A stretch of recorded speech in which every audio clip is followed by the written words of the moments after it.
It's tea time as well. Fishing tea time. Has everyone got their tea ready? Sorry, I have my tea showing that. I didn't mean to show it because, you know, we're gonna probably have our tea in half an hour in or something. Who managed to get themselves Yorkshire tea?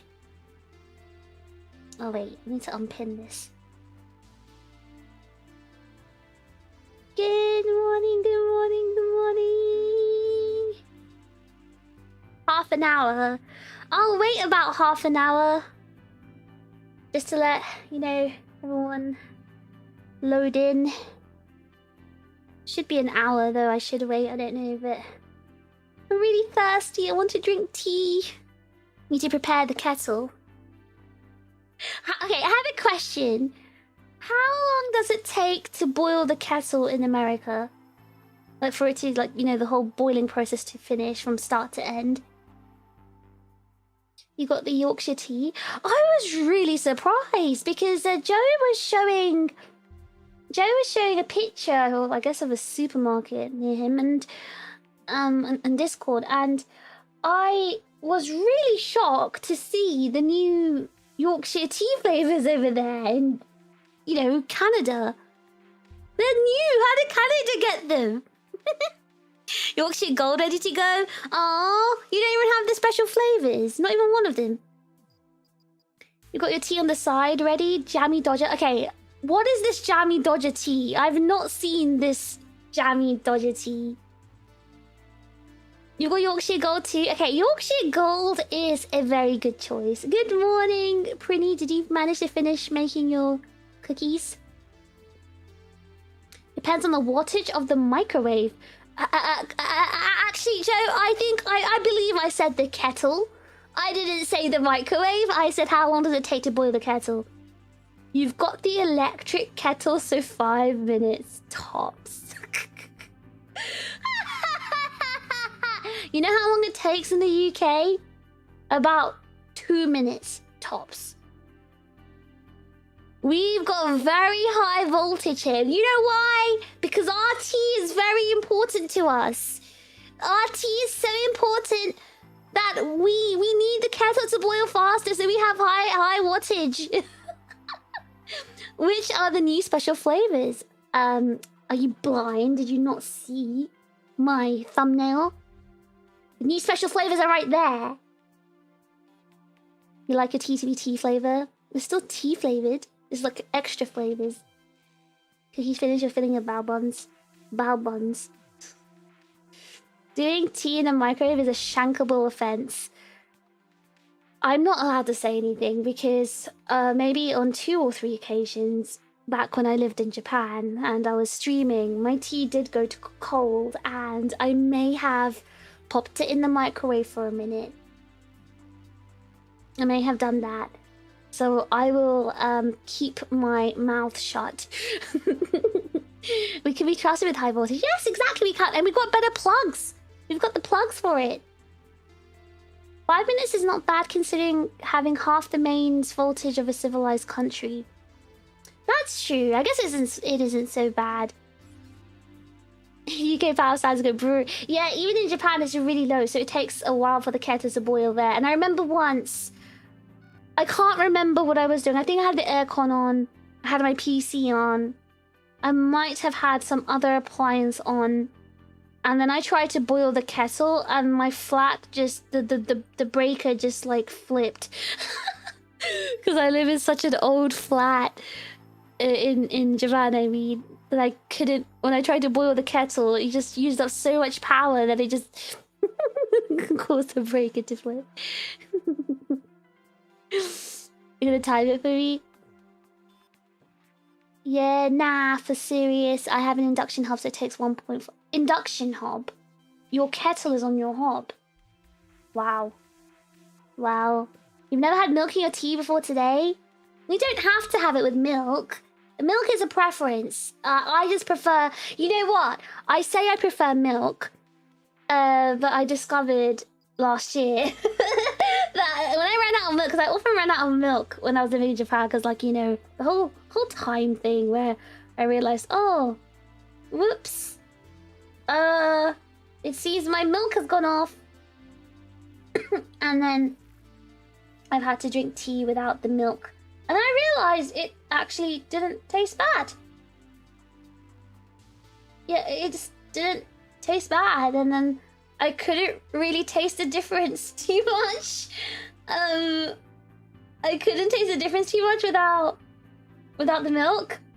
So I kind of stopped drinking tea with milk. But I don't know. Mentally, I'm telling myself I prefer milk with tea because I prefer the color, and I just mentally I think, it must be so delicious and creamy with milk. But I actually stopped having sugar in my tea as well. Just out of laziness. Brickcard has been revoked for microwaving tea. Is there any other British person who has microwaved the tea? I know you guys have done it. I know you guys have let your tea go cold, and you didn't down it. You popped it in the microwave and you put it on for a minute. I know you did. And I can't be the only one. You're warming the pot. You're making your tea in a pot? Fancy. I put my tea in the microwave for 1 second, never again. Okay, what's the difference? Okay, could you taste the difference when you put it in the microwave? Because I didn't taste the difference. First Brit to keep their mouths shut, W-fish. Playing the superheating roulette. Hold on. B&Bs in town that get American tourists have started putting up signs saying guests not to put the kettle on the hob, but it didn't help because Americans don't read. Wait, so... Huh? Kettle on the hob, is that a normal American thing? Definitely prefer tea with milk, but it's totally drinkable without. I'm telling you, I can't really taste the difference. Take some of the bitterness out. I don't think I put enough milk for it to take the bitterness out. I make my tea kind of like a golden brown, like a deep golden brown. I don't know, like I'll show you a picture when I make the tea today. So simple lot. Thank you so much for the super chat. Thank you. Don't be so simple lot. Type of water and type of leaves. Well, UK tea. Tea in the UK is made for hard water. And they do specify, I think, like if it's made for hard water or soft water. Hello, nice, if you're doing well. You should try it with milk. Wait, do you not really have it with milk, Zucker? I think you're lying, Jackus. You know, Twitter deemed you as a bot, and that's you know, I bet you put it in the microwave. You definitely have. You have. We do iced tea in America, so it's fine. How do you brew your tea? I'm American and even I don't microwave tea. Okay, firstly, microwaving tea is an American thing, so don't lie to me, you filthy American. I drink the cold tea as a self-punishment for allowing that to happen. Okay, I used to do that. I did that my entire life. It wasn't until I started streaming and I was sick of the cold tea. It was only when I started streaming. It was only until I started streaming, okay?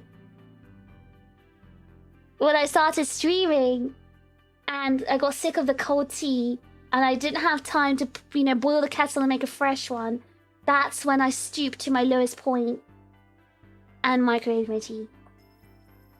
My mugs are metallic, so it's not an option. You don't have a single ceramic one. I microwave coffee but haven't microwaved tea yet. You microwave your coffee? Maybe I've done that once as well, but I feel like I wouldn't microwave my coffee. It kind of tastes weird when you do that. 3 minutes to boil, but 5 minutes so the safety shuts off? Then that's 5 minutes. That's how you boil a non-electric kettle? What kind of third world country are you? Oh my god, I can't say that. What kind of developing nation are you to still be using non-electric kettles? The real question with tea is how long do you let it brew? 3 minutes. Okay, but it depends. It depends. If it's Assam and I want it to taste really strong, I'll leave it for 5 minutes. Hard water, soft water? Yes, there's a water difference. And the tea tastes different depending on the water tea. Oh, you don't drink tea, Jacker, so that's why. What do you drink then? You don't drink tea? do you drink coffee? Chat is full of liars and thieves. So many microwavers. Oh my god. No, that's what I think. I think people do secretly microwave their tea. They're just pretending they don't, so they can be like on some sort of moral high ground. I mean, a desk mug warmer's like $15. You know, everyone's like, oh, Fish, why don't you use one of those, like, you know, the mugs that keep things warm for a long time? Fish, why don't you use a why don't you use a desk warmer, blah, blah, blah. I mean, cup warmer, blah, blah. Maybe I want to drink my tea quickly while it's, you know, warm enough. Maybe I don't want it to last for a long time. Maybe I just want to drink it but not forget about it. Maybe that's why. As an American, I have an electric kettle with lots of temperature controls. Yorkshire caramelized biscuit for you today. Oh, you managed to obtain it! Oh my god, wait! How did you guys manage to get the Yorkshire biscuit tea?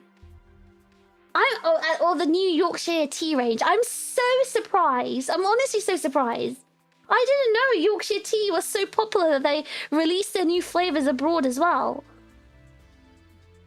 Microwaving coffee's blech. Yeah, I did it once and it tastes like tea. I can't taste the difference. With coffee, there is kind of like a weird taste with it and I don't like it. If I let my tea go cold, I force myself to drink it in the hope that the suffering with tea lets the tea go cold. Yeah, but you guys are not streamers. You guys are not streamers, okay? No tea, no coffee. I have confused people by breaking the script when visiting houses. Okay, that really is breaking the script. What do you mean? What do you drink? No. Hold on. Okay, for those who don't understand what Jackass means, there is a script, okay? I know we talk about Japanese people being bots and following the script. We kind of do have one in the UK too. When you invite someone to your house, you always, without fail, you must offer a cup of tea.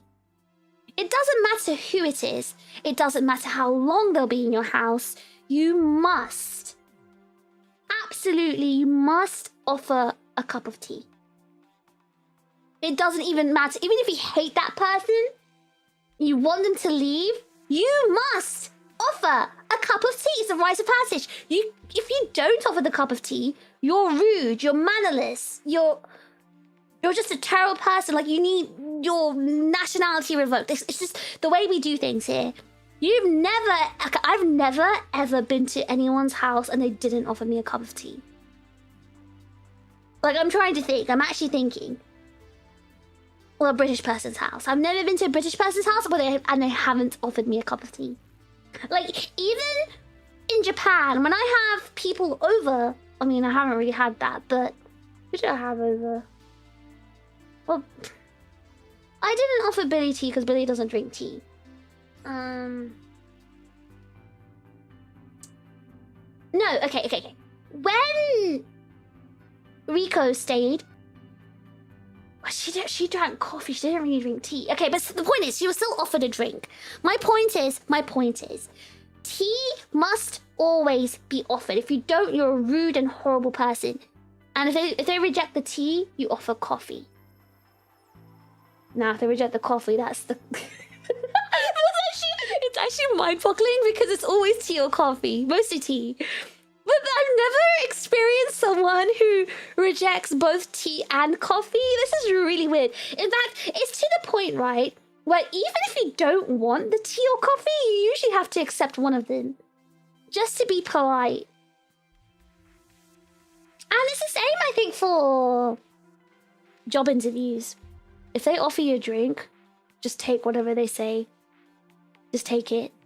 Ideally water, but if they offer you a drink, your recruiter or whatever, whoever's interviewing you, don't reject anything. They just say, yes, okay, I'll have whatever they offer, alright? Just don't say no.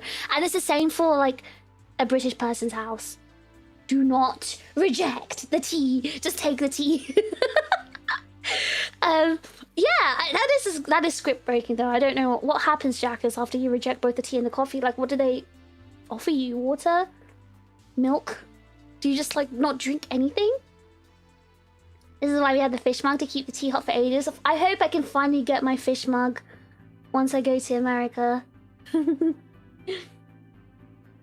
I feel like I'm finding out that drinking tea after it gets cold is weird.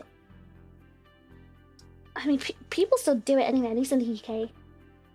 As, yeah, self-punishment. Beans, thank you so much for the super chat. Why invest in fancy tech when your laptop can keep a tea warm? I would not put my tea on top of my laptop, but yes, maybe.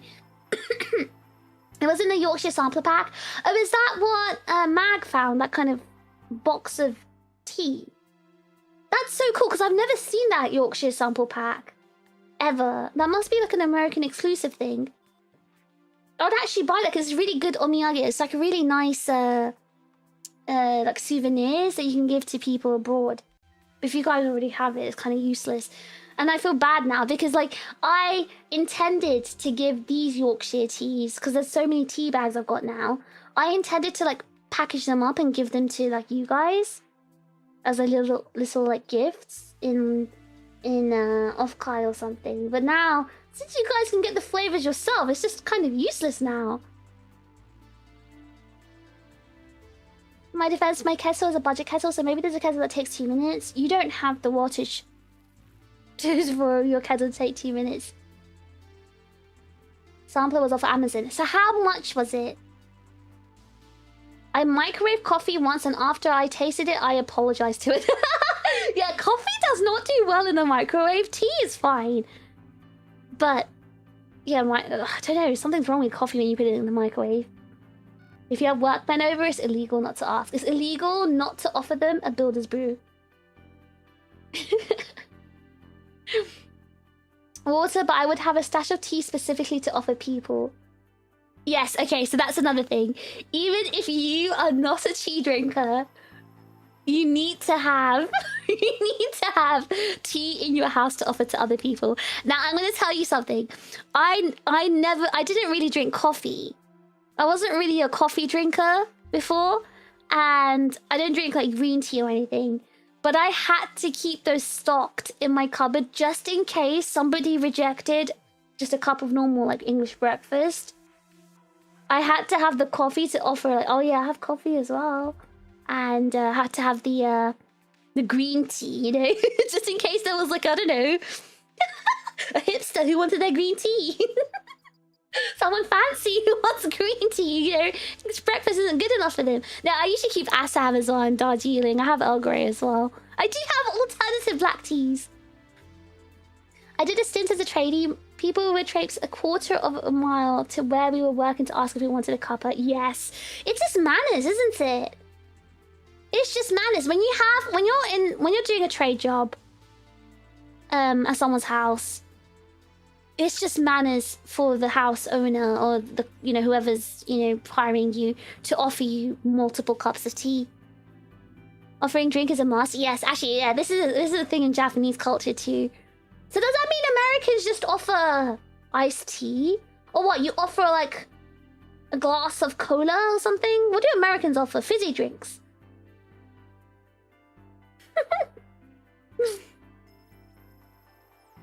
Americans usually offer water or soda. Wow. I've never been offered a fizzy drink. I've been offered water. I've never been offered a fizzy drink in the UK.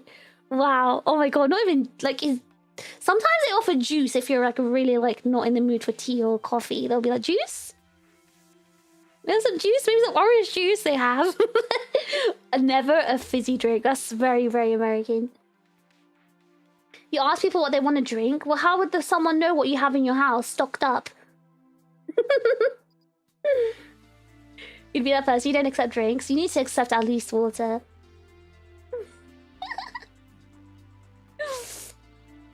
Water? Plain old dihydrogen monoxide? Oh my god, imagine someone said it like that. You should have Japanese brown tea, Japanese green tea, black tea, coffee, or water. What is Japanese brown tea? Like mugicha? Hojicha? Okay, true. You should probably have those. Thinking about it. Yes, you're right. You're right. You should have like, I don't know, corn or barley tea. You're right, actually. Yep. I do. Okay, that's true. That's true. When I used to have like, when I used to invite my friends around, I did keep that in my fridge, actually. I did. You have to reject the drink first and then offer it again and you can accept it. Yes, there's like a... Well, It depends. It depends on your relationship. But yeah. My office has caffeinated water. I just make tea with that. Caffeinated water. Cold tea is unpleasant. It does taste a bit weird. If guests don't drink tea or coffee, put them near the window so they can photosynthesize.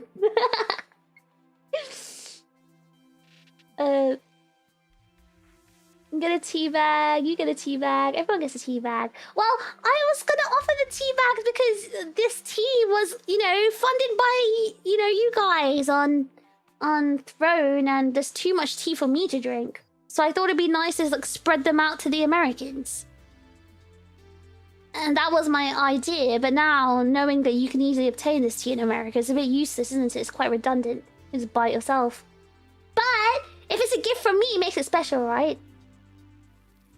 To be fair, I only microwave coffee at work. If I want good coffee, I'll make it properly. But doesn't it taste disgusting? Is it worth it? There's a fun video of an American mate about rigging his car charger to run a British kettle. Oh my god. Oh. Oh god, hold on.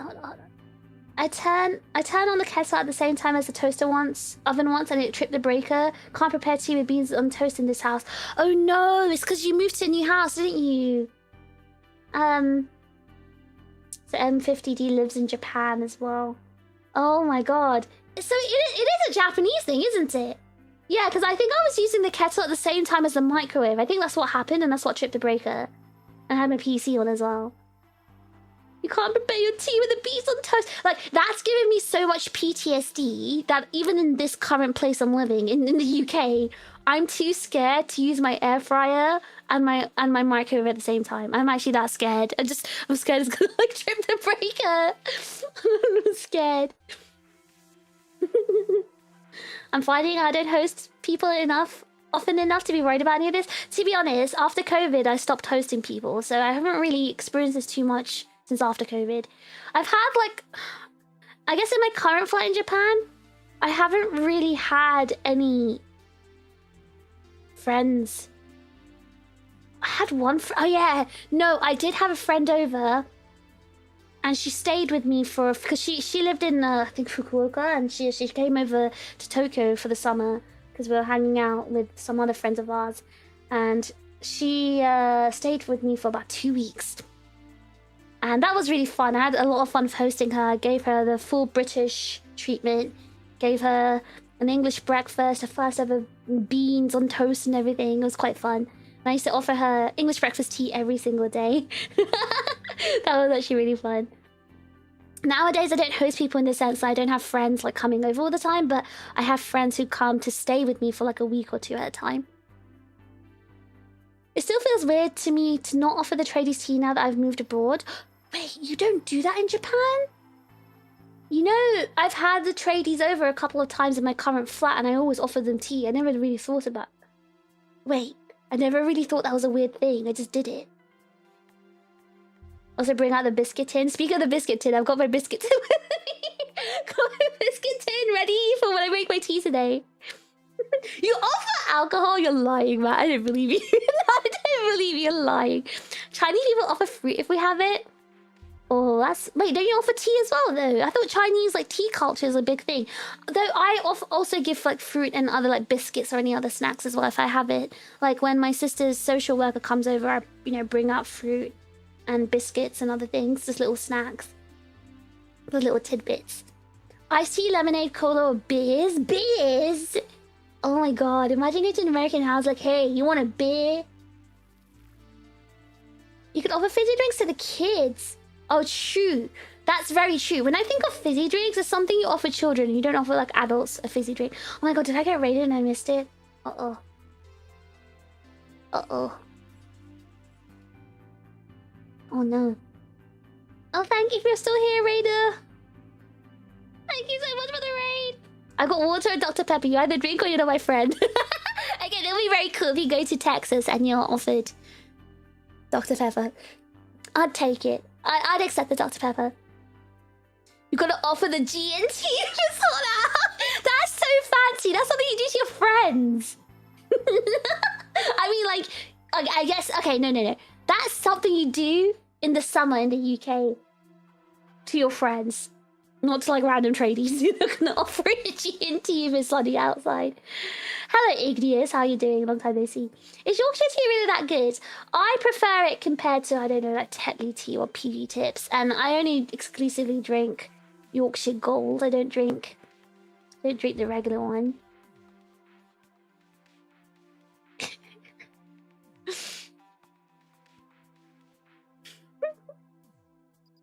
My dad's friend used to have a wide range of Twinings tins, all filled with the same PG Tips. Did someone gift him those Twinings? And then he just filled it up with his PG Tips. To be honest, I actually need caddies because I've got so many boxes of tea now that I've got nowhere to store them. I really need caddies so they don't like get stale or anything. Mujicha, Hojicha, Bancha, Rebus. Japanese people drink Rebus? Oh. Oh. There's no way caffeinated water is anything. I've never heard of caffeinated water in my entire life.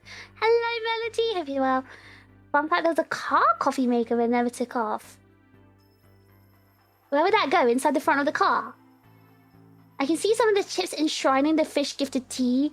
No, guys, if I give you tea, you will actually drink it, okay? Don't do the silly things that you guys did last year of, like, preserving the snacks or whatever. You need to drink it.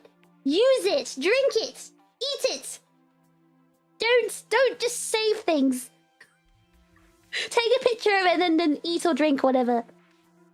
The puny Japanese wiring can barely handle the mighty Russell Hobbs. You don't have Russell Hobbs in Japan. You didn't take over your, like, Russell Hobbs appliances. Isn't Russell Hobbs, like, really budget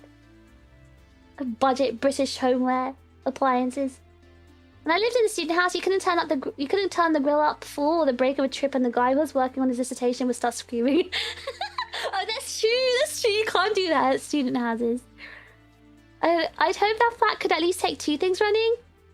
Oh, this current flat? Probably. It can. I did dare use the microwave and the air fryer today at the same time, and nothing happened. So, I think it was okay. It was okay if I didn't, you know, pop the kettle on at the same time and use all 3. British scones are great. You know, in my mind, like from my memory, it tasted better. But you know, with the scones I've been having lately, they're just not as good as my memory. I think being in Japan made me like romanticize scones much more than I remembered. Well, I did for the first 3 or 4, but they always declined and seemed to treat it as slightly weird, so I stopped. Oh yeah, probably. It probably is. It's kind of like, I guess, tipping almost. You know, something you just don't do in Japan. I guess because they see it as their job, they don't want to be offered anything. Only reason friends are at my house is because we stopped there before catching an Uber or heading out somewhere else, so they sometimes don't even come in. Oh. So you just don't have friends to come to your house and just hang out? Just to like have a cup of tea and sit down and just have a little like chat and natter? That Nope drink that launched recently, is that a thing in the rest of the world or only Japan? I've not seen any drink called Nope. That might be a Japan thing. Or maybe an American thing. I don't know.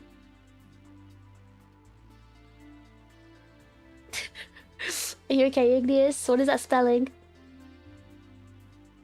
When you offer the tradie a cup and they decline, do you feel sad? I always feel like they're looking down on me, being, ugh, not drinking your manky tea. Okay, so I had a tradie decline a cup of tea, but he said to me, it's because he's oh god, what was it that he said? Something about, so he said no, but he gave a reason as to why, and it was a very valid reason, and I accepted it. So I think if they do decline your tea, usually they give a reason as to why they declined it. Otherwise, they'll just usually drink it. Though honestly, that was that other tradie, the one I told you about, that guy's about, the one that was like, he said he drinks 1 protein shake in the morning, and every time he works, he doesn't drink anything. He doesn't eat anything or drink anything else. And he still accepted the cup of tea when I offered it, but I noticed he barely drank it. So I think he just accepted it to be polite. Because I remember when I was trying to offer him food as well, like any biscuits or even like, you know, a sandwich or something, since he was there all day, the guy that was fixing the gas leak, that's when he told me, oh yeah, no, when I'm doing my job, so I just have a big protein shake in the morning and I don't eat until I finish, you know, until I get home.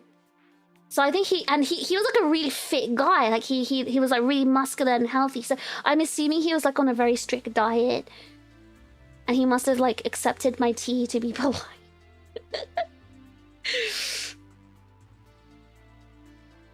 Ah, so he couldn't afford to refill them with proper Twinings. He just wanted to keep the caddies. I really love Fortnum & Mason caddies. They're so beautiful. I was collecting them. I had them all in Japan. They're all my Fortnum & Mason tins. Oh my god! I've never shown you guys my tea caddy collection. Or rather, all those tea caddies are filled with tea. All my tea caddies in Japan, in my kitchen, in my flat in Japan. I have so many. Like, I have an entire like, little table full of tea caddies because I just don't have cupboard space. But they're really pretty because I have like a lot of different types of designs, and I have lots of very beautiful Fortnum & Mason ones. You should try some Lancashire tea if you get the chance. It's like Yorkshire, but it's from the better side of the peninsula. Oh, wait, really? Ooh, Lancashire tea. I've not seen that before. Irish Rooibos is quite popular, especially in the summer. I don't like the taste, the flavour of Rooibos tea. It's not really tea to me. You're only allowed to preserve the wrappers. Yeah, you can be like scrapbooking and journaling and stick the wrappers of the sweets I give you. You can both drink and preserve something like my Georgia coffee can. You can preserve the actual coffee inside. I'm glad you preserved that though, because I went out of my way to get that Georgia coffee can for you. I'm glad it's preserved. It deserves to be preserved. I have actually also preserved cans if they're like the... Because in Japan they have like special like Gundam or other like collab cans of drinks. So if it's a nice collab that I like, I do keep the can. Like I remember... Do you guys, you know the... you know Salome, the VTuber Salome? She had this fizzy drink, like... She had this drink collab. And the can was really beautiful, and the art design and everything on the can was so pretty. The drink itself was disgusting, and I threw it away, but I kept the can. It's really cute and pretty. I'm putting it in a vacuum sealed box and setting up a home shrine to pray to daily. Shut up! You're not going to do that. Go to fossilize the tea and put it in a museum. Okay, alright. You have Russell Hobbs in Japan? No! Wait, really? I thought Russell Hobbs was exclusively in the UK only. You ate all the Japanese snacks. Good, as you should have. Russell Hobbs is a budget brand that pretends to be posh so that povos can pretend to be middle class. Oh, Russell Hobbs is like a student brand. Like a student house brand. Russell Hobbs was fancy to your mum. Russell Hobbs is really cheap. It's like the cheapest brand. When she got one, that was when we'd made it. What did you use before Russell Hobbs? I thought Russell Hobbs was really budget. If we're hanging out somewhere, it's out somewhere, not at any of our houses. Okay, I guess it's kind of like a British culture thing to have some people like friend come over to your house and you just like kind of sit at the table or sit on the sofa in the living room and just chat. I think that is maybe a British culture thing. I don't know. I think they do that in Japan as well. Too many friends don't drive, so you pick them up. Yeah, nah, I guess that makes sense. Especially like where you live in California, you probably have more fun things to do outside. I'd rather have guests and be a guest. I feel more in control and have opportunity to cook or bake something nice. Same. Me too.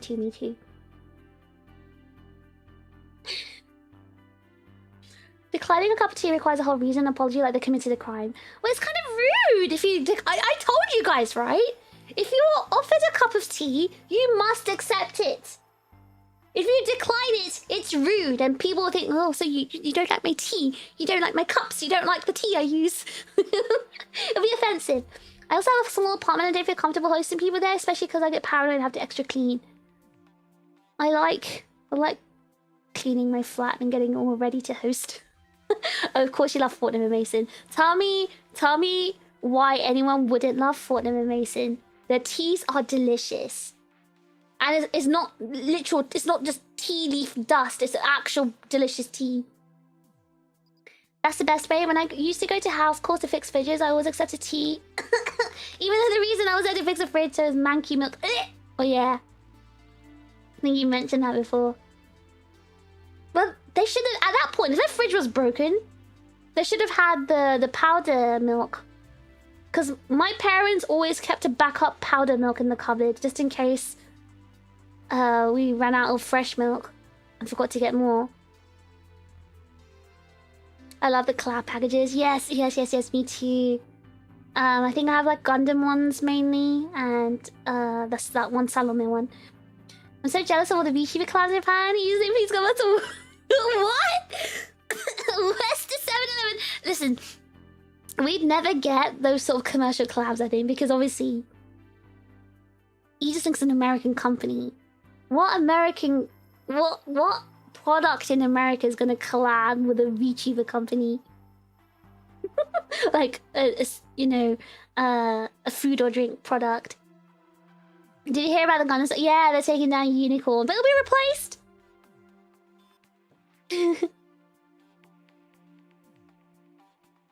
Yes, I don't know. Is it a licensed brand or a real one? Or the Russell Hobbs? I don't know. Some no-name white one, probably Argos. I thought Russell Hobbs was like kind of Argos. I guess there are cheaper ones than Russell Hobbs and Russell Hobbs. Yeah, Russell Hobbs. I want to say that more just a consequence of my own friend circle. More. Having guests at home is also very Polish. I have at least one guest a week. I wonder if it's just a European thing then. Back in the day, we'd invite people over to grill and D&D. But that's really cute. And that's very American. That's very quintessentially American. Invite them over to grill. Now it reminds me, my cousin invited herself over tomorrow. I need to let her know I don't fancy him. She's invited herself over. Fortnum and Mason? Yes! Oh, Zaku, you've never had Fortnum and Mason. Okay, for all the chips who are visiting the UK, the international chips who are visiting the UK, head over to London, go to Fortnum and Mason, marvel at its beauty. It's a very beautiful, beautiful shop and building, and get yourself some tea and some biscuits from there as well. You can only dream. If VTubers can collab with our baseball teams, you just think can get Dr. Pepper one day. Let's pray Aegis-Link lasts for years and years and gets famous then. There's that maid cafe around the corner from me that was doing VTuber collabs. Yeah, but that's not like a national thing, right? As in they're not doing like national product collabs. Like it's not collabing with, I don't know, Kraft mac and cheese. It's making its way into the norm. I wouldn't say that though, because I feel because maid cafe is Japanese pop culture.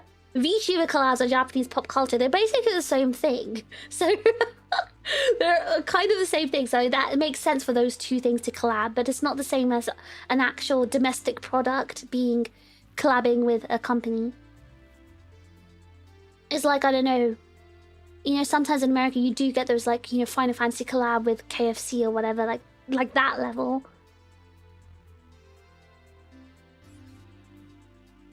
There's Dodgers collabing with Hollow. Yes, because it's HoloLive.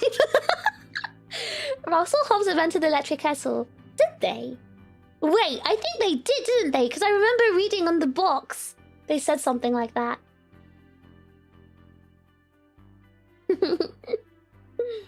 May Fish still be streaming in 20 years from a retirement home.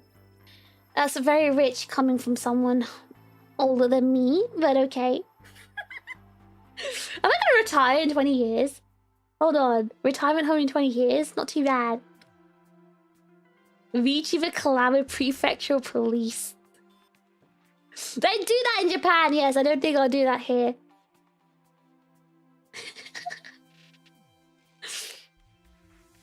You see one place collab on Korean coffee franchise in America?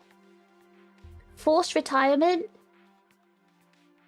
I mean, I'm a hacker. How do you retire from hacking? I'm be like, yes, gonna, you know, hang the jacket. I'm not gonna be a hacker anymore. I'm not about the hacker life anymore. No more hacking for me, guys. Time for me to go to retirement home and never hack again. Is that what I need to say? Is that what I need to do? Just not be a hacker anymore and just quit?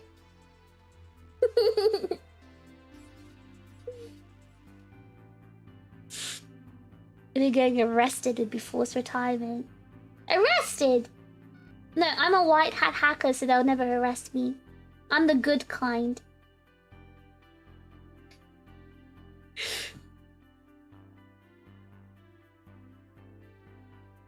Fish collab with the county bobbies.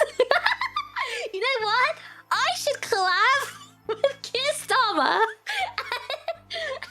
I'm the king, you know? That's the collab I need. Because that's going to be one step from my world leadership. The first step.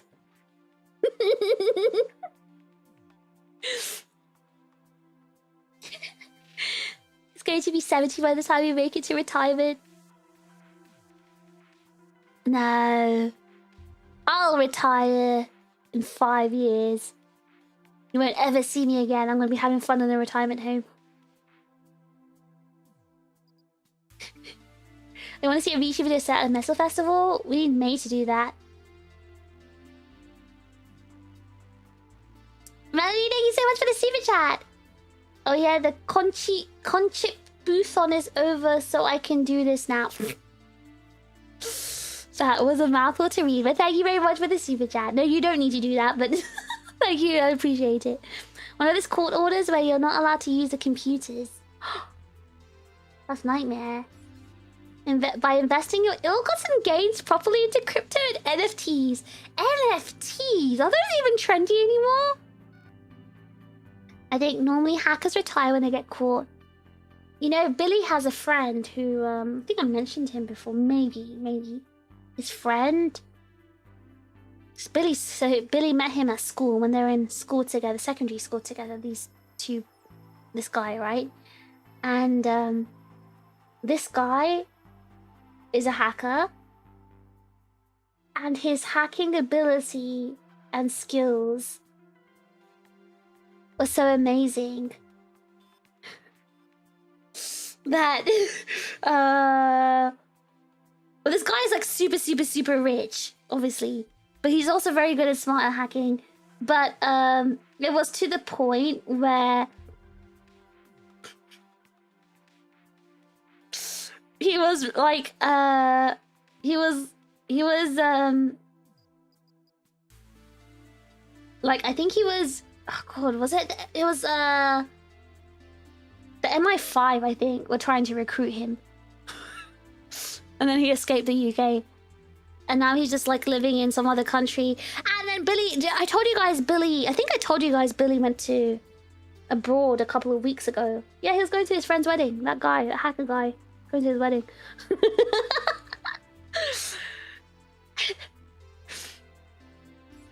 And then some flashy kid hacker will track you down and pull you back in for some one last job. Wait, is that gonna be my retirement story? My story where I'm hacking. I'm like, yes, that's gonna be my last job.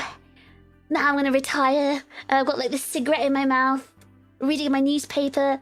I can track down my kid for the last job. Time to put the keyboard down, fish.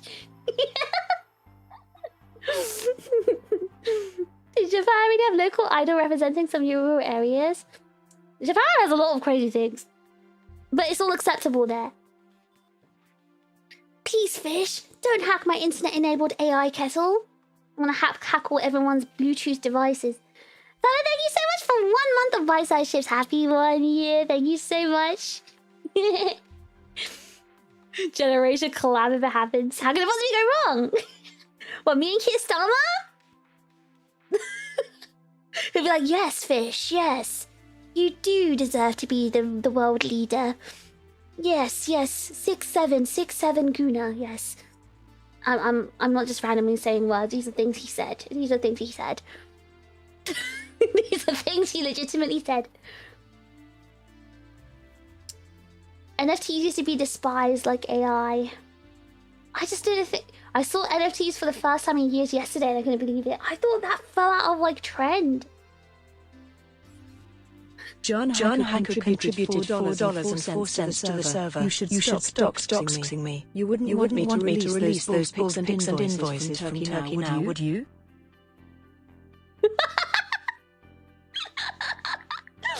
Hey, I've met Billy's hacker friend before. Okay, we're cool. Cause Billy used to live with him. And God, that was a really long time ago thinking about it. So Billy, okay, so this guy, right? He was like this super rich hacker. He's rich from hacking. He was definitely not a white hat hacker, by the way. But actually, okay, he never hacked like... He always hacked big corporations. He never hacked like people who, like smaller people who, like, you know, would be affected if their money was lost. And also he would hack, you know, companies and corporations that he felt like deserved to be hacked as well. But whatever. He was super rich, even at like an age of like 13 or 14. And this kid like just moved out and lived by himself when he was 16, because that's when you can live by yourself in the UK. So he lived by himself when he was 16, and he invited Billy to live with him. So Bill was like, cool, yeah, I'll move out and I'll live with you too. So they lived in this super fancy high-rise apartment place in like central London and everything. And Billy invited me over once. And I was thinking to myself, two stupid kids. What are they doing? This was actually right before I moved to Japan, I think. Oh my gosh, I think it was. And I went there. These two stupid kids just ordering takeaway food. Their flat was really clean though. And they had this cat. And I remember thinking the entire thing was just really bizarre, but you know what? It was also a very anime plot. I felt it was quite anime plot.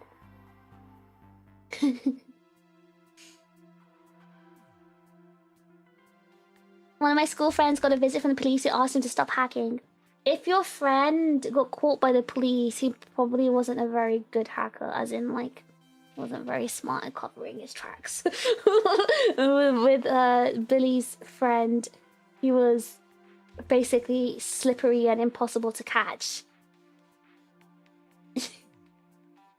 He's very, very good at what he does.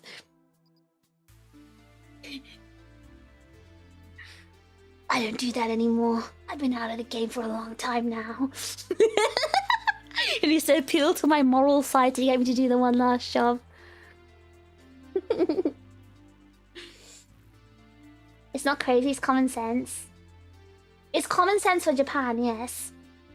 But if you get like, I don't know, if you do something like that in the UK, I feel like people would think it's kind of crazy. Like if you got like a cartoon character or a mascot or something representing one of the London boroughs, or like one of the counties in the UK, people will raise their eyebrows and think it's kind of weird. It's not normal here.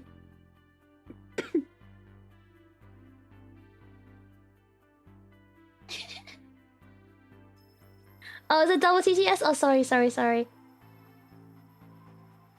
NFTs did fall off. They were in the news for 2.5 million being currently valued at 500 or something like that. I thought they fell off ages ago. NFTs are basically worthless now, but they aren't completely erased from existence. They should be! Robin Hood type hacker, kind of cool. Based hacker man. Yeah, he doesn't... No reason to hack small people. Lots of people hack small people, though. They have no morals when it comes to their hacking. But this guy, he has some kind... He has morals. He doesn't ever attack, like, innocent people. You're saying he was your role model? No. How is a kid much younger than me my role model? I was a hacker before this kid was a hacker. Honestly, people don't actually know what NFTs are. They keep thinking it's the images when it's actually more proof of ownership, which cannot be copied, only transferred, which is actually useful. No, we know NFTs are that, yes. Hacker senpai. How it... Guys, this kid was like 6 years younger than me. He's not my senpai. Probably had a made a cleaner. Yeah, they did have like a cleaner. Everyone gets caught when you're young and starting out. No, this kid never got caught. And he's been hacking since he was about 10 or 9? 9 or 10, I can't remember. Because it was... No, yes, he was hacking since primary school. And Billy met him in secondary school. They started school together since year 7. And he was already like a full-blown hacker then. I think there were some mistakes and things he did make and stuff, but you know, when he was very young. But he never got physically caught. All the whimsy in their language, the Brits have none in their hearts. You know, we... I don't know, it's kind of weird, isn't it? I think it's because the British people see it as too childish. I heard the school you worked in got hacked to get free Microsoft Office. Why can't hackers just give us free Microsoft Office? Why can't a nice hacker do that for us? Guys, I'll never do that for you. The only hacking I know is whenever someone hacks a Black Ops 1 Zombies lobby to float. Oh my god. Some people hack whimsically. It was much easier to go uncaught back 10 plus years ago. Yeah, I guess it would have been 10 plus years ago. Thinking about it, yeah, it was probably that long ago.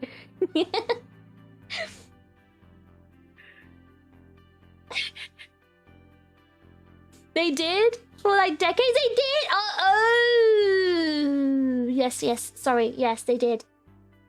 They did. No, did they? I would never know anything. Huh? What? They did? I would see. I do everything properly. I would never know about those kinds of things. I bought all my Microsoft Offices properly. What do you mean they did? Microsoft Office package is always purchased. I've always purchased mine. I literally purchased all of mine. So what are you talking about? What are you talking about, guys? Anyway, so time for tea. It's time for tea. I'm gonna quickly put the kettle on. I'll be right back.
The kettle is boiling.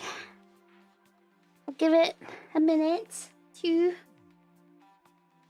I already drank my tea. I did too. What do you want me to say to that? You gotta use your brain. I know you guys are stupid. I know you guys are, you know, intellectually challenged. But you know, when it comes to these kinds of streams, I usually do the content of the stream an hour into the stream. Because people need to come inside the stream. I had 20 people when I started the stream. You don't start the content straight away. You gotta let people come in. Use your brain. I know you don't have a brain. I know it's smooth. What? Nani? Masaka.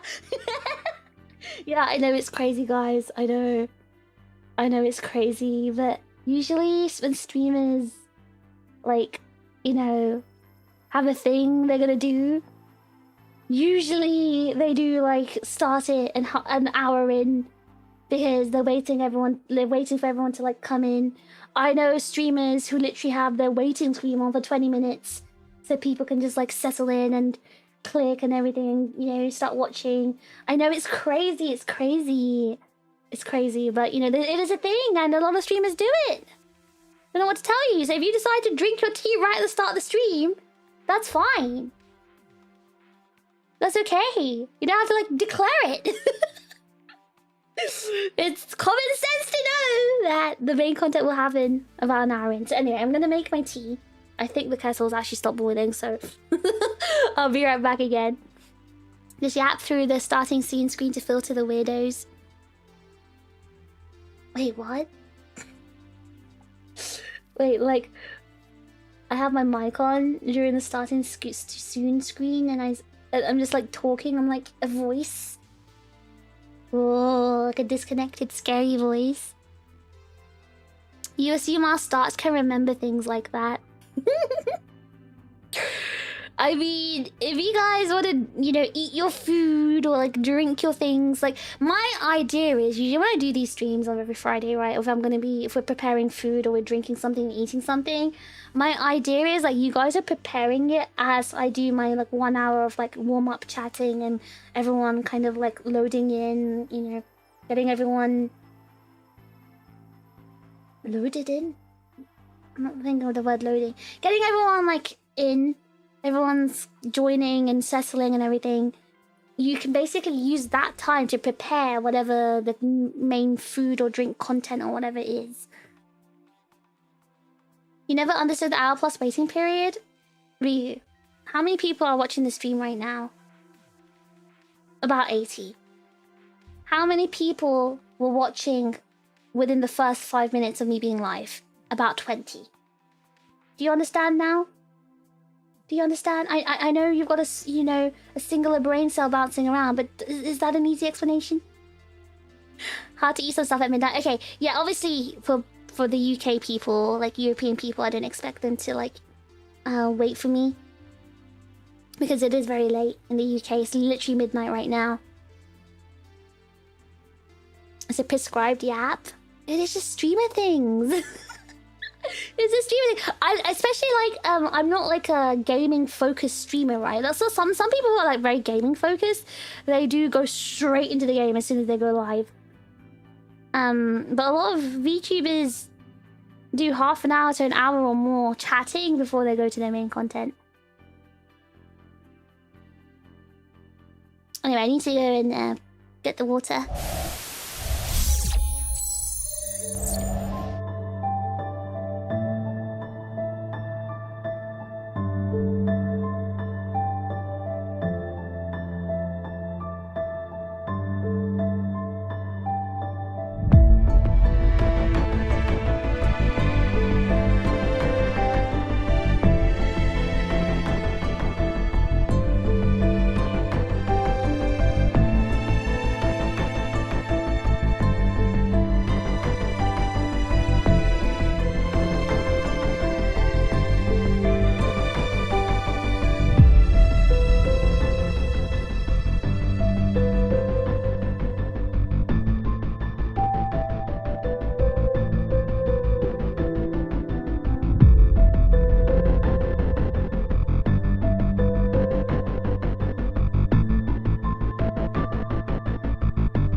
Got my tea. I got my kettle.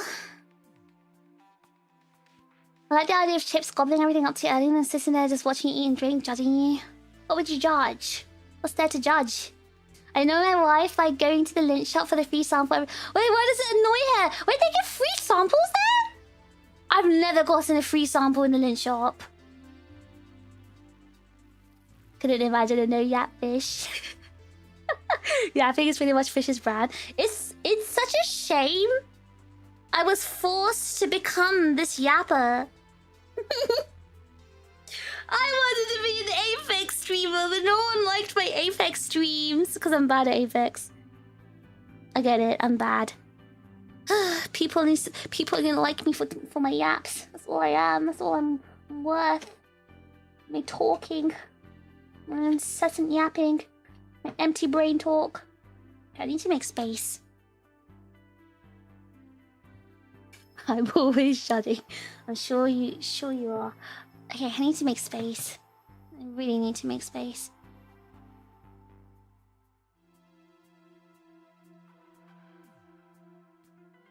Remember the birthday stream? Fish made us wait 5 hours to eat the cake. I didn't know you guys wanted to eat it right away. I've learnt my lesson now. Next time I'll eat it as soon as I start the stream. 5 minutes in, the cake will be eaten. Then people are going to come half an hour to an hour and say, oh, the cake's already been eaten?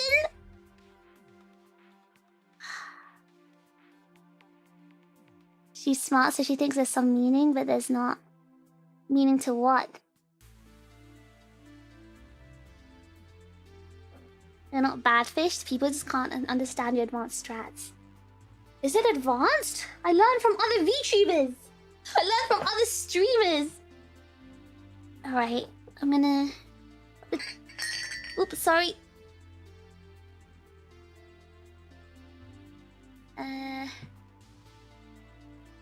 Want to Apex, forced to yap? I yap when I play Apex. People just don't want to see Apex. I'm not a pro player. Tea pictures and culinary.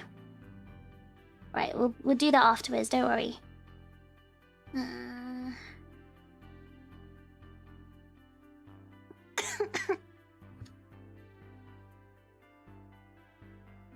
how am I gonna do this? I don't understand. Fish is playing the long game in Apex. If I could just play Apex 6 hours a day, I promise you I'll become a pro. You should eat cake every hour. Yeah, I think it took me the entire stream to eat one cake or a slice. But the cutting and the happy birthday to you and the blowing out candles. Have a series of smaller cakes throughout the evening. Just restart the celebration like a time loop.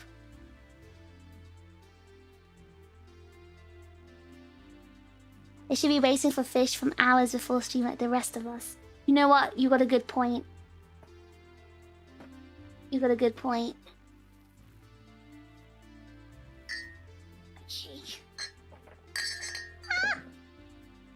There's no space. My desk is too small. Remember that massive cake slice Fish said she would eat 8 like, no, no.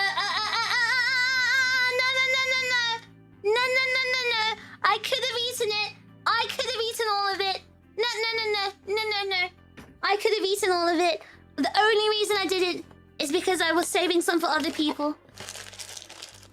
Okay. Right. Oh, I should probably put the teas here. So these are the teas I have today. Now, guys, you've probably noticed. You probably haven't because you're dumb. But you've probably noticed, if you have noticed, there is a tea missing. Now, unfortunately, I tried so hard to find, for the past 2 weeks, I've been trying to look for the Victoria Sponge tea. They don't have it anywhere. Like, even the cherry bake. Okay, so basically, Morrison's seems to be the only one that stocks the new Yorkshire teas. I've been going to so many supermarkets to look for these Yorkshire teas. I had to venture out to a Morrison's. I've never been to a Morrison's before. It was my first time at a Morrison's, but yes, I ventured out to a Morrison's just to find these teas. And I managed to obtain these 3 new flavors. I could not find the Victoria Sponge anywhere. Which is very unfortunate because I've really, really wanted to try it. They're charming, aren't they? What, Morrison's? You know, actually, it wasn't as bad as I thought it would be. It was acceptable. It was cleaner than I thought it would be. I thought it would be like, you know, very like dirty and messy and like ugly. But it wasn't too bad, actually. It was quite nicely arranged, and though some of the aisles just did not make sense in terms of arrangement. Like, why was the tea and coffee right at the very end? There's like gardening and home things in between it. Why is tea at the very end? It's very stupid. Very silly pornography. But other than that, it wasn't too bad. It was alright. You know, I actually spent a little bit of time looking around. It was quite pleasant. Not too bad. Victoria Sponge is the one you want to try the most. I wanted to try that one the most too because I love Victoria Sponge, and I'm very upset that I couldn't find it. The only place I could find it was on Amazon, but they were selling like 4 boxes of 40 tea bags, and I didn't want to spend like £20 on 4 boxes of Victoria Sponge tea.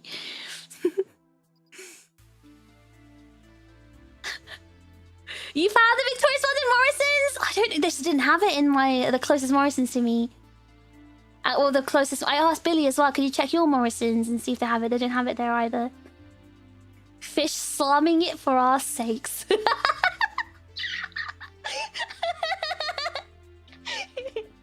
Morrison's too northern for you?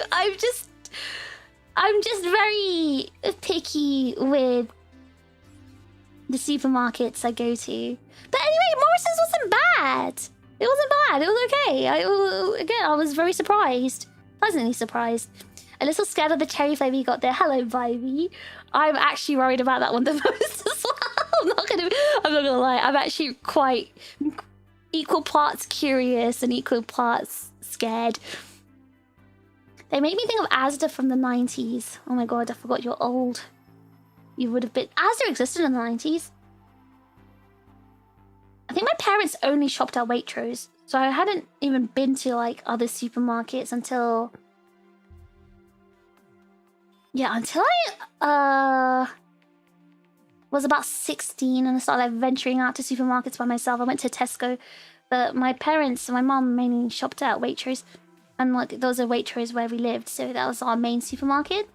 That was such a burn. What was a burn? I was saying nice things about Morrison's. Just say you hate me. What? I didn't get it. I was saying nice things about Morrison's. I go to Morrison's for my weekly shop often. I used to like the salt and vinegar crisp there where they changed the recipe. What, like their own brand one? Fish is like a 19th century explorer in a mission to find new routes through some... Georgia. Spices for the British Empire. I kind of felt like that. To obtain these teas. Hello, Shaking. Good evening. Making this Morrison's place sound like a food line, a food depot. It's just not a place I would usually go shopping. But again, it wasn't too bad. I'll admit Morrison's is my number 2 big shop if Tesco hasn't got what I want. Otherwise, Aldi. Yeah, the only supermarkets I've ever been to, Tesco, Sainsbury's, Marks and Spencer, and Waitrose. These are the only 4 supermarkets I've ever been to in my entire life. Now I'm going to add Morrison's to the list. You know, at my current age, I'm very, very old, 55 years old, I've been to Morrison's for the first time. Alright, I need to... You don't like Morrison's because it smells weird and the angles are confusing? You just said just say you hate me, so I assumed you liked it. Okay, I'm gonna open the first tea. I'm gonna open the cherry bakewell one.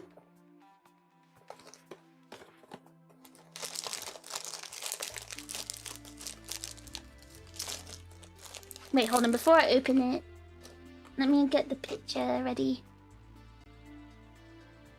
Guys, I opened the box. I can smell it already. Hang on, let me just...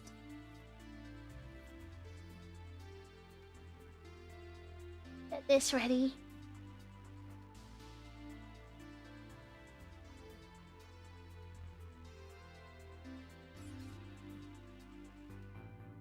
Right, so this is the current setup.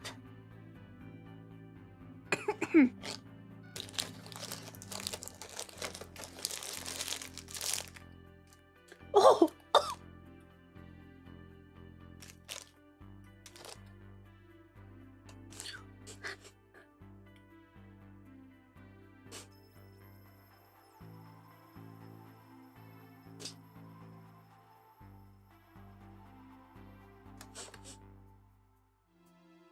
Guys, this this smells exactly like cherry bakewell. It's got that frangipane smell as well. Oh, I don't know if I like this. I like cherry bakewell, but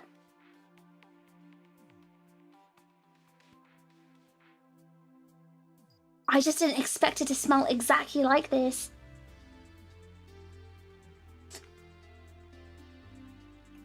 This is interesting. Okay, let me stick the tea bag in the cup. Oh, wow, that's a very strong smell. That's an incredibly strong smell. Wow, that's a very accurate smell.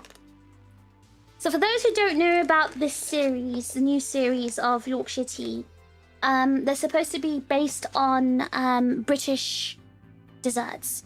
So very classic British desserts are Victoria Sponge, Cherry Bakewell. We also have like caramel biscuit, malty biscuits, and also sticky toffee. Actually, what was surprising to me was that when I asked Snoy like what he liked from the UK, one of the things he said he liked was Cherry Bakewell. So I was quite proud of that. We used to go to the outdoor market until Big Tesco bought the site. Tesco has nice like sandwiches and stuff.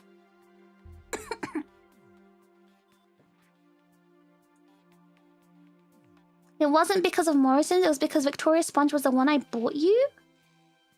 You bought me Victoria Sponge? Wait, I like Victoria Sponge, what's the issue?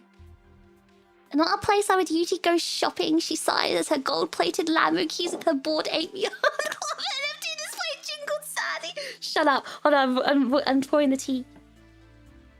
Oh, you can't hear it. You can't hear me pouring the tea, well, I'm pouring it. Okay, let me smell it. Wow, wow, okay, that smells much better with the water in. This, guys, oh my god. This smells... This smells exactly like a freshly baked cherry bakewell. Oh, that's delicious. I mean, it's confusing me that it's coming from a cup of tea, but it smells really good. It smells exactly... Wow! Sasuga Yorkshire tea, that's really good. That smells delicious. That smells exactly like a cherry bakewell. I'm really surprised by that. I'm actually really surprised by that. It smells like a really delicious, freshly baked one. Okay, now let me... What do I open next? A caramelized biscuit. Okay.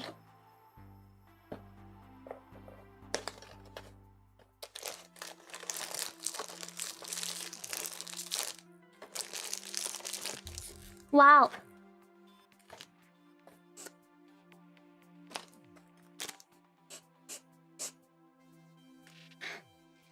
This has a kind of like a spicy note. What is that? There's like a slight hint of spice almost. Like almost like cinnamon? Yeah, that smells like... That's got a cinnamon note to it. It's got definitely... I can smell the caramelized part. That's got the whole like brown sugar, molasses kind of smell. But very slightly cinnamony.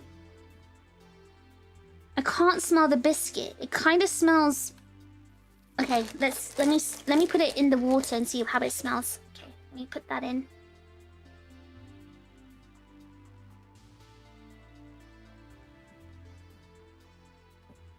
I'm gonna pour the water.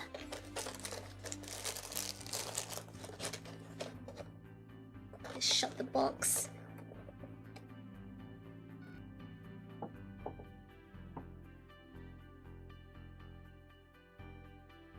Okay. Just give it a smell. Ooh.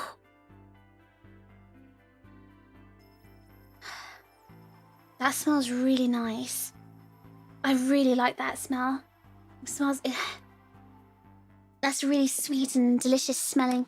You found that one was more like the malted milk biscuit taste. You know what? I should have... So the there was like a malted milk flavor one as well. But that one came out when the toast and jam one came out. So that one's quite old. I've already had that one before.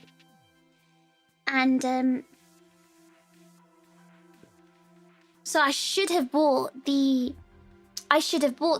the regular malted biscuit one so I could have made a comparison. Because I did have that one in Morrison's, but they just didn't have the Victoria sponge. This smells really nice. You're liking the caramelized biscuit? Guys, you're spoiling me. I haven't tried one yet. Okay, now let's do...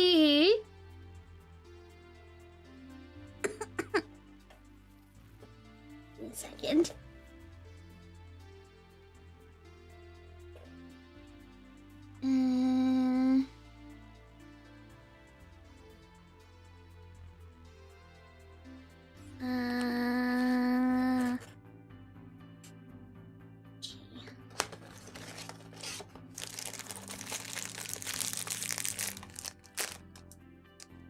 Oh! Oh! Oh, that is strong! That's very strong!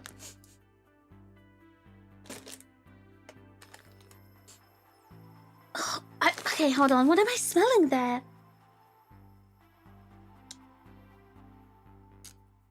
It does smell like sticky toffee pudding, obviously, but it has the smell of the dates of like, yes, there's a very strong date smell here. I think that's what it is. Let me stick that in.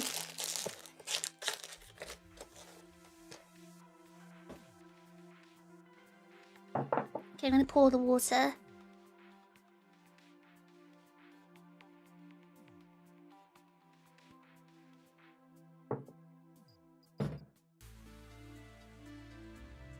Let me smell that.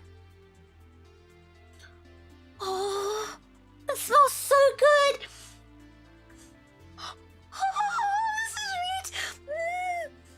Guys, I've probably not said, but I love sticky toffee pudding. It's probably one of my most, like, it's maybe one of my favorite British puddings or, like, desserts. Oh, that smells like it... Wow, that smells really good. It actually smells like you've put a sticky toffee pudding in the microwave. And the smell that comes out of the microwave. Oh, that smells so delicious. Wow. Oh, wow.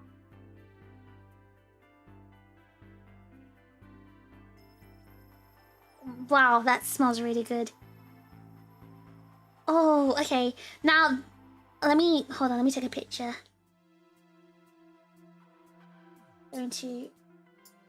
What I'm going to do is, like, I'm stirring each one. I kind of don't want to stir the cherry bakewell with the same spoon as the others because it does have a more... Let me smell it again.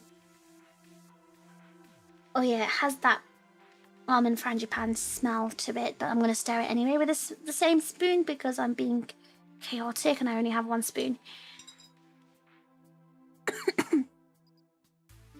The colours are looking good. Very deep. Very deep colours. Okay, now I've taken the picture. Just to send it to myself.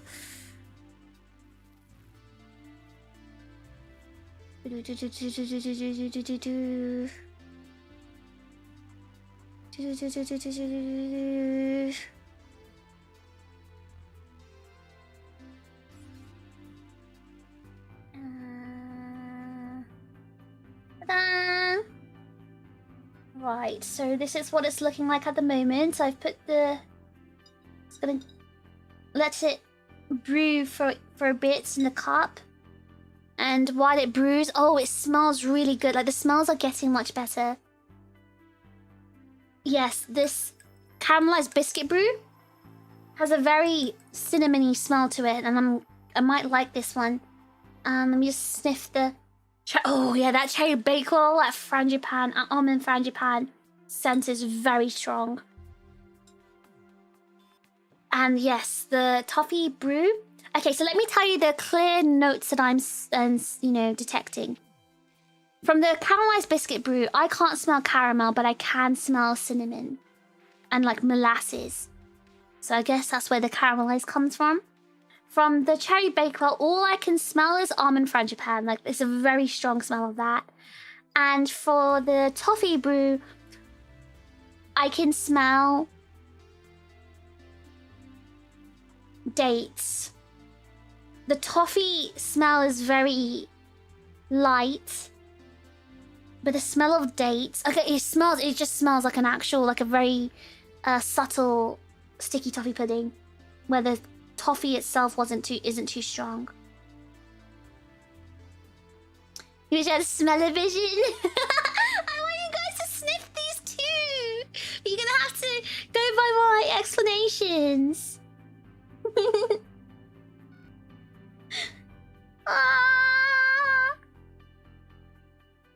Okay, okay, do you think they're ready? Okay, what do you think I should do? Do you think I should drink it black to do a little taste test and then add milk and then add sugar afterwards? Should I do that?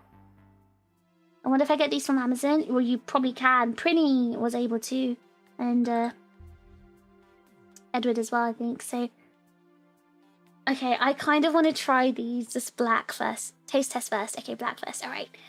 It's very hot. Oh, I have a question. Do you guys leave your tea bags inside your cup?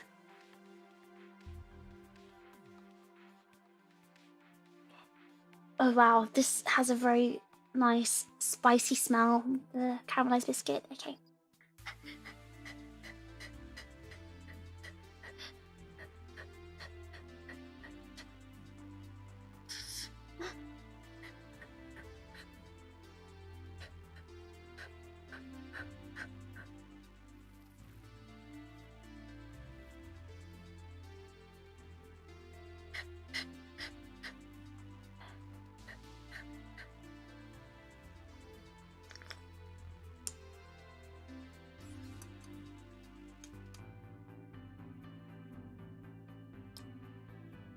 I'm gonna take it out because I think they're brewing for too long and it's a bit too strong.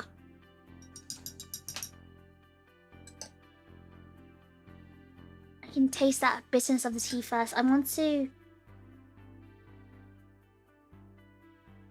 When you were young, you'd suck the juice out of the. Yeah, you need to be studied, Prinny. All right, I'm taking it out right now.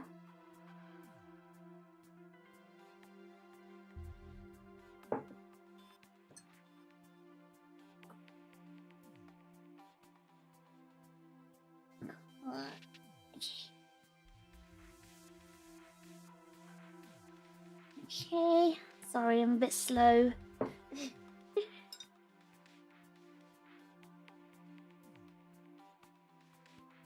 Isn't that normal?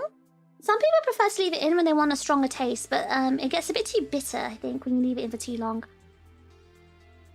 Oh, you mean, isn't it normal to suck the tea bag? No, that's not normal. That's not normal. You used to suck on lemons or sweets when you were a kid? I think sucking on lemons is kind of more normal, in my opinion. Okay, I've got to throw this away. What I'll do is just stick it on my... I've just put it all on a tissue. The tea bags. I've got to throw it away. I don't have a bin in my room, though. I'm going to stick it on my mic stand since that's made of cast iron, so it's not going to, like, stain my desk. Okay, now I'm going to taste it again. Sucking on lemons is way more normal than tea bags. It is, yes, because some people just like sour things. And the tannin gets overpowering. Yes, exactly. That's what I'm tasting right now. Okay.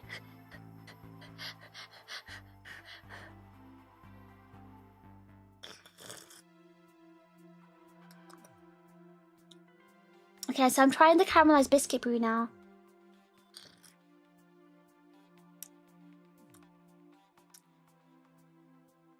I can definitely taste like a hint of cinnamon in this. It's really nice. I think I'd much prefer this with milk and sugar in it, I think. Wait, I need to drink water to like cleanse my palate. You used to chew on the muffin wrappers and suck the paper and muffin wads to extract maximum muffin flavor. Oh my god! Oh my god, that's crazy. If I ever did that, I think I wouldn't. If I did that, like, as a kid, I think my mother would have killed me.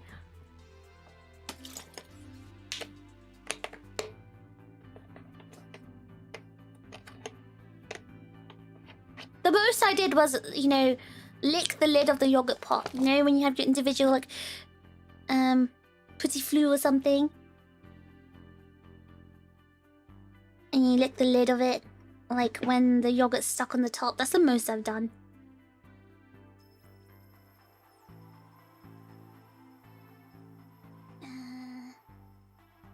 Lick the plate! Oh my god.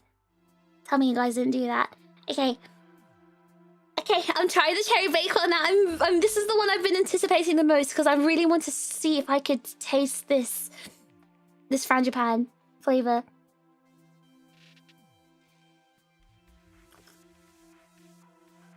Wow! This actually tastes like a cherry bagel. Hold on. No, you use bread to clean the plate. Yes, you do. Exactly what Zaku said. Wow. Wow. Wow. This is really confusing me. This is exactly what happened when I had the jam and toast one. My mind is incredible. Wow, even the aftertaste in my mouth. I can taste the pastry of the cherry bakewell. This is incredible. And I can taste the icing. I can taste the icing. Like, this is really screwing with my brain. It's the same with the jam and toast one. It was just really confusing my brain because it tastes like it should have been jam and toast, and this one tastes like it should be a cherry bagel tart. But it's a tea. And that's very confusing to me. Like, the time I had, like, some of the Walker's crisps do this as well. Some of them, can't remember which ones. They taste like the actual dish. I usually just wipe the plates down with bread and eat that. Yeah, that's how you're supposed to do it, not your tongue. What do you mean, why use bread when you can use tongue? Because you can use bread! Use tongue on bread. That sounds so good. Yes, yes.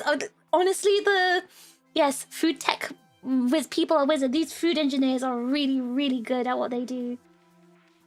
Oh my gosh. Wow. This is really tasty. I'm just really confused right now. I'm just so confused. Okay. Now I'm gonna try the sticky toffee one. Okay.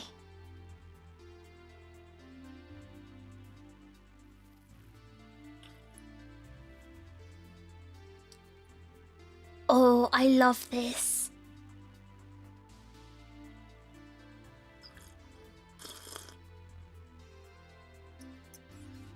Oh, this is delicious.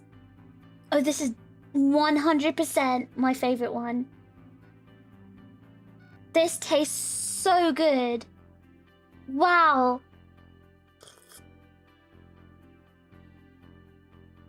Okay, I love this. I love this. All three of them are good. All three of them taste like what they're supposed to be. I'd say perhaps the most boring is the caramel biscuit brew. That one is just, it tastes a bit cinnamony and a bit like, you know, It's just a bit cinnamony, and that's like a spicy tea. But like, there are so many brands that do like spiced teas. It's not very unique. Do I need to get the sticky toffee pudding one? I don't know if you'd like it, but if I'd like it. I like it.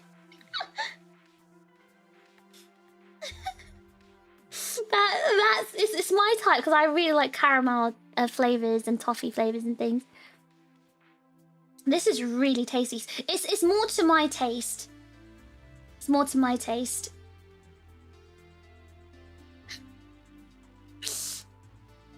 Is it at least done well? All of them are done incredibly well. I'm very, very pleasantly surprised.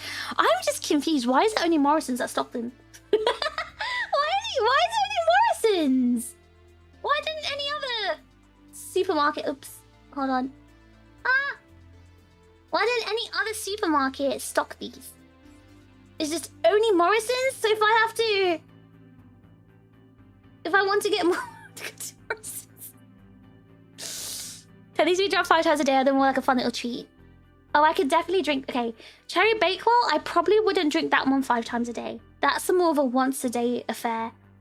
However, the caramelized biscuit brew, that could be like twice a day. Toffee one, I can drink that like...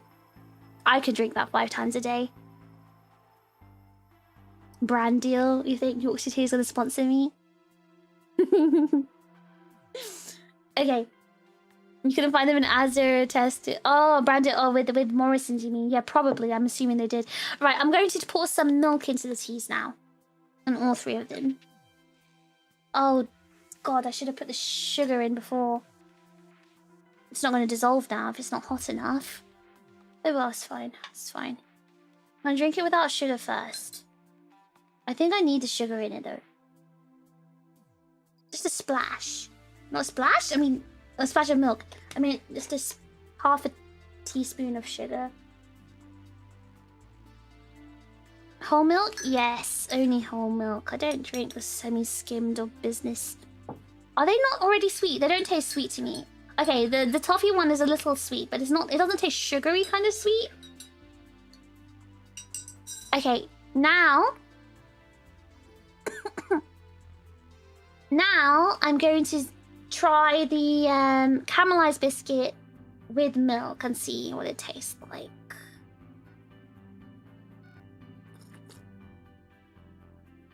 Oh, that's good. I think the caramelized biscuit one was supposed to have milk in it. That tastes so much better. That you can really taste. You can really... Ah! Oh God, I just touched the tea bags with my hand by accident. That felt disgusting. I think you can really taste the biscuity part with the milk in it. And that's actually really pleasant. All right, actually, I could probably drink that one 5 times a day. I've changed my mind. With the milk, I can drink that 5 times a day. It's just flavorings. Yeah, it's just flavoring. It's not actual sugar in it. So it doesn't actually taste sweet. Okay, now I'm going to try the cherry bakewell with the milk. Oh, God. Okay, oh, God, okay.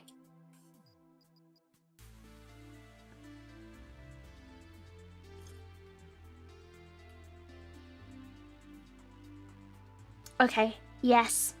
Yes, that tastes much better with the milk.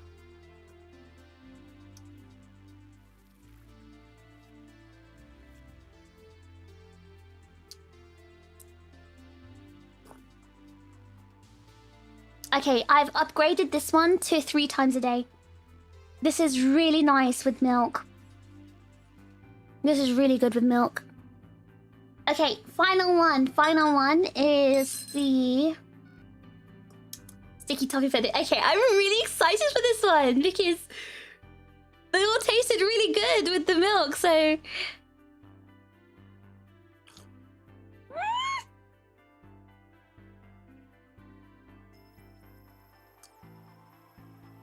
This is delicious.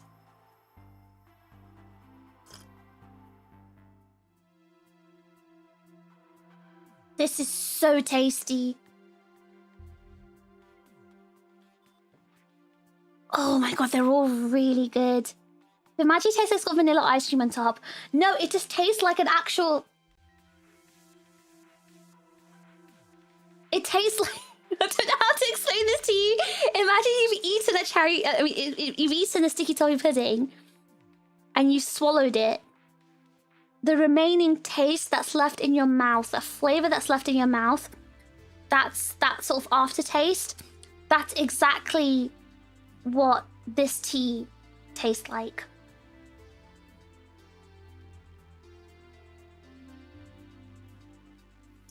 Wow, I'm really impressed. These food scientists, these food engineers are really smart. I think the UK food engineers, good job. Oh, amazing. Hakshu, very, very good. Wow. Okay, now I'm going to add sugar. I'm going to add sugar. I know you guys might hate me for this, but I need just half a spoon of sugar in my tea. Let me have half a spoon of it.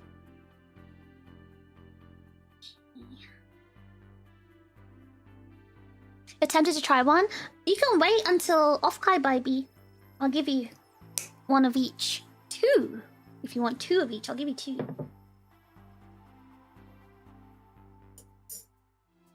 If anyone... You thought sugar's gonna spoil it? Okay, let me see.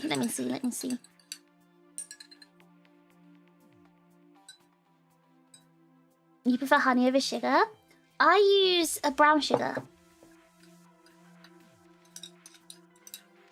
Also, honey tastes like honey. I don't want the honey flavor to interfere, or I just want a little bit of sweetness to what's the word? Accentuate the flavor.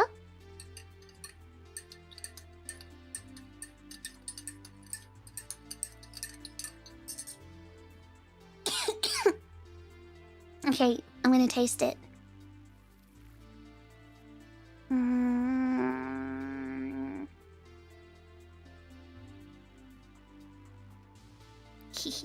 Brown sugar, best sugar. Yes, I actually recently watched a video of how to make different types of sugars, just from white sugar, just from a bag of granulated. How to make brown sugar, how to make icing sugar, and how to make like other types of sugars just from that. Okay, I'm gonna try it now. Caramelized biscuit first.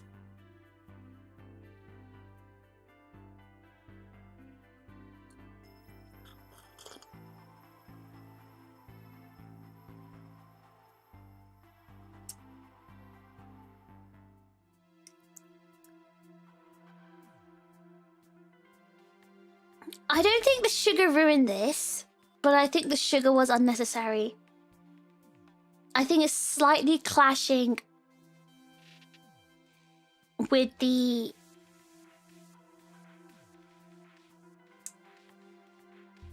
I think it's slightly clashing with the flavor profile of this, which is surprising because this is supposed to be a caramelized biscuit, so technically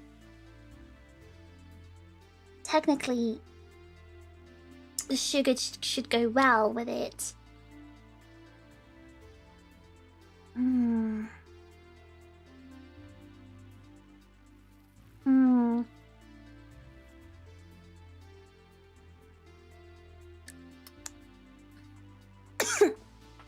I think I wouldn't add sugar to it next time. Use brown sugar in coffee. I use white sugar in coffee. And I like brown with malty teas. How do they make brown from white?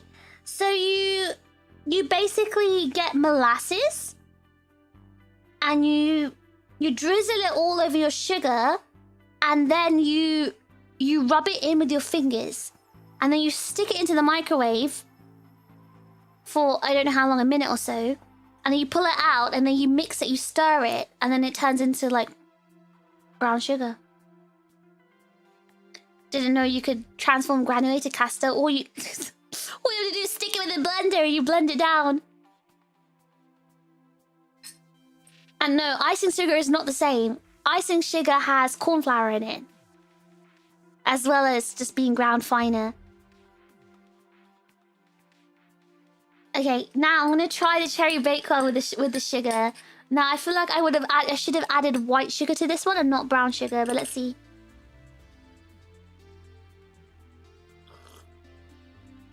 Oh! Oh! This is surprising. Okay, you know what? This would have tasted much better with white sugar, but actually this tastes much better with sugar in it. It tastes like it should have sugar in it because I guess because cherry bakewells are sweet.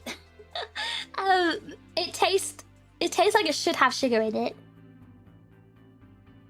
Yeah, this is really nice with the sugar. Okay.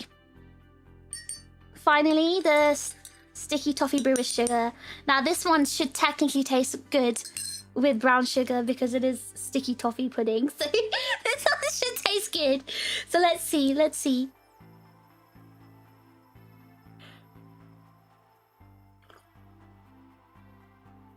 Oh. This is good. This is tasty. Now this one is so good with or without the sugar. It tastes good. Like it doesn't. You can have this with or without the sugar. This tea is just a really good tea. It's just a really good flavor. I mean, again, don't get me wrong. All three of them are very good. All three of them are very good, but I'm just biased more towards the sticky toffee. Now I need to try the malted biscuit one to compare it with a caramelized biscuit. No, I remember the flavor of the malted biscuit because I used to drink that one a lot back when I lived in Tokyo, and that one does taste like a malted biscuit. This caramelized biscuit one tastes more like spiced. The gingerbread man. Good to know you don't even need sugar. To be honest, I also, it's a habit. Like I don't actually need the sugar. Don't know why I add it. I'm stupid. Okay, hold on. I want to show you guys the way I do my tea. I took a quick picture earlier.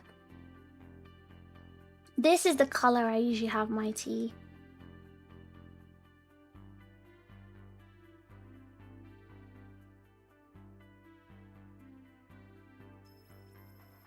Ta-da! This is how I usually have my tea, like this color.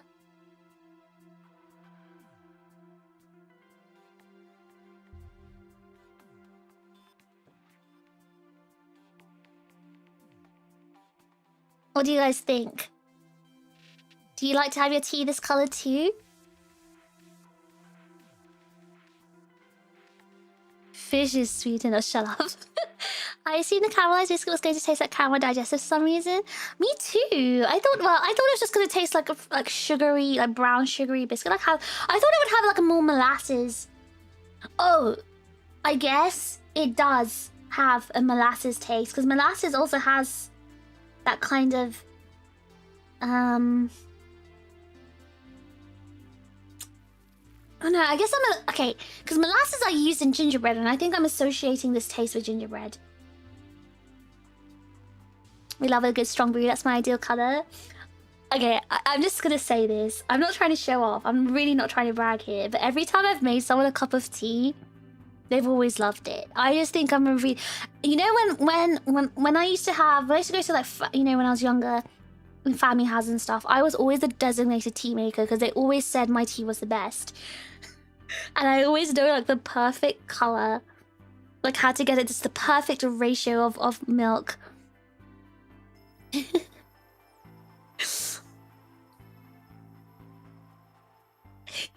You like yours a bit brighter? I think a splash more could do as well. You talking treacle? I love treacle too! Treacle tart's one of the best UK puddings as well, desserts. WFish strongest tea maker. I'm proud, I've got to say, I'm proud of my tea making skills. I think I'm pretty good at making tea. And actually, one of the things I wanted to do at a convention was a tea panel. Like I wanted to do a panel where where everyone gets handed out a little cup of tea. We get a little, like, you know, milk and sugar on the side, and we have like scones or biscuits, and I teach everyone like, I don't know, tea time etiquette or something. I thought that'd be such a cute like type of panel to have. And I don't know, we could all have like tea time together at a huge panel. I'm getting some dissonance with plashing a cup of tea with this flavor. Why? I normally don't put anything in my tea. What? No milk? Can we get a cup? You guys can drink from one cup altogether. Treacle tart was my favorite dessert before I discovered sticky toffee pudding. Both are good. I just love treacle. I just love molasses. You learned how to make tea in the UK if you ever got an office job and become an apprentice. You're always on the tea. I've actually never done that before. Every British person thinks they make the best cup of tea. True, this is true. That's it's very true. Every British person's gonna say they make a good cup of tea. That'd be amazing, but nightmare to manage.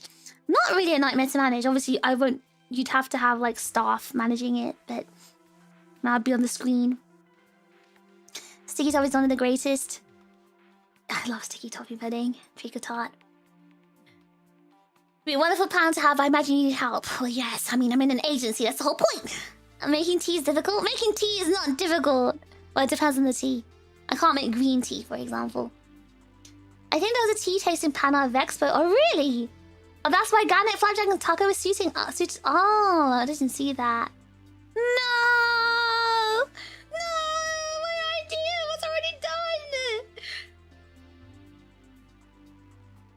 Ah, what a shame. What a shame. Maybe I can do it somewhere in America instead. Stinky toffee! Stinky toffee is my second favorite pub dessert after cheesecake. You meant sticky, right? Not stinky. Making tea is easy if parents do their job and train you to make tea. I was trained to make tea. I guess that's why. And you know, like everyone's tea preference. Fish themed tea flavor when. That would be a really fun idea. I think I'd definitely pick Assam to be the base tea. But what would I... I'd be really boring. I just want, like, sweet Assam tea.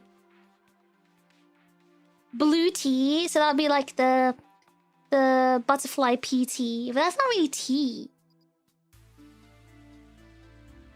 Not really tea. Alright, be right back. I'm just gonna quickly clear this up and put the milk back in the fridge.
I shall enjoy my tea with biscuits. I've got shortbread today. I've got shortbread from M&S, since that's the closest to me.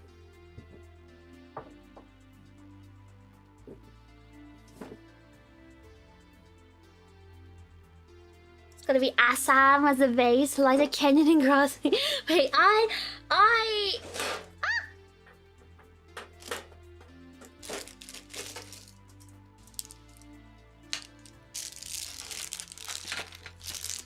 no custard creams. I don't eat custard creams. Now these shortbreads are very cute. Very, very pretty shapes. I'm going to put this, just maybe a couple on the plate. I don't think I'll eat more than 2. They're quite large. Do your own tea merch? 08 Studio has recently announced some tea merch for few VTubers. I think it's getting made by TPigs. Oh yeah, TPigs is a British company, isn't it? Guys, please remember, I am an agency VTuber. I can't just decide to do, as much as I'd love to just do my own merch, that is not something I can do, unfortunately, so probably can't get tea merch. Alright.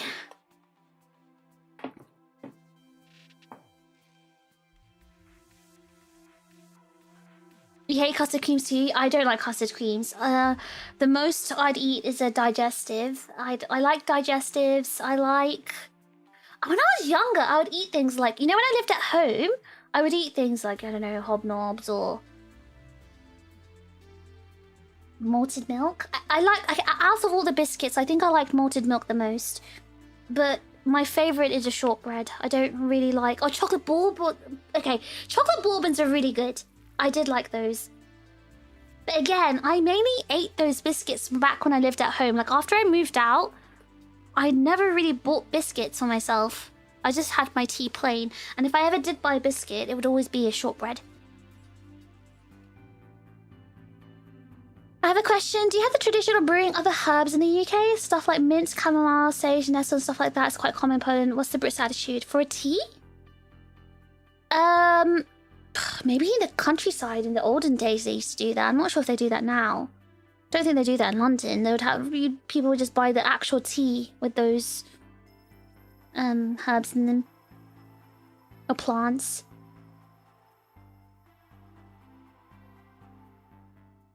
Smaller towns and older pockets of people who use things like yeah, exactly. I think it's more like an old person thing than like a small town thing. Bourbons and custard creams are 2 sides of a coin. Is that what it is? So I'm on team bourbon. So what you're saying is no fish tea, only Aegis-Link tea? That's if Aegis-Link does like a collab with some tea company, but Aegis-Link's an American company. Do Americans eat tea? Drink tea? Like, they don't have the same tea culture we do. Okay, I've just dipped my shortbread into my tea. My caramelized biscuit one.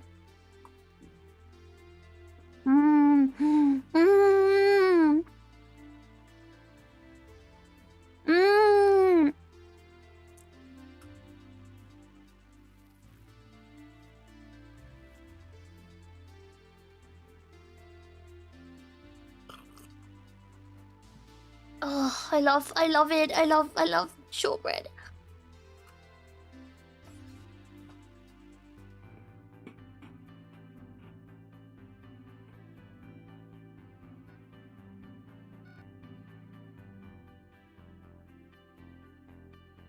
M&S shortbread is so good. It is so tasty.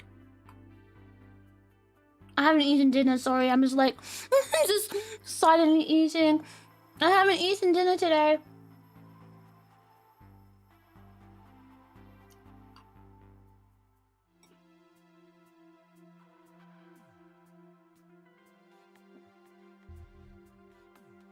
Ow! Just bit my cheek.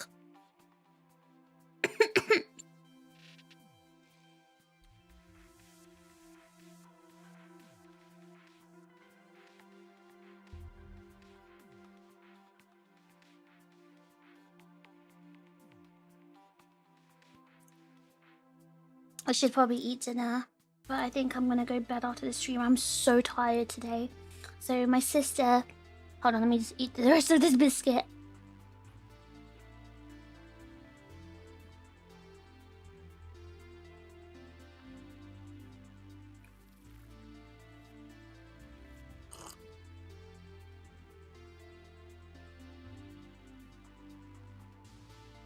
But yeah, my sister's ill. She has strep throat, I think.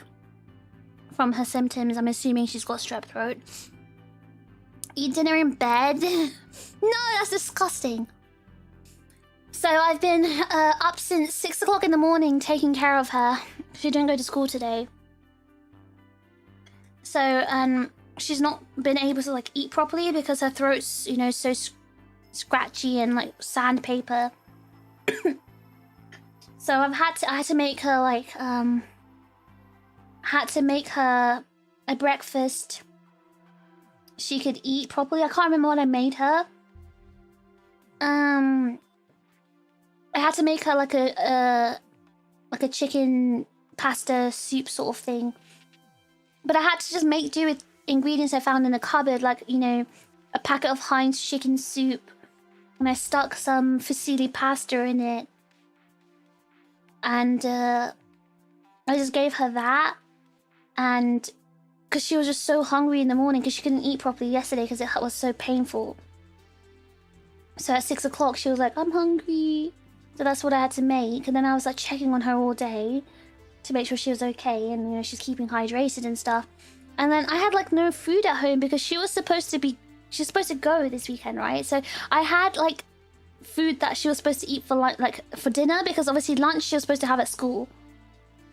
So I had already made her like, so for lunch she usually has, I make her like a chicken wrap. Chicken and like lettuce and other like salad and stuff like that. I put that all in a wrap, but obviously she couldn't eat it because it's not like a soupy food. So, and I had no food at home because her dinner was supposed to be something else, which she couldn't eat because it was too like rough for her throat. So I had to go out to the supermarket to try and like gather loads of ingredients to make something like good for her. So I made a chicken and vegetable soup from scratch today. So I put potatoes, carrots, swede, leek inside it, and like, you know, cream. And I also got like picked up, actually the one thing I did get from Morrison's is actually, because I went back to Morrison's today to try and see if they had the Victoria sponge cake. They did not have the Victoria sponge cake tea, but what I did find was a rotisserie chicken. So I thought, oh, this is good. I could use this in the soup. So I picked up an entire rotisserie chicken. I guess she's not a fan of congee. She doesn't like rice. Best sister, mum. It was like a labor of love. I had to like slowly cook the potato, carrot, and swede and leeks. I had to like simmer it inside like the chicken stock. And then I put cream in it, and also like I shredded up the chicken inside the soup, and I put some more fusilli inside it. And you know, I didn't really spice it much. I put like, you know, salt. I put like parsley, garlic, some sage, black pepper. Like because I didn't want to make it like too strong because it's not going to be good for her throat. And I thought it tasted really nice. It had a really nice flavour. Morrison does have the best hot counter. I don't know.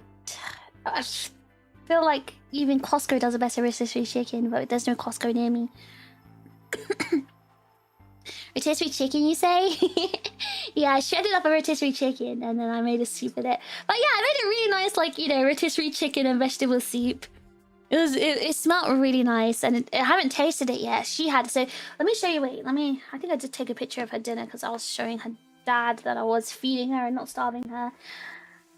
Because obviously her dad was really worried about her. I took a picture of the soup.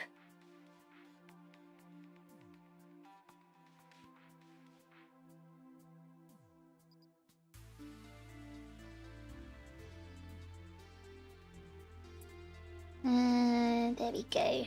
This is the soup I made. It's a little bit off center because the other plate has broccoli, a tender stem broccoli, and some sausages as well, just some extra protein for her because she hasn't been having enough of protein. Morrison's is the only supermarket in my region that still do hot counters, fishmongers and butchers. Wait, what? Other supermarkets have stopped doing it? That's true though, actually, because M&S don't do it anymore. That sounds like the exact recipe that got the Baron or Dudley sliding into 20 years of legal threats. And why is that, Stinky? Why is that? Looks great. Yeah, it smelled really good. Obviously I had a little taste when I was making it. And I just haven't served myself a bowl yet. It's supposed to be my dinner too. Go to the local butcher and get better meat for just a bit more. Butchers are really expensive nowadays. That looks delicious and from scratch. Well done. I cook everything from scratch.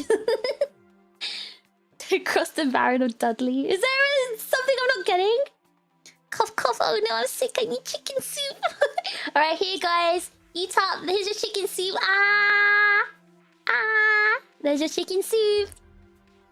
Doesn't it look so tasty? It smelled really good and it did taste good when I was cooking it, so I'm assuming this is very, very tasty. I didn't hand feed my sister this soup, I made her eat it herself.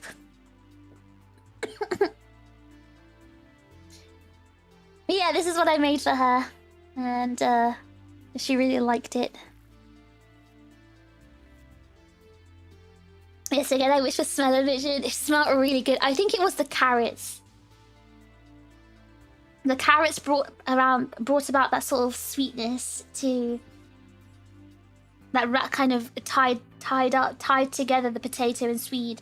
And obviously leeks have a very delicious like umami flavor as well. Hand feeding soup sounds very painful. I've done it before. When Billy was 10, he got diagnosed with type 1 diabetes and he didn't take it very well. Because obviously he wasn't born with it, so he wasn't used to the whole new lifestyle and he got very depressed and he like stopped taking his insulin, and that's pretty bad obviously because he went into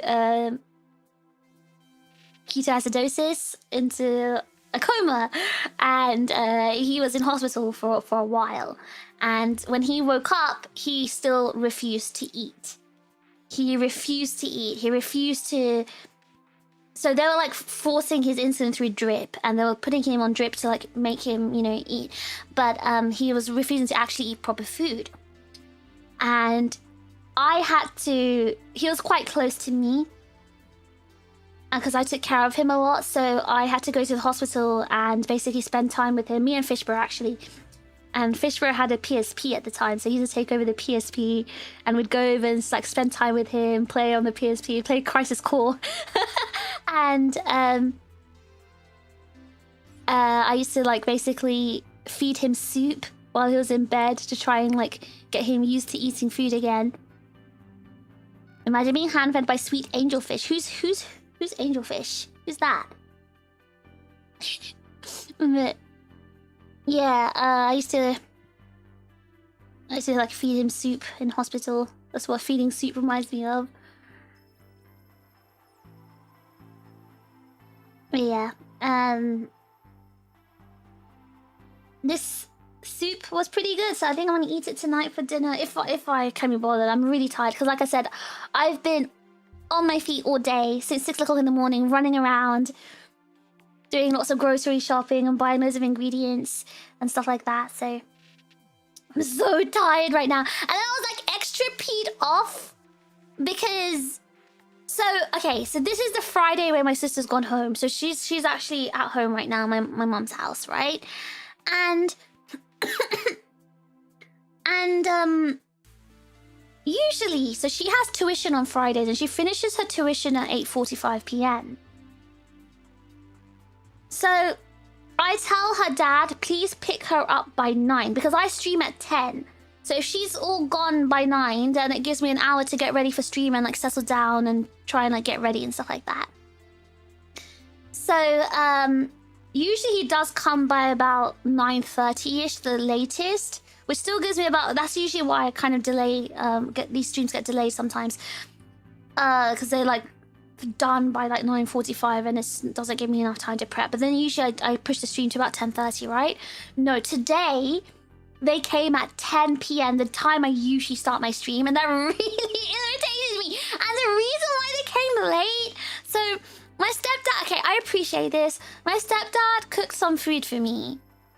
And I appreciate that, I really do. But halfway through the journey to get to this flat, he realized he forgot all the food at home, so he drove all the way back to my mum's house to pick it up. It's like, you should have asked me. Like, you could have just left it. To me, it's more important you come on time so I can start my stream on time, because I can't... Now you basically make me delay my stream, and that means my bedtime is delayed, and I'm dog tired. I'm so tired. So I was in a really irritated mood. Like, I really wanted to appreciate the action of giving me the food, but like, I didn't need it. My fridge is full of food right now. I went grocery shopping today. Like, I wish he had just called me and asked and said like, oh, is it okay if, like, I don't know, I can give it to you on Sunday instead? Like, I would have rather had the food on Sunday than he delayed everything by an hour. I don't know. I shouldn't be in a bad mood because of it, but it did put me in a bad mood because I hate it when like my time is being wasted, I guess.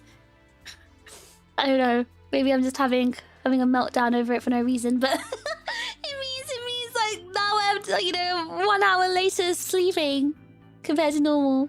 And I'm tired. So tired. I cooked you food. Where is it? It's not like I didn't ask him to cook me food. Like, obviously I let him do it because he's happy doing that sort of stuff, but I mean, I didn't ask for it. So he brought you food to eat.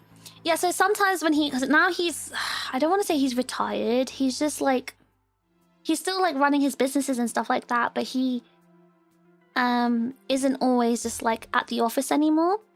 So he's been spending time in his country house by himself, just like with his birds and just like relaxing. So when he's like in that mood, he tends to like cook a lot. He's like, he does his gardening and his cooking. He's like just living his solo happy life away from my mum. And he was like cooking, I don't know what he cooked. I think he cooked, he made like grilled mackerel or something. I don't know. And I don't really eat fish, so it's fine. Like, it's good if I eat that. But I didn't like ask for anything. He just cooks it because he likes cooking as well. Good intention, bad execution. No, it's fine. Like, if you forgot it, like, why would you turn all the way back and delay everything by an hour? When you plan your time around someone else's schedule and then they change the schedule and it's very upsetting. Yes, I think that's what it was. I guess it's because I feel really bad every time I have to delay stream. Like, I feel so guilty every time I do it. I think that's why it bothered me, because I was so prepared to like start stream on time. I had everything all ready. I had all the cups in my room, everything all ready to go.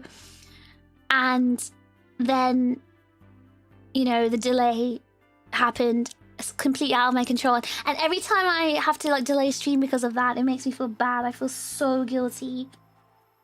And yeah, I don't know. I feel really guilty. I'm not able to start my stream on time, and it wasn't even like just come on time. Like, it's not hard to come on time.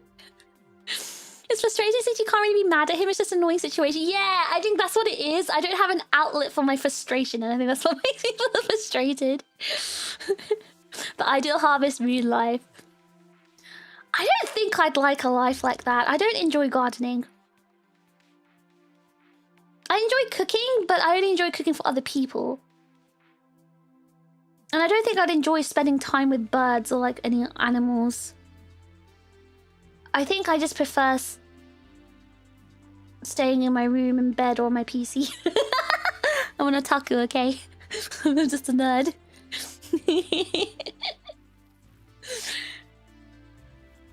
It's a little bit like when a guest comes and they want to help with cleaning. I'm like, don't. I have my ways to do stuff. You'll just do everything wrong. And just I appreciate the attention, the intention when guests want to help stuff. So I usually tell them, okay, you can dry the dishes. Just leave them on the counter though. I'll put them away. Take it out on us. I have. Have I not been snappy today? New flavors. Can you get them in Japan?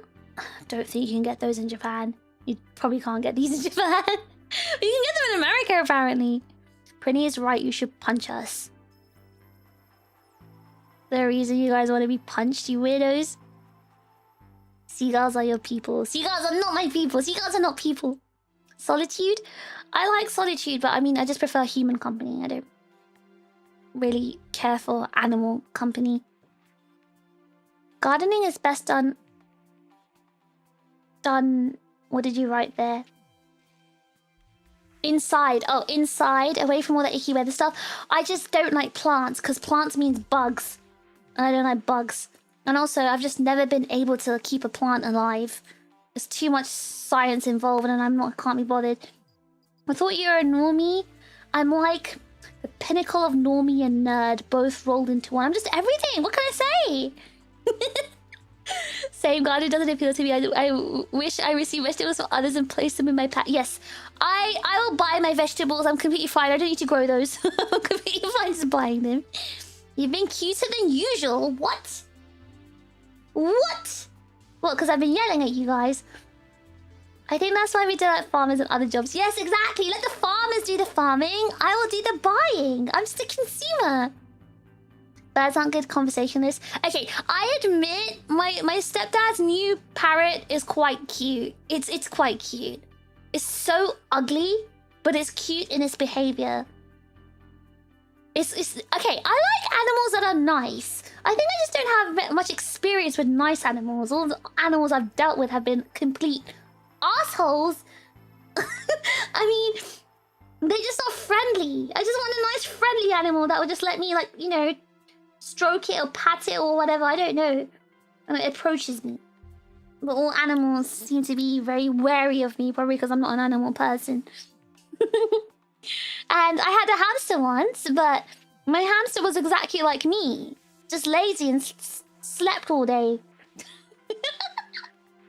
And hamsters, I don't know. I guess I didn't tame it enough for it to be super friendly to me.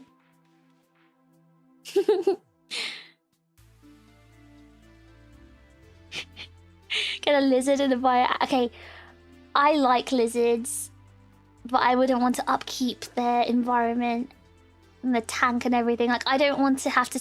That's why I'm not good with animals as well. I just don't want to have to take care of an animal.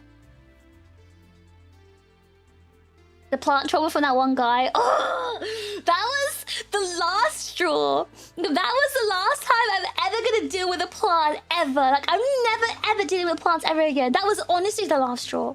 Honestly. Parrots are cute. I don't know. I think because my sister just didn't take care of any of the birds. So they have like 5 birds. 1, 2, 3, 4. Yeah, 5 now. 4 birds. So they have 4 birds before this new one came. And this new bird cost like £1,200, by the way.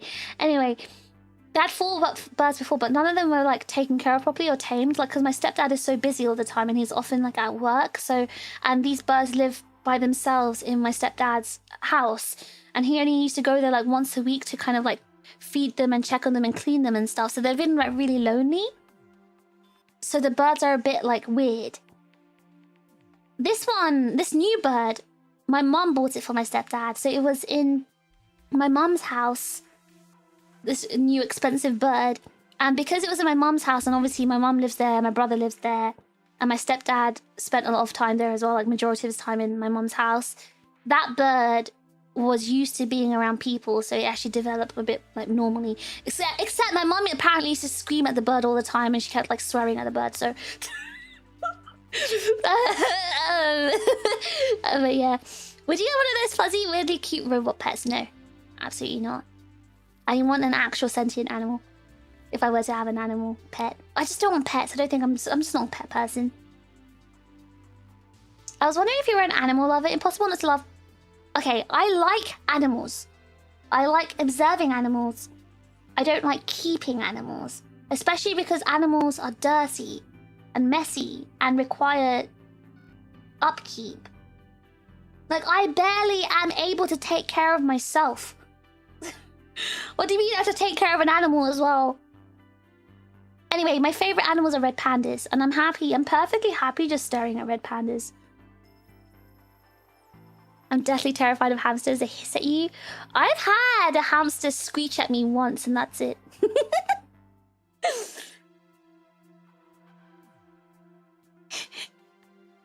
It's 0 upkeep. You just feed the lizards once every 3 days. It's easy. That is upkeep. You gotta feed them every 3 days. That is maintenance. And also, I can't feed lizards the kind of food they eat. I have phobias, or I have phobias of like bugs and stuff. I can't feed them that stuff. But I go into TD. Sounds like you've caretaken for enough, and I spent energy for you. Yes, exactly. You know what? That's exactly it. Because I've spent so much of my life just taking care of others. I don't want to, in my own time, have to keep taking care of more things. Like, in my own time, I just want to spend that on me. I don't want to have to remember to feed an animal and, like, take care of another being. I want to be able to just relax and not think about, oh my god, did I feed the animal? Did I feed this? Did I do that? Did I change? Because I still sometimes occasionally get nightmares about my hamster. It was honestly, like, hamsters are not too like difficult to take care of, but you do need to clean their cage, you do need to replace their water, you do need to fill their food bowl. And when I had a hamster, I got it after I graduated from uni, so my first year of working before I moved to Japan. And that, bear in mind, I was in London, right? I was working in London and I was working for a startup company. I was a slave. Like, I was working so much. What's that Chinese phrase? Work so much, very little money. Something like that. Work all day for little money or something. That's literally how I felt. Like, I was just working like a dog. Barely surviving. And I wanted to throw a toaster in a bath, like a bath bomb. I was that close. And I didn't have any energy to tame my hamster. And I would constantly, like, have nightmares like, oh my god, I forgot to change my hamster's water. I forgot to change the sawdust. I forgot to clean his cage. I forgot to give him more food. And I'd have nightmares of, like, me just sleeping all day for weeks and my hamster didn't have food to eat or, like, water to drink. And I felt so, like, I felt a lot of guilt towards my hamster because I just didn't spend much time with it. And I definitely didn't clean its cage or spend time with it or, like, change its water as much as I should have. Or, like, fed. Because with hamsters, right, you give them dry food, but you should give them fresh food too, usually once a day. And that's kind of like your time you spend with the hamster as well. You give them fresh food, you play with them, you tame them. And I didn't do that as much as I should have. And it stressed me because it was like, oh my god, have I done this? And it to the point it gave me nightmares. And I still sometimes occasionally have nightmares like, oh my god, I have a hamster and I completely forgot to feed it for the past like 5 years. No, wait, I have a hamster and I forgot to feed it for the past 7 years. I forgot to change its water for the past 7 years. Like, I still have nightmares. So I think, yeah, animals are just not for me. Lizards are quite difficult, actually. They're sensitive to humidity and temperature. Yes, that's what I'm saying. Like, you got to make sure the terrarium has, like, the perfect temperature and humidity and everything like that. Like, I don't want to have to faff around with all that. Birds do need a lots of love. They do. And they need a lot of, like, human interaction. And the poor birds in my stepdad's house were not getting that. And I feel so guilty towards them. Like, I like those birds, but I just don't like the fact they're all caged up and all lonely. I would never do that, personally. It's like chips when fish leaves us alone for too long. Okay, but you guys are fine. You guys are fine. It's cute when you guys are, like, lonely and need me. It's fine. You guys are fine. I just don't want animals. Because animals are like babies. Birds are very social. They don't handle loneliness well. Yeah, I know. And that's why I feel so guilty for those birds. Screaming at animals that sound like fish mom. She's a clean freak. Like, she's a proper, like, she's anal about cleanliness. And I'm not saying birds are dirty, but they kind of, like, take up a lot of space. And, you know, sometimes when they flap their wings inside a cage, or their, like, sawdust or whatever that flies out, the newspaper, like, flies out. And my mum just doesn't like any of that. And it's so sad because, like, she was dumped in the corner of the kitchen in my mum's house. Whereas in my stepdad's house, He put her on a really lovely table, gave her a massive cage, and he put her right in front of his like bay window. And she looks more like an ornament, if anything. So now that bird is really happy.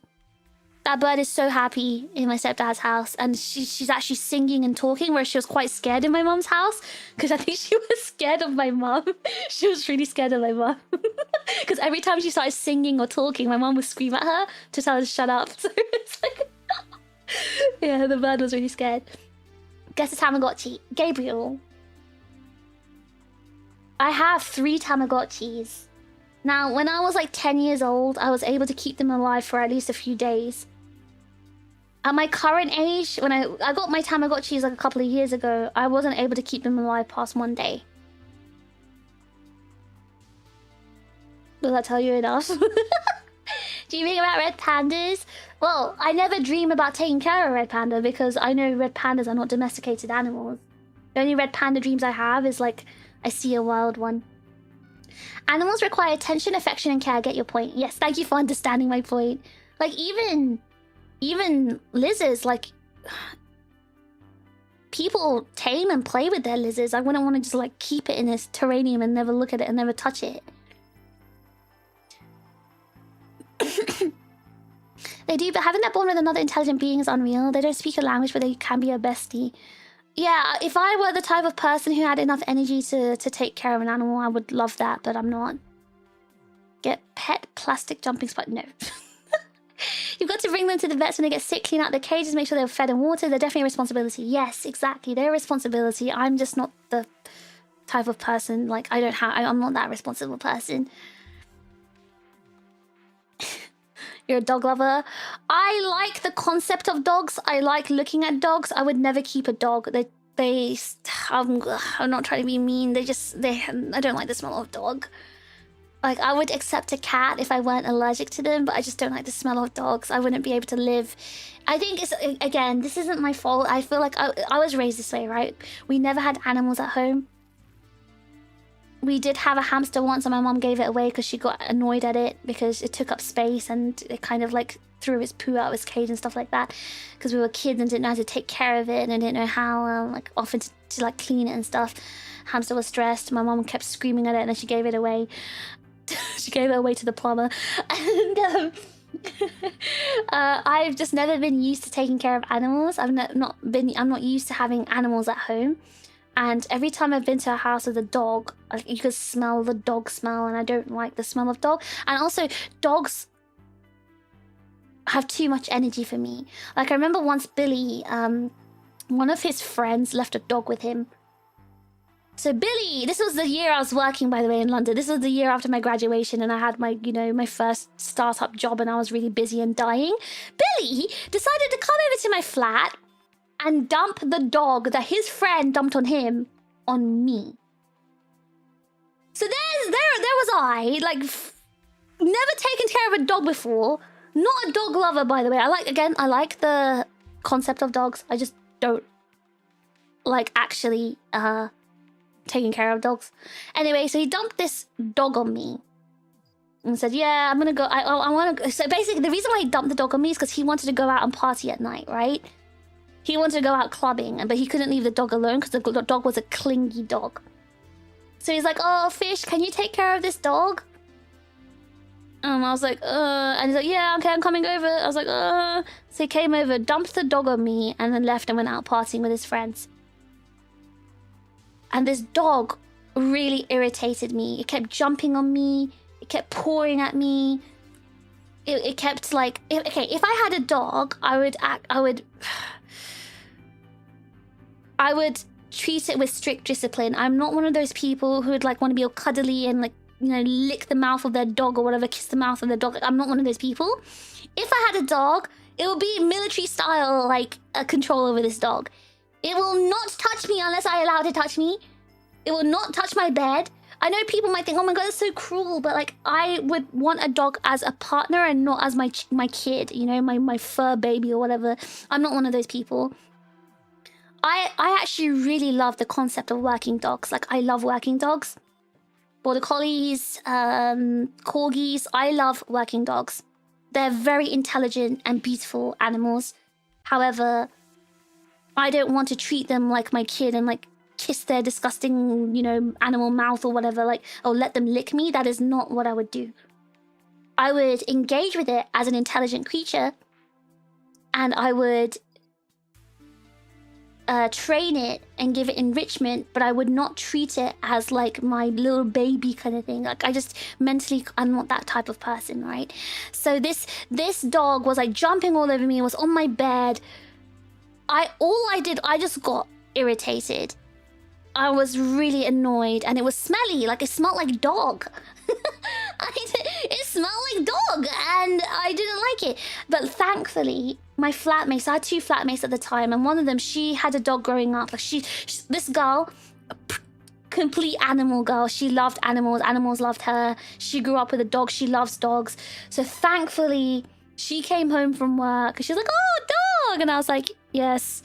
Please get this dog off my hands," because I will actually like open the door and let it escape into the night, because this dog is on my bed, and that's really upsetting me. It's upsetting me. This fur is on my bed. It is smelly. I'm gonna have to like disinfect in my entire room. Like I'm about to lose it. So thankfully, she took the dog and took care of it until Billy came back. I'd like a pet dog, but mainly a lazy dog. Well, pets reflect their owners, right? So maybe if I had a dog, it'd be a lazy dog. Because I wouldn't take it on walks.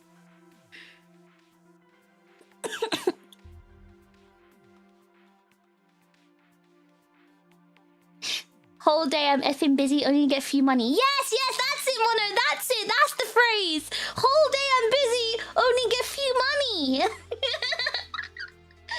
I feel like pets are best for people who gain mental HP from having them rather than taking responsibility for damage. Thank you, Pretty! Exactly what Pretty said. Oh my god, yes! That's what I was trying to say. Yes! Pets are best for people who regain mental HP. Not me, by the way, not me, that's not me. Rather than taking responsibility for damage. Yes, that's me. Okay? I do not gain mental HP, okay? I've had a pet before. I've been around pets. I regain my mental HP from looking at pictures and videos of red pandas. Like, I saw a really cute picture of a red panda today. It was so cute. I genuinely felt like my life points increased by 3 years. Like, I gasped when I saw this picture. I felt a feeling in my chest. I felt this really weird feeling in my chest. And it's almost like I saw +3 lives in my head. Just from looking at this cute picture.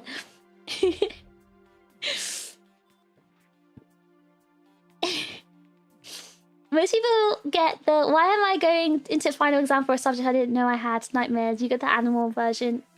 Mine is about responsibility. All my nightmares are usually about responsibility. Like, I've been responsible for so many things, and something slipped past my mind, and it resulted in a death or something. That's why I just don't want to be responsible for anything. Birds are pretty dirty. They constantly poo and shed dander. Yes, and my mum didn't like that. Understandably, because she's a clean freak. And I actually appreciate her being a clean freak, by the way, because I like keeping my place clean. If you're not working all the time, it's actually quite nice. Good public transport means you can meet... Oh, you mean in London? Yeah. I'd be scared of your mum too. I love how even the bird learnt to be scared of my mum.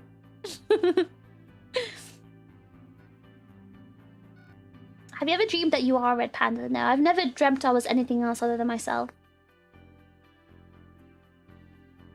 Hug the lizard. I went to a reptile exhibition convention in Tokyo once, and we got to touch the lizards and stuff like that. So I did pet and like hold a lot of lizards.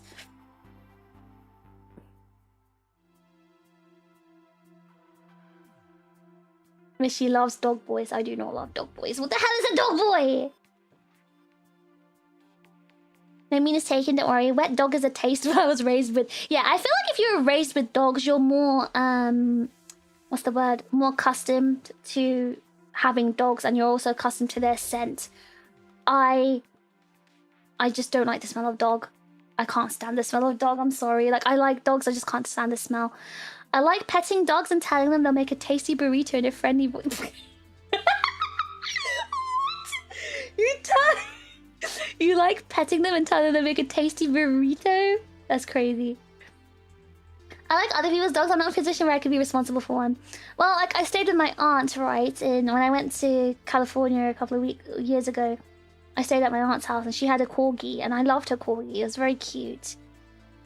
And it was very cute. However, I just couldn't stand the smell. Couldn't stand the smell. I couldn't stand the fact that every time I walked into the house, it would jump on me. It was cute to stare at. That's pretty much it. There are too many people who get animals because they're bored and just give them up after a few years, so it's good to put actual thought into it. Exactly. And I feel the same with children, by the way. It's the same with children. Having pets is even more responsibility than having children, because at least your children will grow up and become independent. Your pet will never grow up and become independent. Your pet will rely on you. Your pet will be dependent on you for the rest of their lives. Your pet will remain a 3-year-old for their entire life. And you need to take care of them. Like, unless you're ready for that responsibility, don't get a pet and just ruin their lives. Like, again, don't get me wrong. I love animals. I respect them. And that's exactly why I wouldn't want someone just willy-nilly taking them for fun and then dumping them when they realize they can't handle the responsibility. Having dogs means you can't just go on holiday whenever you want. You can't just go away whenever you want. You've got to arrange someone to take care of the dog. You've got to arrange, like, pet hotels and things. You've got to arrange checkups and stuff. You've got to actually take on the commitment and actual responsibility like it's a kid. But for the rest of your life. They're not going to grow up until, like, 18 and leave.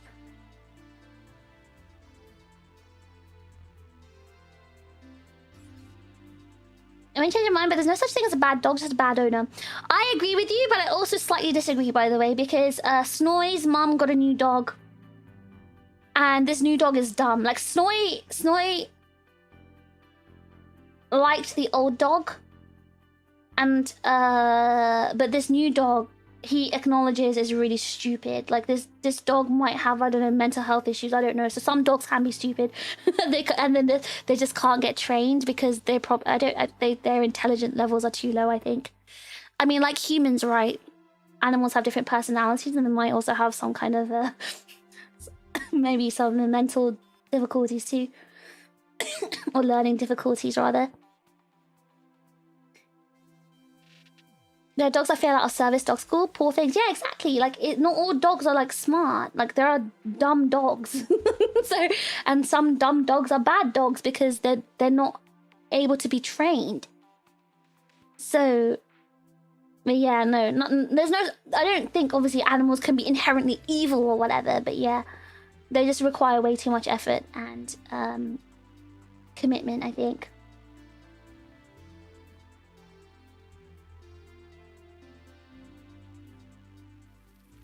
Dogs are nuts. If you get a working dog, it's not for the house. Oh my god. I get so irritated when people get working dogs and just dump them in their house and don't engage with them or, like, give them enrichment time or train them or tame them or anything. It's so bad. Like, so many women do it. Like, even my aunt. She just, like, let the corgi... She was so terrible with the corgi. She ended up just giving it away after 2 years. So horrible. Dog smells like dog. Yes. I don't like dog smell. Some dogs never bathe or get groomed. Even if they bathe and get groomed, they still smell of dog. Like, my aunt used to get her dog groomed, like, every week and, like, bathed every week. It still smelled like dog. You don't let your dog on your bed. Good. You have your boundaries. It's perfectly normal. I know some people think I'm, like, evil for not liking, you know, not wanting a dog or whatever. Or not particularly liking dogs. Again, I like the concept of dogs. I just don't ever want a dog. Red pandas are notorious for being aggressive, antisocial. Excuse me. while they are, yes, while they're very solitary creatures, they're not notorious for being aggressive, okay? As someone who studied red pandas extensively for over 3 years, I think I know about red panda behavior. It's like having untrained kids. Yes, exactly. Like, it's actually a misconception. People think that red pandas are aggressive. Like, yes, they can be. Like, they play a lot and they fight each other a lot. But I mean, a lot of animals are like that as well. They are aggressive. But actually, red pandas are more timid than aggressive. Like, their entire personality is made to run away and hide. And the whole reason they're in the top of the trees is so they can hide from predators. They even have like stink glands, kind of like skunks. So whenever they feel like they're in danger, they'll release those stink glands so they can run away. Like they're focused on running and hiding because they're so scared and timid of everything. Of course, they play fight, but because they're solitary creatures, if you leave them with other red pandas, yeah, they do get a bit aggressive. But that's normal for a solitary creature. They're not the only solitary creatures. There's lots of solitary animals. And if you also tame them, or if you take care of them properly, they can learn to coexist. But you got to separate them when they get like, you know, a bit like, you know, territorial. Because like in China, they have like a massive like conservation forest for these red pandas, and obviously they have their little territories, and sometimes they do fight because they get fed all at the same time. But it doesn't happen all the time because they're very good at like separating them and stopping fights. Can we see the red panda? Okay, hold on, give me a second. Give me a second. Oh, my parents' dog. I love spending time with him and he adores me, but after more than a day or two, I'm exhausted and drained. Yeah, exactly. I feel the same way, Pete. Like, I liked hanging out with my aunt's corgi the first day, and after that, I just felt exhausted and drained. Like, I didn't want to see the dog. And I didn't want to hear it constantly barking and being annoying.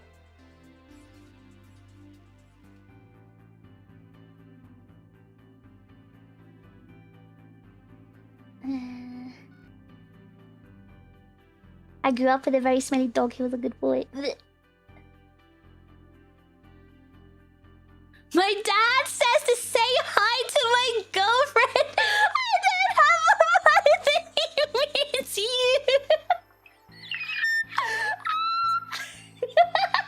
So yeah. My blue-haired internet anime girlfriend said hi to you as well, Dad. So funny and cute. Oh my god. Hold on. Ah! Corgi's a good dog. Yeah, I like corgis. Okay, I like working dogs. They're very smart. They're very intelligent. If it'll show, get farm animals as pets so you can eat them if you're tired of them. Like a chicken or something.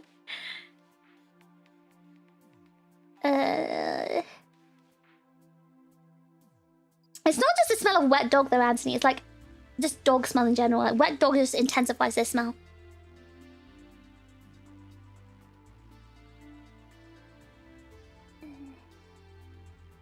Most dogs are trainable, at least in basics.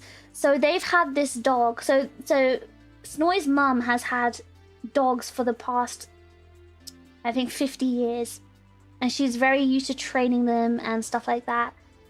And all her dogs have been really fine. Like, Snoy had been growing up with dogs as well. And all of them have been trained to some degree where they can at least potty in their potty area.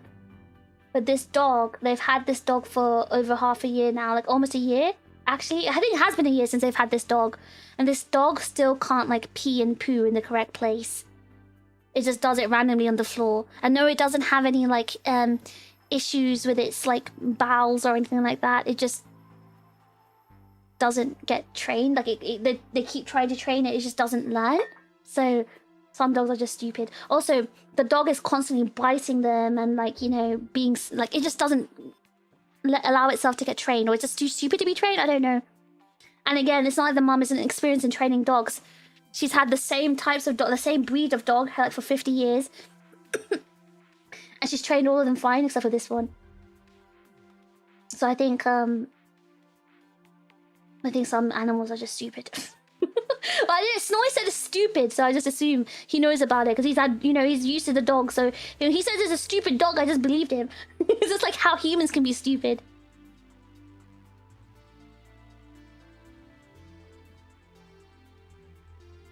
Are dolphins evil? Really?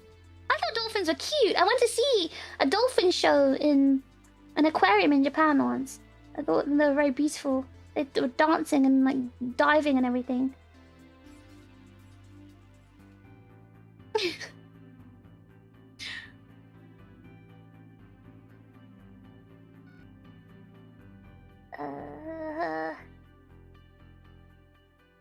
Red panda fights are adorable. Yes, I can't take red panda fights seriously. Just the way they're like jumping up with their paws up is just so funny.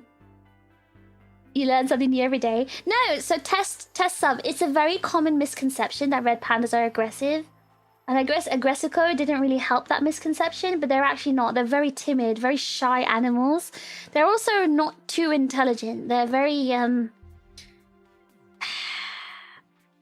let's just say, as soon as they see a tasty food, they become so stupid. They become apple-brained, and they're just not very smart when it comes to, like, they can be so easy controlled by apples and like other tasty fruits.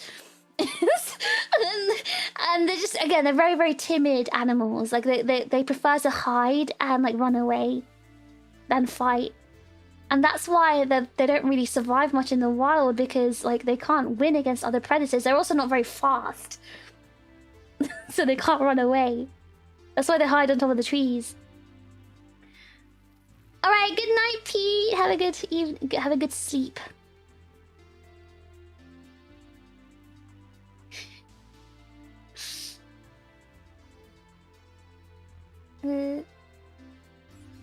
Dolphins are evil? Can you guys tell me why dolphins are evil? They're famously evil in a variety of ways. I don't know anything about dolphins, so please teach me. Why are dolphins evil?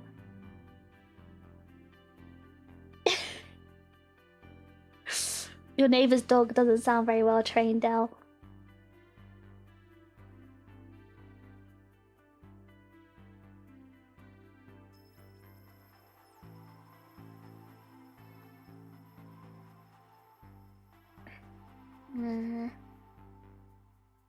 Dolphins are the only other animals to commit a very serious type of crime?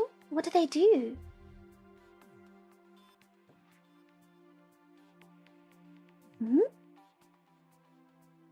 Ducks as well? They gang up on sharks? Dolphins do things to each other that YouTube chat won't let us post about. Dolphins assault pufferfish to inflate them to get high. They also perform that one R word. They take joy in murdering sharks and other animals? Grape? Wait, don't all animals kind of... Dolphins and ducks are grape... Wait, isn't that like... all animals?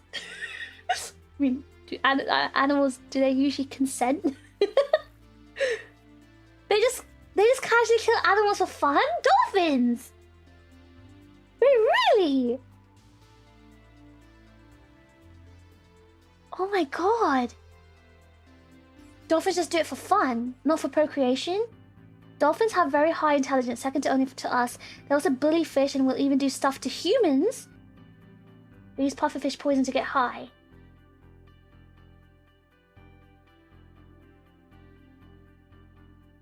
This is like the time I thought penguins were cute, until I saw the video of them like poo exploding all over the other dolphins. Like they would just like spray their poo. They would just like spray their poo all over another dolphin, and I just changed my, like, that really changed my mindset on dolphins. Like I don't like dolphins. Not dolphins, sorry. Penguins. Like I started hating them after I saw that. But like, this is kind of like that moment when I first discovered how disgusting penguins are and dirty they are. Oh, that's how I'm feeling right now. They're notorious for being into interspecies too. What does that mean? Like, what do you mean by that?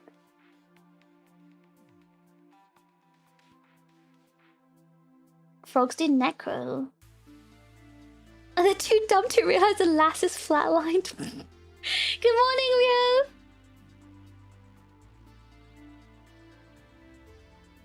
Okay, hold on. Let me show you the red panda that I was talking about. A lot of animals do these things because they're too dumb to know. Dolphins kind of actually do know. Yeah, that does make it really evil. That does make it evil. Like when you're doing all this stuff consciously, that's really scary. Look how cute it is! So cute. You know, when I saw this, I was on my phone. I gasped and I instantly just like booped my own nose against the red panda's nose. Like I did it like without thinking. Like I just gave it a little boop with my nose on on the red panda nose, and I wanted to give it a little kiss as well. Look how cute this is. Look how cute this is.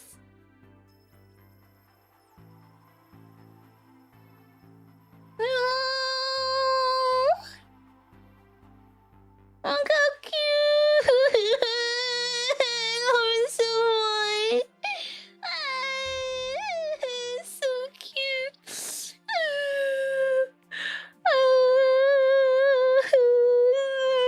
Cute.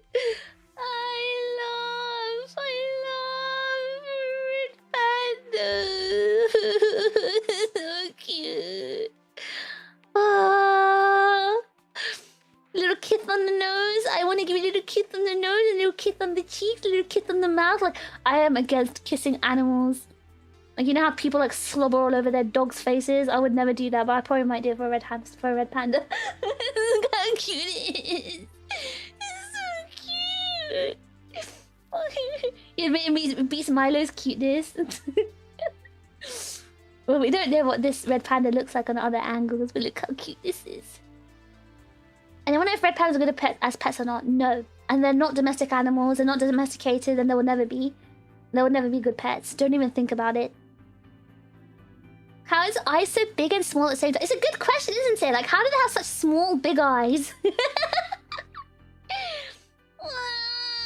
so cute. So cute. Oh.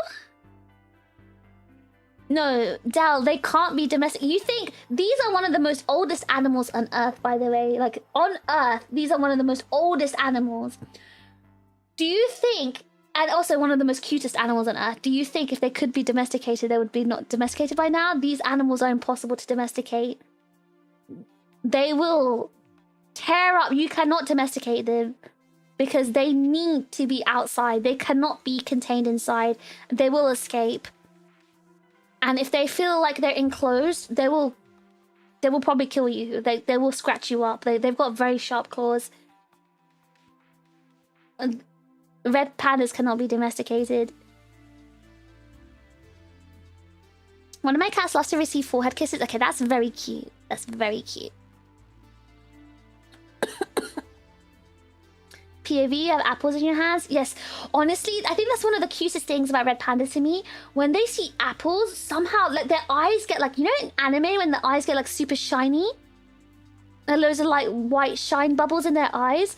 Literally that happens to red pandas. Every time they see apples, suddenly their eyes become so big and shiny and wobbly. Like, wow, apple, apple.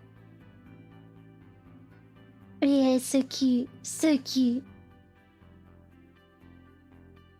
Sharks are older. I said one of the most oldest animals in the world. I didn't say the most oldest. People often conflate domestication with taming. They can be tamed to a degree, as in to a degree. Like it depends on the zoo. Like for example, in China, they're pretty good at taming the red pandas, so they're very used to being around humans. Again, they are very gentle animals by nature, so if they don't see you as a threat, they won't attack you. So because they're so used to being around humans, some of them are completely fine around them. It's just they really don't like being enclosed. They have to be outside and in the trees because it's in their DNA to like want to be up in the trees. And also they're just really they're kind of dumb. They're not smart like dogs or something. This is like Zero and he sees a thick lady. This is what he looks like. Hey, can you not compare red pandas to Zero, please? Don't compare them to humans, please. So you need to go back to China. I want to go back to China so bad. Like, when I went to Shanghai, I was only there for 2 days. There's a zoo near Shanghai that I really wanted to go to. Quite famous for red pandas. And, oh, I just didn't have time. I really want to go back to China. If the flights to China weren't so expensive, I'd be going there all the time. Guys, China's amazing. I'm not trying to be like a CCP shill or whatever. Okay, I've only been to Shanghai, but Shanghai is so good. And I want to go to other parts of China, but oh God, I really want to go back to China. It's just, it's like every type of geography you can imagine is all in China. And I think that's quite amazing. We see them trying to open doors. Yes, because they are amazing escape artists. That's my point, right? You know, they don't like to be enclosed. So they learn how to open doors. Ah, you're trying to demonstrate their intelligence. Okay, but that's like a 3... They have probably the intelligence of a 3-year-old. Mono, is this true? Is she really not a CCP show? Mono's my agent, guys. Their national parks are absolutely... Yeah, they have really nice national parks in China. Stretch. I think when I go back to Japan, I might try and do another China trip. I'm going to try and do another China trip because I don't want to lose the opportunity while I have it, like being able to go to China very easily and conveniently. I've been a bit like conflicted lately, Chips. I've been a bit conflicted.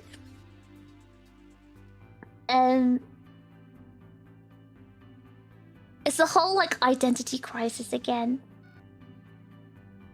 You plan to return soon to Japan? The plan is September. Or end of September, rather, October. However, I've been conflicted. Like, I told myself I'll only be staying there for like a year just to finish school and stuff. But I think once I get there, I'm not going to want to leave because I'm so used to my life there and so comfortable with it. And like, I was thinking about it again recently, right?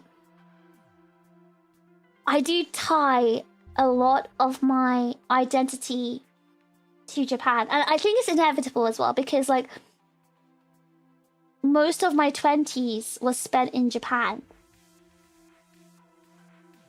Like the majority of my like life as an adult, proper adult, was spent in Japan. And while Identity crisis, you're a 55-year-old whale shark. Hey, I'm a human! Who said I'm a shark? I'm a human! What are you talking about? What are you talking about? When did I ever say I was a shark, huh? Huh? What? Anyway, you've lived a lot of your adult life there? Yeah, exactly. So that's, I guess, caused some sort of identity crisis. And, I think being in Japan is so familiar and comfortable for me that once I go back and get used to it again, it's going to be really hard for me to leave. And I know myself very well.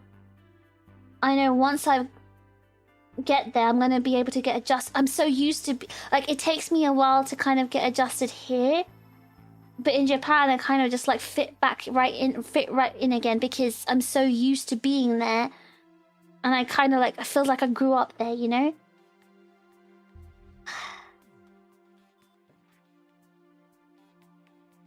Honest question, do you see yourself buying a house and living long term in Japan? If no, I'd say that's your answer. So, laziness, I guess. Because I don't have to work hard or suffer or struggle.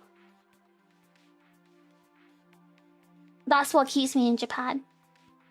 Again, if I were able to live here easily, I would prefer to live here. I would love to live here. If I were able to have a house or like, because in Japan, right, my rent and my bills are so cheap. I could easily live there without suffering or struggling. Because this is something I was thinking about as well. So, you know, I saw a tweet and I think that's what gave me this sort of thought train. I saw a tweet about like someone who was in Japan during COVID. It was a foreigner, and they said how, because okay, for those who don't know what COVID was like in Japan, everything was in lockdown for a very long time, and a lot of people lost their jobs, especially like foreigners, right? Foreign residents. If they didn't have like a proper Japanese company job, they most likely lost their job. And what's the word? A lot of them. I was reading about like how someone had lost their job, and they were staying in this like a share house hostel thing at the time. I don't know. And everyone was gone. It was like a foreign hostel thing. Everyone was gone except for the staff of that hostel, and he was like the only one remaining. And how he ran out of money to the point that he was eating like one onigiri a day, and he was like starving and losing weight. And how like the hostel staff noticed, and they all like gathered up like supplies to try and feed him and take care of him. He had like no money and no way to go home or whatever. And I was thinking to myself, like, I was never in that situation.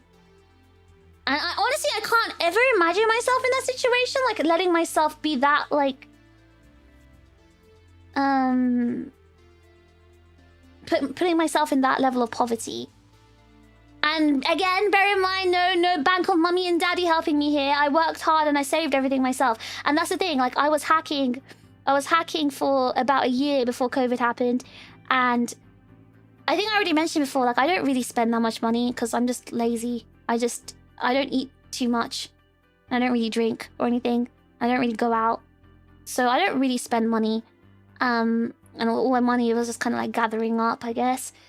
And yeah, I don't really like squander my money or anything like that. So when COVID happened and I stopped hacking for a while, I couldn't hack for a while, right? But I survived completely fine because I had sizable savings. And Japan was so cheap to live in that it really didn't affect me too much. Like, I obviously had to pay my rent and bills, and my food costs are very low, and also Japan's just very cheap. So I was just able to survive completely fine. And that's what I mean. I felt safe in Japan in that sense, where I don't feel like I'm ever going to be like, oh my god, if I don't work, if I don't hack, I'm going to be on the streets. Whereas I feel that way in the UK. Like I feel that way in the UK, and I can't be constantly under the stress, the duress of having to work to survive. In Japan, I'm able to relax and survive and live and not be at the risk of being on the streets. And I think that, to me, that peace of mind is so important to my core, like not knowing that I'm not going to be like homeless or whatever, whereas I don't have that here. And that's what I know, that once I go back, I'm going to feel that same sort of peace of mind and like security. And I'm going to succumb to it. Could you live in the UK easy if you move somewhere else cheaper than London? There is nowhere in the UK where I can get the same quality of life. Okay, so bear in mind, I live in Tokyo in quite a large, at least for my size, a large 1-bedroom flat, as in it meets my requirements. Extremely fast fiber internet, 1 gigabit per second. Extremely cheap living costs, the food, the travel, the rent and the bills. And I'm at the heart of the city, so I've got everything at my fingertips, right? Can I have that same standard of life for the same price in the UK? That's the question. So you're saying, could you live in the UK easy if you move somewhere cheaper than London? If you look at the most cheapest place in the UK, it is, the cost of living is so high right now that you're going to be, because again, one of the things I value is my independence. I had a whole flat to myself. To get an entire flat to yourself, the same size and same sort of living standards, you're going to be probably living in the most like slum areas of the UK. and it's going to be very dangerous, usually with high crime rate and everything. So, and it will still be very expensive, about £700 or more a month in like the most grottiest, terrible areas. And it's going to be way far, like it's going to be very far away from London. And obviously everything, all my, you know, people I know, my friends and everything's all in London. And to travel, the train prices in the UK are ridiculous because our trains are not nationalised. So I'd be spending about £200 or more just to travel to London when I could be spending £15 on a flight to Italy. That's the current state of the UK.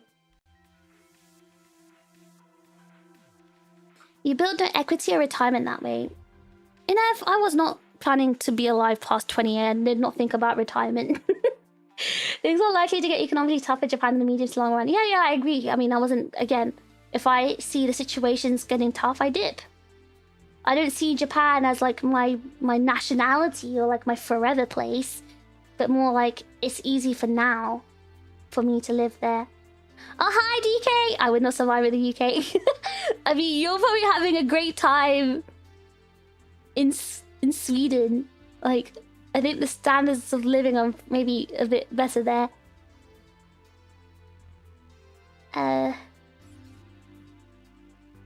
If bills in Japan are cheap when compared to other countries, then maybe I should get back to learn Japanese, do some studying to move. Well,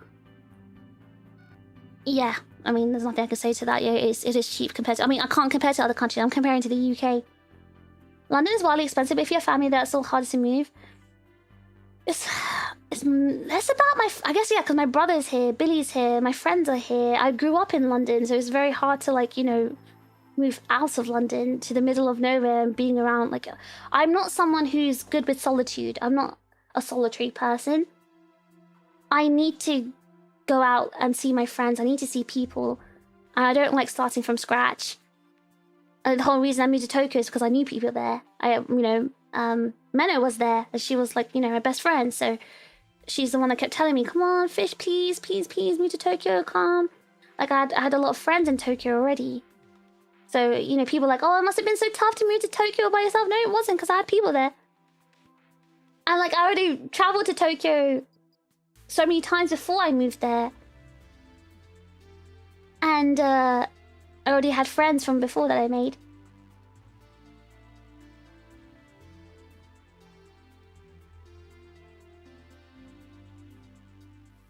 Existential peace of mind is important. Yeah, it really is. Like, that honestly means so much to me.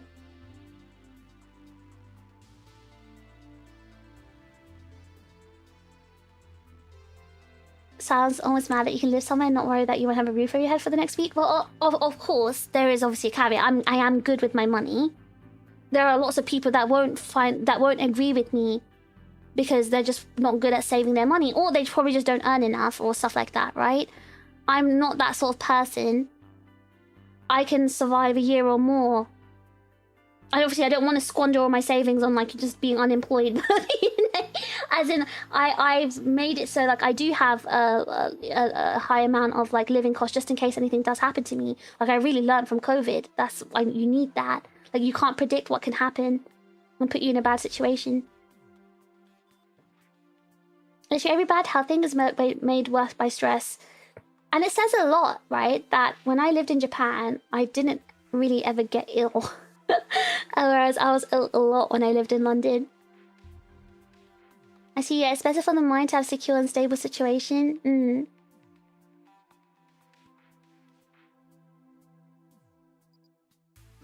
England has the worst square footage and quality of life compared to anywhere in Europe. Like, I hate to say it, but it's true. It's true. Like, if I were rich, I'd love to stay in the UK forever. I'm not. I'm a white hat hacker. We're poor. Love the advice. That's just always just move somewhere. Exactly. Me too, Gabriel. It actually pees me off when someone's like, well, why can't you just move to a cheaper part? Yeah, sure. I'll move somewhere with zero amenities, zero future, zero career opportunities. Like, these places have no jobs, by the way, as well. And they're, like, usually high crime rates and full of poverty. Yeah, just move somewhere like that. Surely that's great. If I wanted to live under a bridge under a bridge on the streets, then yeah, I can do that. But I wouldn't. Sounds like the UK is an obvious loss. Yes, I mean, again, there's been a huge cost of living crisis and like just a general crisis in this country for a very long time. It's why, obviously, you can't get very political right now, but there is a big issue happening right now in the UK. I think anyone who sees UK news is aware of it. There's a lot of issues going on in the UK, especially when it comes to living. Half the UK are on food banks. They can't afford to buy food. Our country is in so much debt. There are no jobs. People are actually living in poverty in a first world country. Does that make sense? And because so many people are depressed and riled up, starving, angry, they want to blame someone. And of course, political leaders love to like have a scapegoat to blame. It's basically like, you know, Nazi Germany. It's the same sort of concept happening right now in the UK. That's how bad the situation is. Obviously, if you're in America, you're probably not seeing this, but people who are in the UK completely understand what's going on. It's not viable to live in the UK unless you can afford to live in the UK. It's really bad. £400 per month for a flat in Hull, sharing with another family. Sounds about right. In Hull, out of all places, too. Oh god, I'm a little bit behind the comments.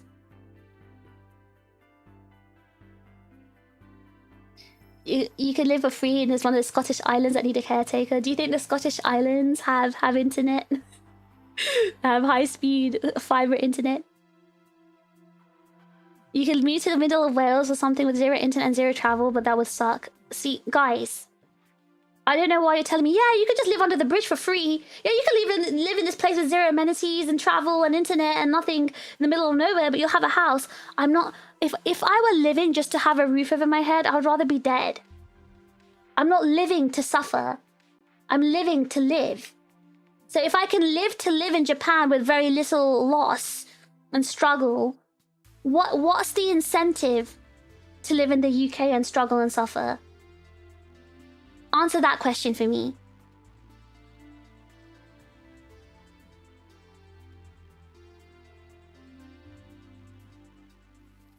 The toughness of Japan's economy will hopefully be offset by getting sponsorships from places with stronger currencies. Hopefully. Hope the UK is treating you well, Fish, despite it all. Thank you, DK. Sorry, I don't know if you're still here. Thank you, sorry, I'm really behind in the comments. I'm fine right now because... obviously, I'm living rent-free and my food is covered. And my two expenditures in life are just rent and bills and food. And all three of those are being covered right now. So I'm completely fine at the moment. But obviously this situation is not going to last forever. This situation is going to last until July. So back in square one. Back to square one from that.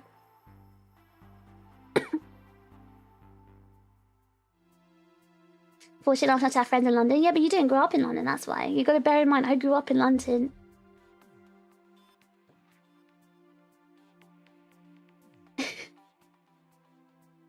Sounds pretty familiar to my spot in the UK. Zero outlets and zero options. That's unfortunately most places in the UK, isn't it? Outside of London. Like, outside of London, London's the only place that really has jobs. And, like, you know... yeah.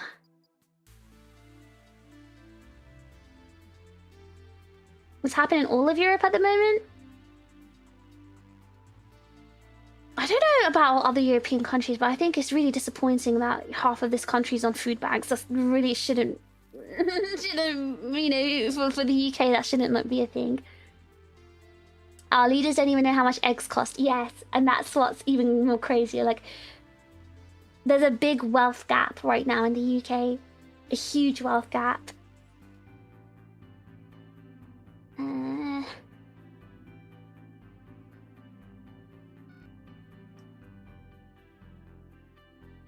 Yeah, why not be homeless? It's cheap. The answer is that most people have attachments to their place of origin that they struggle to just pick up and leave. Again, I wouldn't mind picking up and leaving, but there has to be something in it for me.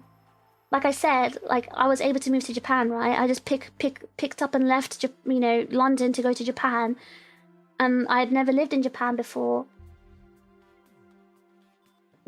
I had no attachments there or anything. I had nothing there except for just a few people I knew. And like passable knowledge of the language.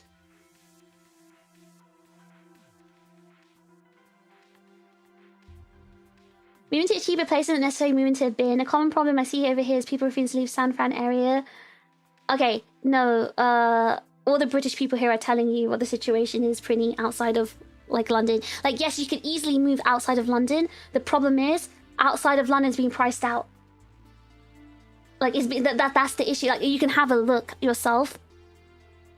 No one can afford to live in London anymore, so everyone's moving outside of London. What does that mean? The prices are going up. So unless you're literally moving into the middle of nowhere with zero amenities and travel, like, you know, no internet, no public transport, nothing, and like only very old broken buildings, you don't really, and I can't live in a place that has a very poor like building. That's exactly what got me so sick and ill and put me in hospital to the point I had to like stop my degree when I studied medicine, because I was in such a horrible, dilapidated, poor, cheap area in Cardiff. And that got me really ill, because obviously the housing in the UK is very old, over hundreds of years old, and these places are often not insulated well or built well. And when you live outside of big cities, that tends to happen. You tend to be in housing like that. So again, like, for example, even where Inev lives, right? He lives in the country near Scotland, like it's really middle of nowhere, but that place is almost the same prices as London. Every area is getting priced out. That's the issue. So it's not the same as America, where you have all these different options, where you can live somewhere where you do have a, you know, passable quality of life and much cheaper. It's not the same here.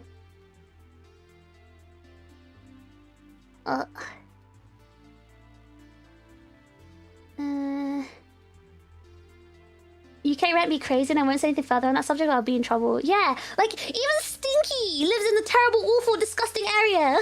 Sorry, Stinky, I'm sorry. But, yeah, it's the prices are so similar to London that, you know, for a few hundred pounds more, you'd rather just be in London at that point. Obviously, but Stinky has no reason to be in London, and his job's not in London, so... I feel like half the country feedback is bad, shouldn't be a hot take. No, that part's not the hot take. No, of course that's bad. It sounds like Japan's a no-brainer for you. I'm sure there are countries that are cheaper than Japan and have good amenities, like Thailand as well. It's just Japan's the convenient one because I've already have like a base there and I already know the language.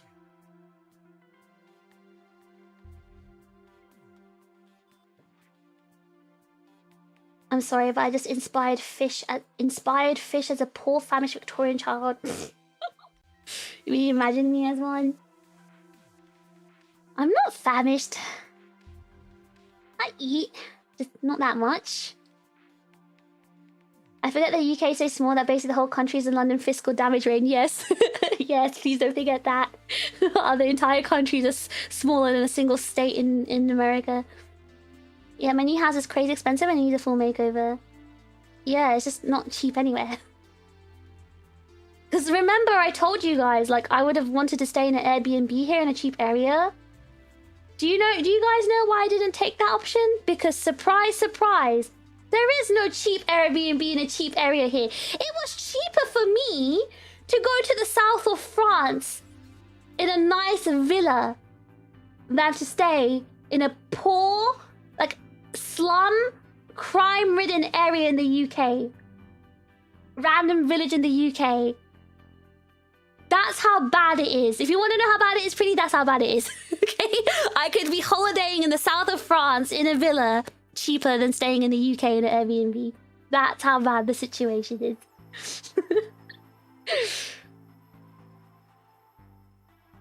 You're 150 miles from London and you're still a commuter town? There we go. There we go. Learning that the entire UK can fit in Texas blew my mind when I first learned it. Yeah, I mean, UK is just a small island. Relatively new, learning new things. So, but you were hospitalized? Yeah, it was bad. So I studied medicine, and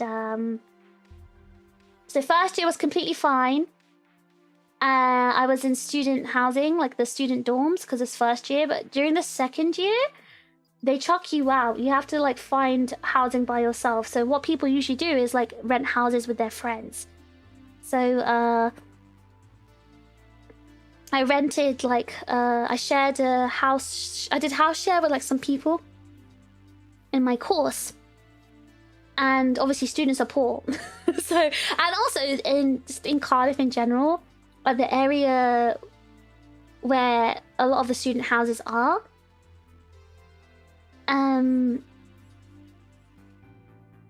really in really bad condition. Because again, like I said, in the UK, a lot of our houses are from the Victorian time, so they're over 100 years old, and they have not been renovated. So they have very, very poor ventilation and poor insulation. And the place that we rented had a very terrible black mold problem. Now, no one else in the house was affected but me, because I already have health issues. I have quite severe asthma. So, it infected me pretty badly, to the point it infected my skin as well. Like, my skin turned to stone. Sounds crazy. I couldn't like open my eyes properly, and I couldn't move my fingers, and I couldn't move my joints, and I couldn't go to uni, and I also couldn't breathe. I just couldn't breathe. So there were multiple issues that happened because of this black mold. The black mold was so bad that everything in my room was wet. Like all the books in all my school books, my uni books, were all wet, like they had been thrown in a bath. Everything was wet. My bedding was wet. Everything was just like wet. It's not even just like a bit damp. Everything was just wet, like someone had thrown a bucket of water all over my room. And I was living in those conditions every single day. So yeah, it really badly made me ill, and then I had to be hospitalized and had to withdraw from uni. It was pretty bad, but this is a very common situation, I think, in the UK, in a lot of housing, because they only just recently made a law for renters in the UK, only like literally last month or 2 months ago, where now landlords have to deal with this kind of mold problem ASAP, because back then they didn't have to do it. This was about, what, 10 years ago now? And back then there wasn't such a law, so they didn't have to do anything, and there was no consequence. So yeah, it was pretty bad. Fish studied med. Yeah, I did. Well, my first degree was, but I didn't complete it. I had to drop out after second year.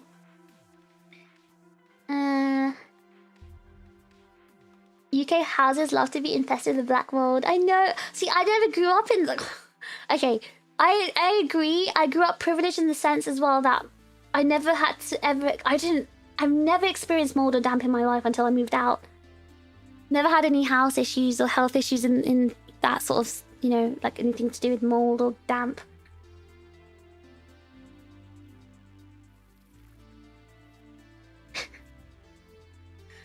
I like how there's no realistic restitution for most people in a scenario where you just casually have to live with black mold like it's no biggie. Now there is, but back then there wasn't.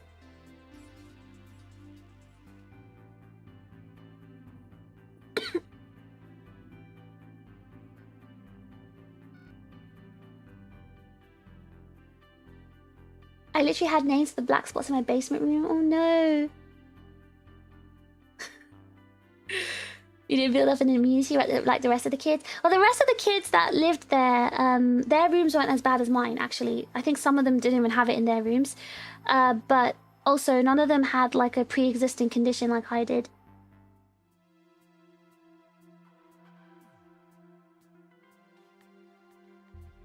Skin changing similar to stone, joints locking and hard to breathe. Generally sound like you got cursed by Medusa. Yeah, lots of people made that joke. I'm okay now. It took like about 3 years for all the scars on my skin to heal. But it did. I made a full recovery. So naturally, all the landlords are up in arms about how they won't be able to afford to rent out places under such conditions. Scientists are developing even smaller violins to play for them.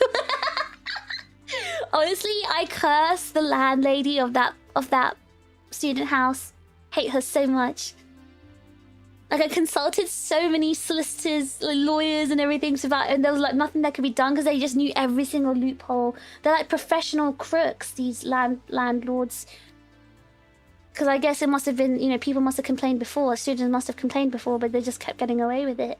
They'll just paint over the mold every time the new students moved in. But yeah, if it was now, oh my god, now you can sue them into oblivion because now there's so many more laws protecting renters now against like mold and stuff.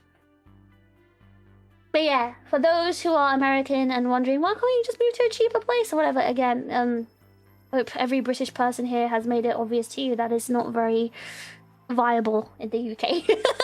Remember, I'm the only one here that lives in London other than Jack is, so yeah. No one has it easy here. It doesn't matter which part of the UK they're in. Heaven forbid you just not rent out and active lethal risk. The worst part was my mom tricking me saying, yeah, don't worry, just move out to another place. Okay, she didn't intentionally trick me. She just had a random like mood swing. She was like, yeah, find a new place to live. I'll pay for it. It's my fault for trusting her, to be honest. Oh, you're from South London? Nice. No, not nice. That's disgusting. I hate South London.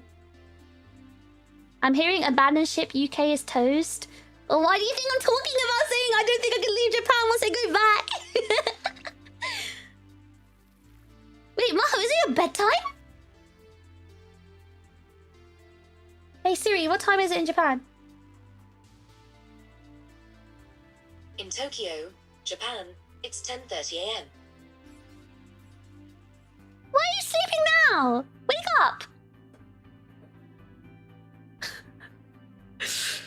I miss London for quite a while, but I'm quite happy out here. Smelling poo every day. Dung in the air. Anyway, so yeah, I've been having this identity crisis. Going back to what I was saying. I think it's hard because, again, it feels like, again, most of my 20s in Japan. I'm saying good idea, pack up new PC, gonna live in Japan for the foreseeable future.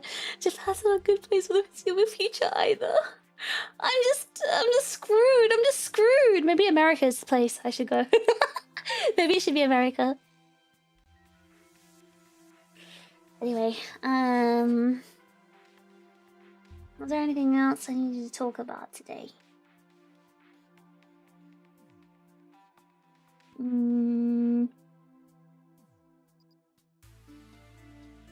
Oh, I have a fun collab planned soon. I arranged a very fun collab soon. If you guys look forward to that, if you don't remember when it is. It might be at the end of this month, actually.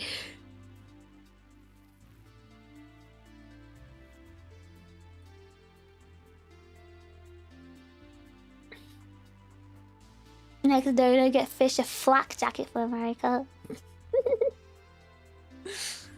America also has problems. Yeah, it does. But you can live in a big house in Texas. There's great spots in America and terrible spots. At least there's variety. There used to be a variety in this country until it went all downhill. Yay, collab! Yes. What is it? Did I even write it down? Uh-oh. Hold on. Let me check.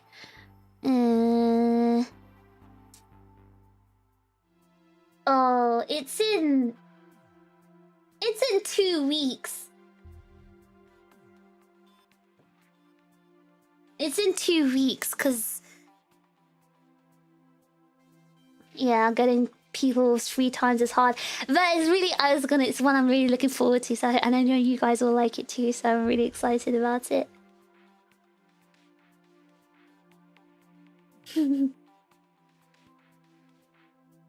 And had the right idea. Moved up north. North is so expensive now.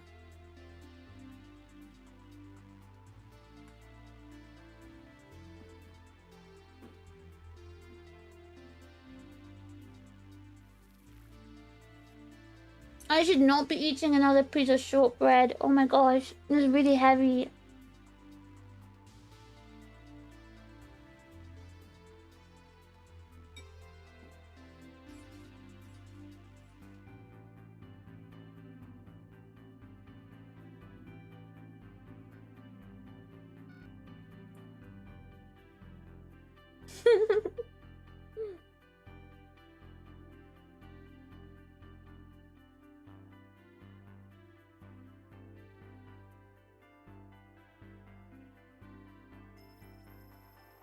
I can't eat real food, I'm tired. I still haven't cleaned the kitchen.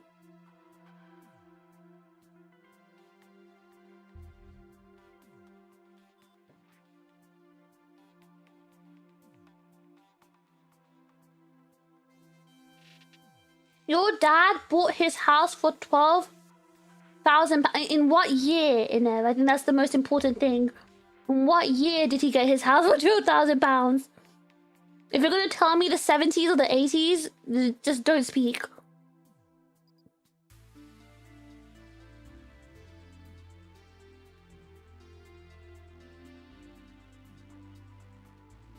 Yeah, back then though it was so cheap, like a third of the prices down south. Yeah, back before when the UK had, you know, price differences in areas. There's price disparity back then, but not now. So it doesn't, you know, it doesn't help me now, does it? Oh, now everywhere's expensive. Everywhere's the London commuter town.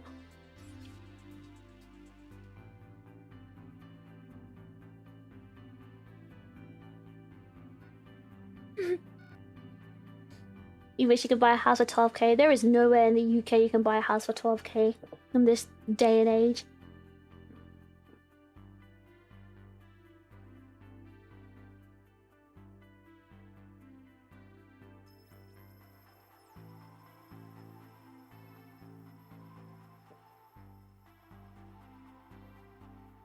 If my dad didn't gamble everything away, maybe my life would have been different.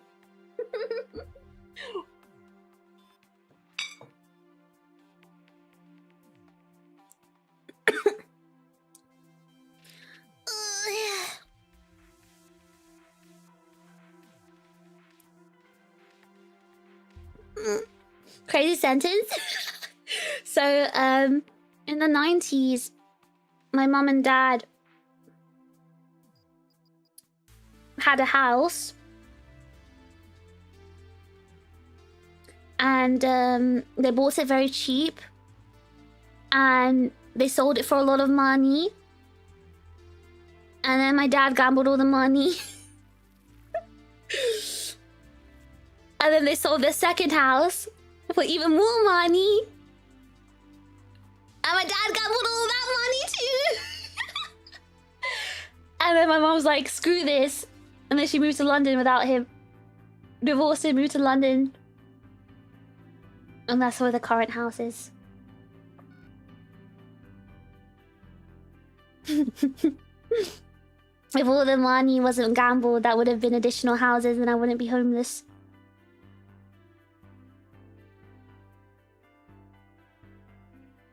My parents bought a rickety semi-detached house near Croydon with no double glazing, and an old poor lady who died remained undiscovered for weeks. She used newspaper for insulation, 85k. Yeah, that makes sense, Dunce. Yeah, that price makes sense, yes. Yep. Your dad told me you didn't get anything? Oh, me too, don't worry. I'm not getting anything either, but... At least from my mum. My dad got remarried and has kids. And he made it very clear that everything's going towards his new kids. So, not getting anything from that side either.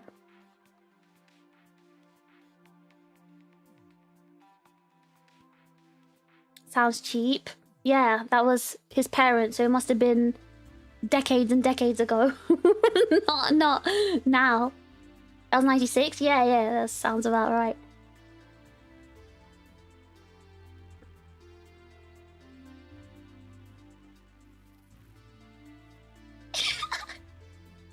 Your dad said he's spending your inheritance on Thai ladies? No! Why is your dad like that? Not to sound defeatist. I mean, no, it's the reality. Unless you're like super, super rich. Because not even people who are like, for example, like my cousin, one of my cousins, he's super, super, super rich. Because he works for like the huge investment banking firms. He's like 40 something, so he's not even that young. But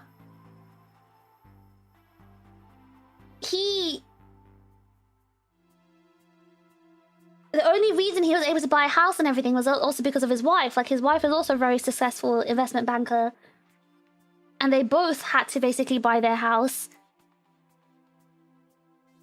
And that's kind of like the reality, I guess, if you're living in London.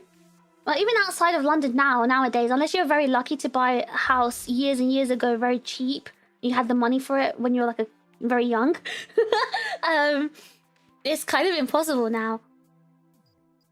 Unless you're like super, super rich. You're 60% sure he's joking. Uh-oh. Your dad is so weird. I don't know when it comes to your dad.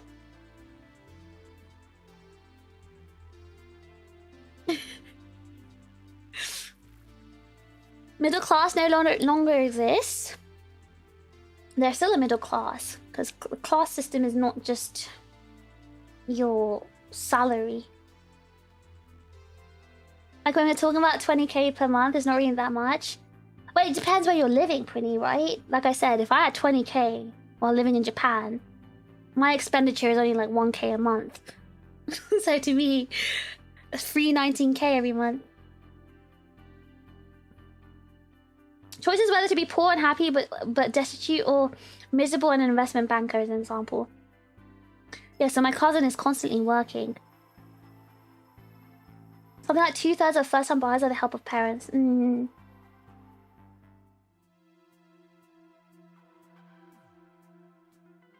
Well, there's lots of things to do with social class, right? There's lots of factors involved. Your socio-economic background,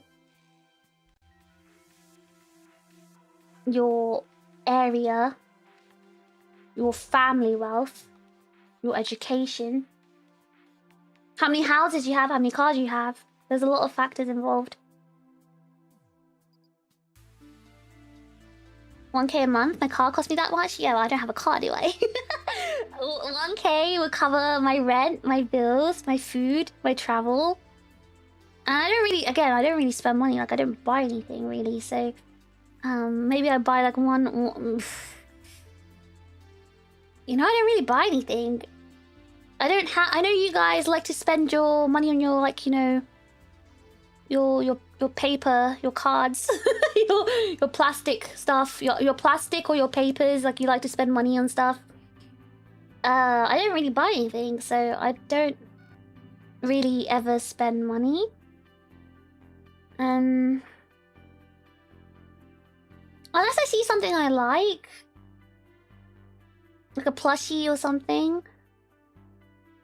I don't have like a hobby that I spend money on. Is I guess you guys have hobbies you spend money on. I don't. Obviously, I'm a VTuber now, so I spend all my money on that. But then I spend the money that I get from VTubing back onto VTubing, so it doesn't come out of like my personal supply.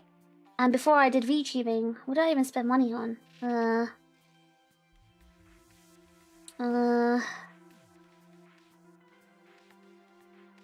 Clothes, I guess, because I was into fashion, so I guess I'd buy clothes. But I didn't really buy clothes that frequently either. I just don't have like a hobby that I spend money on. My only hobby now I have is VTubing, and that's the only thing I spend money on. So I do sometimes I buy like this occasional piece of merch or whatever, but like I don't really have like a hobby that I pour money into. Need your boosters or a plastic crack.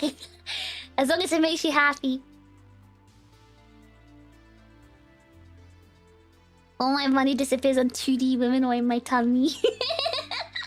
Tummy is good. Invest in your tummy. I spend my money on... Yes, you do, Dance. You need to stop. You're bad. You're not... Don't do that. Don't do that. I've been spending way too much money. No more. I'm actually really good at saving. I think I am too. And it's not like I'm deliberately being frugal or anything. I like to spend on my own happiness. I just don't. I think it's because what makes me happy costs nothing, which is laying down in bed, reading books. Reading is free. Just laying down, reading, go on my PC, talking to my friends, learning. Like that's the only thing that really makes me happy, and all that stuff is free. So I don't. Well, now obviously VTubing makes me happy as well. So that again, I'm spending all my money on VTubing, but I don't know. Yeah, I don't really spend that much money. Fish's hobby of buying community food that she lets expire. Shut up! I eat it! I eat most of it! Staring at red panda pictures? Yeah, exactly. Staring at red panda pictures free. And that makes me super happy. Next thing, yes, you need to buy that gaming PC. Yes, it'll make you happy, I promise. So money for books? No, I don't buy physical books anymore. Let's read stuff online. Like, it's not even books that make me happy. Like, just reading information. Like, reading about history, reading about other things. It just makes me happy. Just learning makes me happy. You've been spending your money on Advanced GG. Okay, guys. Pace yourselves. You only need one pot of Advanced GG a month. The doom spending on me? Do not do that! Don't do that! Because then you're going to start hating me. Don't do that. VTubing can be construed as an investment, though. In my case, do you guys think it's an investment? Are you guys reaping the rewards of me spending so much on my hobby? This VTubing hobby? Are you guys happy with it? Do you guys see it? Do you guys see the rewards from this? Is there a good outcome? Good food and outdoors make me happy? Whoa. Outside doesn't make me happy. Only makes me happy sometimes. VTubing is free until you need to do a song. That is so funny. Oh, you poor thing. Oh. You don't know how much the startup cost to be a VTuber is, do you? You poor thing. That's also rather nice. We have infinite access to all the human intellect, but physical books are rather nice.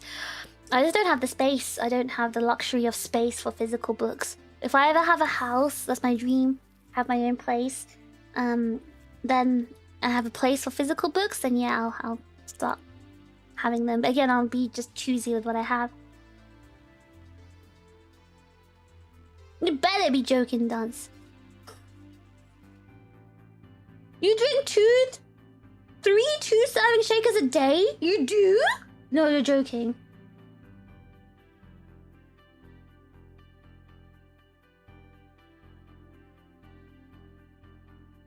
Amazing for the payoff of seeing you play more demanding games while not turning into a PowerPoint. So if I stay in Japan, I'm gonna need my fancy new PC in Japan. How do I transport it? Fish brings me joy. Oh my god. Does this bring you joy? Does this spark joy? If not, throw it away. I'd say so. You're here today, aren't you? So you were worried that you wouldn't be able to still stream. That's not because of my investment. I'm talking about all the investment that I do. Does spending money on VTubing stuff count as a tax write-off? Because if so, you got one heck of a deal. Yeah, I guess it does, because I guess it's work.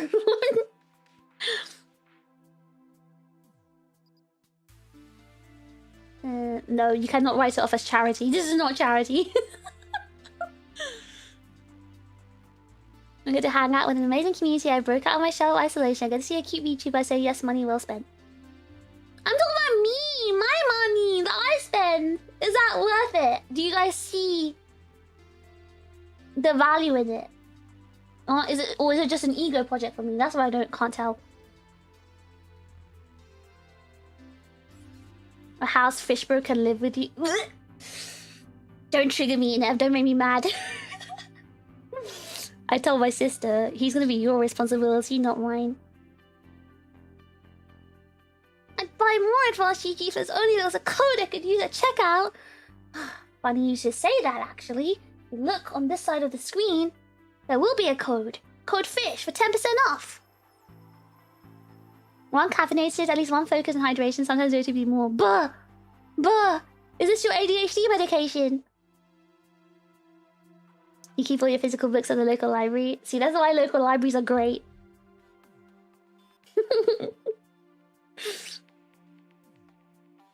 You're doing 5 shakers worth of water with advance? Wow! Okay, you guys drink a lot.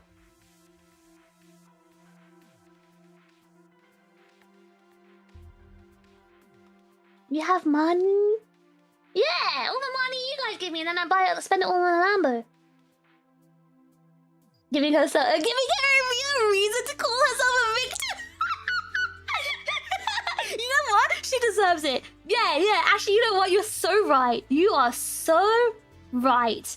That's right. We need to give her a real reason to become a victim. Make her take care of my brother. Make her become fish pro caretaker. Then she'll understand suffering. Why would it be my responsibility? He's older than me. Is it not 30% off for a limited time? Guys, when did I even say that? When was my last stream? Wasn't that on the 13th? I told you about the... Yeah, that was on the 3rd, guys. That was 13th and about 30% off. It's been 3 days. That was only a 48-hour code. It is not 30% off anymore. I see the value. Also, the corporate plan is that it turns into enough growth to become self-sustaining one day, right? Yeah, that is the company's plan. But you know, to become self-sustaining, it does take a time. It does take a long time. Also, the corporation being self-sustaining is separate from the VTuber being self-sustaining. Obviously, I'm going towards that. I hope I can get towards that path one day, but when you don't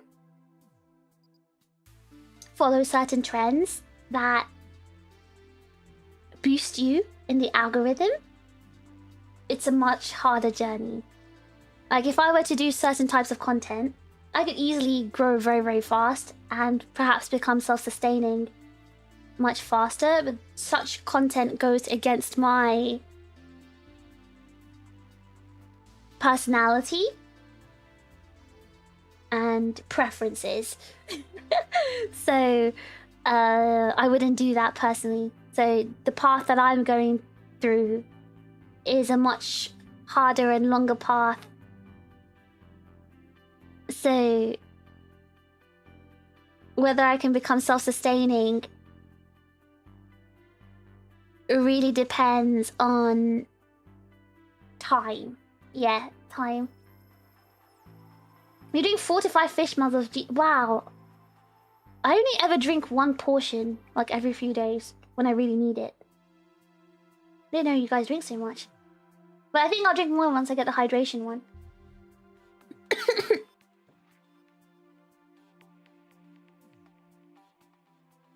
I think your investments have been really good. They bring me great joy and help you look more professional. Thank you, Dance. That's the answer I was looking for. Thank you. I don't know if you're just glazing me, but if you, as long as you're enjoying what I'm investing on, then you know, if they bring you joy, if you like it, then that's good enough for me. Thank you.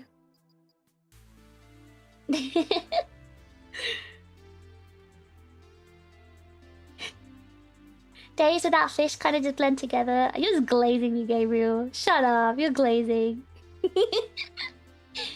Seems like a big job to be self-sufficient and unsaturated market. You'd be slave to YouTube AR slot. It's not that. You could, yeah, exactly. You could do like ASMR and grow pretty fast. I don't think I can do that.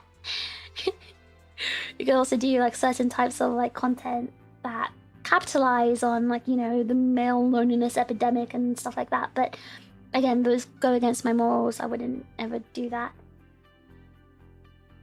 See, the Twitch content will open up. See, Twitch, I guess, is the way to become more self-sufficient, because the reality is, right, you get more out of Twitch passively. A lot of Twitch streamers just earn from like just literally the ad money and ad campaigns. Whereas you don't have those opportunities unless you're hitting millions and millions of views on YouTube, which I'm not. You don't have that. So if I do want to start, you know, being more self-sustainable, I will have to go hard on Twitch. So, yeah.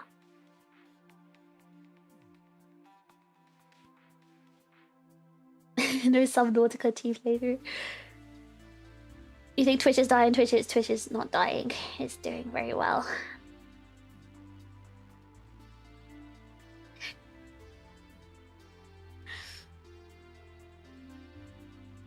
Stream elements piping up during the part about being self-sustaining. ASMR ooh voice.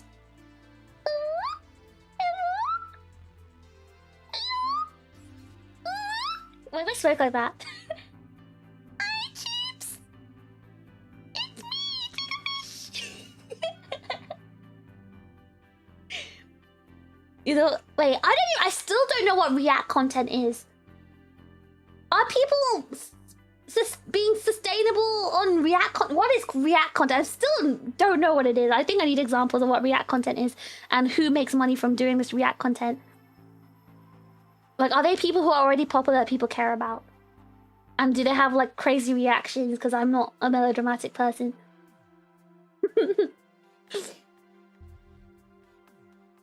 I mean, today I reacted to teas. Is this React content? Is this what you mean? I think that you have it. Aspiring featured ASMR content utilizing your Fuse and Clown VA roles. That's what I think. That's what I think.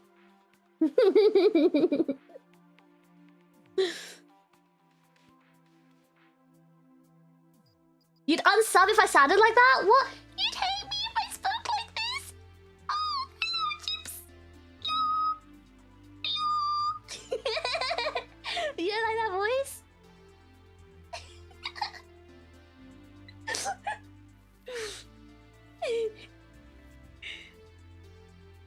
You just watch a video and do nothing?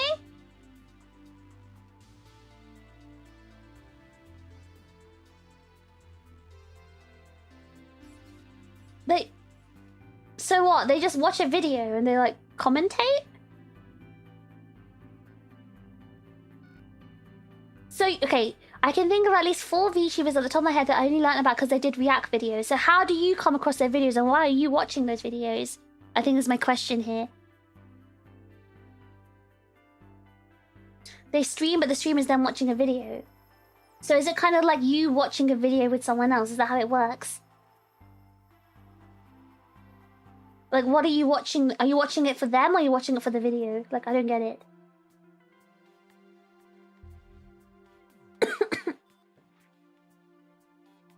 So they watch a video and pause to chime in with their thoughts. Are they, like, interesting thoughts? Some react by adding a lot of thoughts and opinions and background knowledge. Others react by quietly staring at the video and making a noise every so often. Is that me when I play video games? When I play Pragmata? Paul, thank you so much for 15 months. That's some cracking cuppers. Good on ya. I've only tried the malted biscuit Yorkshire myself. You need to try these new flavours. There's also a Victoria sponge, but it's very hard to find. I'll give you $5 to not do that voice again. Thank you so much for the super chat, Wakey Wakey. Thank you so much. Sorry, okay, I'll stop it. Thank you so much for the super chat. React content is only viable if you already have a preference, like an existing dedicated... Yeah, that's what I'm saying. Like, to me, who's gonna watch a React VTuber or content for someone they don't know or care about? Like, how is that viable? Like, don't they have to be someone who's already established and already have, like, some, you know, pre-existing sort of fan base?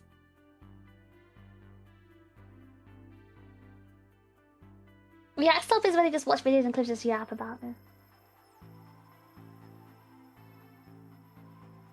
It can be interesting and insightful if the person has general expertise to share, but it also can be just staring into space and making noises. Like, whoa! Ooh! Wow! Ooh! Like that. You'll come across them more on YouTube because you've watched the video they reacted to. There's nothing giving me the ink. I just do not have this. There's nothing pushing me to click on a video where I see someone has already watched it and they're reacting to it. There's literally, I do see sometimes, oh, singer reacts to Ado's XYZ song or blah, blah, blah. There's not a single thing that pushes me into clicking that video. Like, why do I care about this random person's reaction?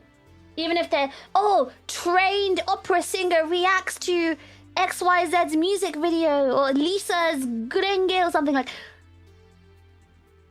There is nothing compelling me to click on this person's video and listening to them talk about their opinion. Like, why would I give a crap? Why do I care? That's why I'm trying to understand. Why are you guys clicking on these videos? That's why I don't understand. If you're watching the original video and you see, oh, this person reacted to it, like, why do you want to click on it? What is compelling you to click on it and care?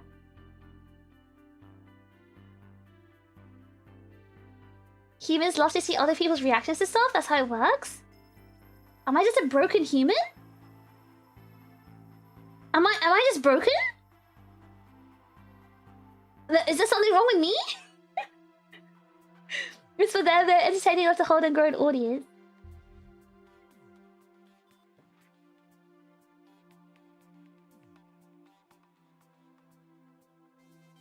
You're watching in case I have insight.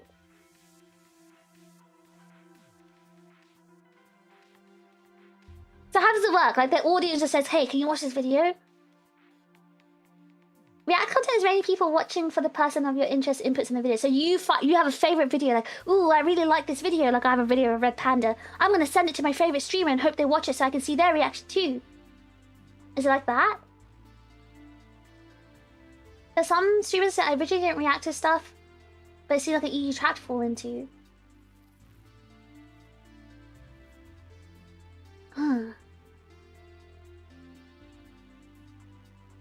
One VTuber I watched a stand-up comedian, she talks about the comedy techniques used in the video. So isn't that just reviewing rather than reacting? She's reviewing comedy techniques used in videos. That's a bit different, isn't it? Kind of like I'm reviewing these teas. It's viral because it cannibalizes the fan base of the video creator. Yeah, so that's what I'm saying. Like, you can't just start off as a react tuber or whatever.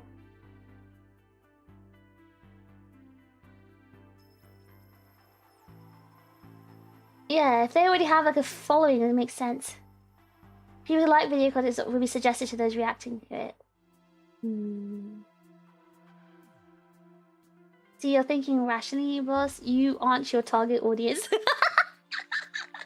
I just don't get it, because I don't watch those kinds of videos. Like, the things I watch the most are usually like cooking videos. That's like my most consumed content. Cooking videos or like true crime documentaries or documentaries in general. I watch a lot of documentaries about just random things like history or like infrastructure, industrialization, yeah, true crime as well. True crime, and also just cooking and like usually like chef techniques in like certain cuisines and stuff like that. So everything I watch tends to be like the more informative kind. So it's already feeding me information. I wouldn't want to watch someone reacting to that kind of video. Like, I'd rather learn from the person who's making the video, because obviously they know what they're talking about, so why they made their video. Why would I want to watch a random person watching it and chiming in with their stupid thoughts? And let's say I watched... Okay, I like food, I like watching cooking content, right? Let's say a Michelin star chef shows their technique in making blah, blah, blah, I don't know, Thai tom yum soup. A famous Thai chef reacts to other famous chef making Thai tom yum soup. Unless I was trying to get lots of data about how to make the most truest, you know, Michelin star tom yum soup, I have no inclination to click on that video. Yeah, it's... Or like, if I'm watching a documentary, I don't want to know how someone else reacts to that documentary.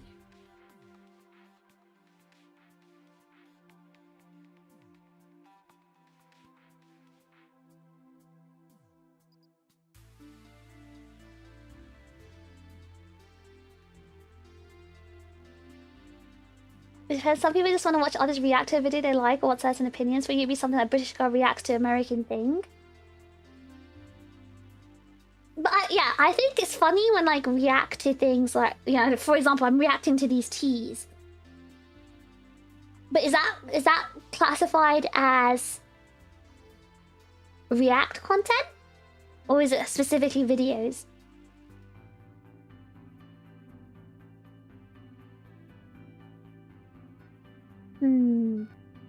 So it originally started as a streamer pauses and adds some humor and insight.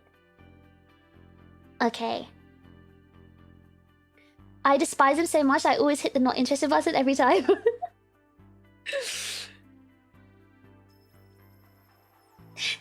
Not burgers is not the type of content for you. Probably. Pleasant content. I've watched some people react to video essays or reviews about games. But then you can just have a discussion about games. Or why can't they just discuss the game themselves? Why do they have to watch someone else's content to discuss it? There's a reason reaction content is massively and wildly profitable. Because it's like... To me, it sounds like an ego thing for lonely people. I'm just saying, this is what it's sounding like to me. It sounds like someone has watched something. You form your opinion on the thing you watch, whether it's a stupid funny meme video or an informative video. You want to see how someone else who watches that video reacts to it or thinks about it. Because you want to see if they share your opinion. Or you want to see, even if it's a funny meme video, you want to know if they find it funny too. And that sounds like ego to me. So people who basically have, I don't know, who are either lonely or want to be in some sort of echo chamber, watch it, hoping this person reacts the way they like. So, or if it's their favorite content creator, they want to hope that, oh, I hope they laugh and they find this video I find funny. I hope they find it funny too. Because they're lonely or something, or they just want that validation. So to me, it sounds like someone who wants validation. And I guess for me, I don't require validation in that sense, like in an egotistical sense. So that's probably why I don't want that content. I don't know. Maybe I'm too deeply analyzing this too much, or analyzing this too deeply. And yes, and then I can understand why it's so wildly profitable or massive, because there's lots of people who just are greedy for validation, I guess. I'm sure it's something to do with validation, like having a person agree with your opinion. Yeah, exactly, that's what I think. That's what it sounds like to me. I usually watch that content while eating so I can turn off my brain. That's what I watch Apex Legends while I eat so I can turn off my brain. You guys watch React content? I watch Apex Legends or like Dead by Daylight. We're different. Good React content must have the streamer add on to the video, not piggyback. Most streamers get videos to react to either my chat or their own recommended.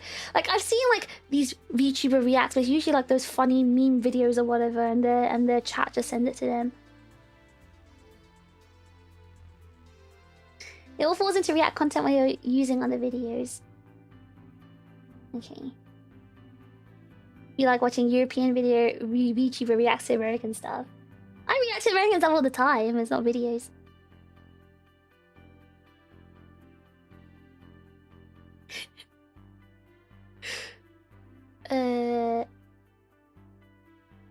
Don't get me wrong. I'm not like criticizing this in a sense. Like I'm not saying, oh yeah, this content is morally wrong and blah blah. People shouldn't be doing this. I'm trying to like understand the appeal to viewers. That's what I'm trying to understand.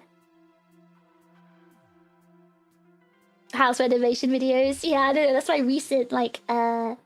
recent obsession. Not even obsession, it's just my recent doom scroll content is house renovations. Because I love seeing how people just build things from scratch.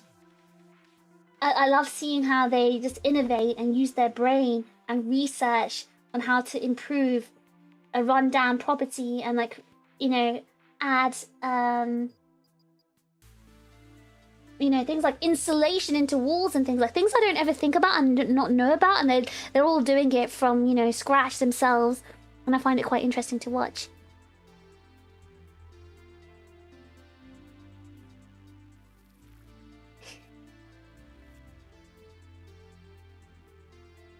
You can use history documentaries as a basis for understanding. A history documentary is basically reacting to historical events, but they add insight, which is what a good React streamer does.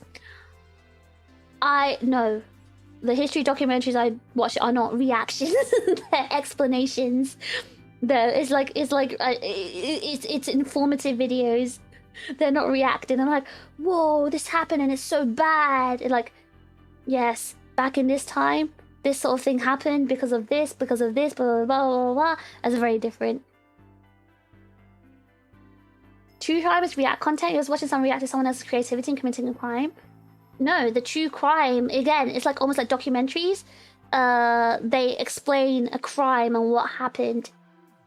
Like, oh, on this date, this person went out and they were captured by this blah blah. Well, I don't know. Maybe we're watching very different types of content.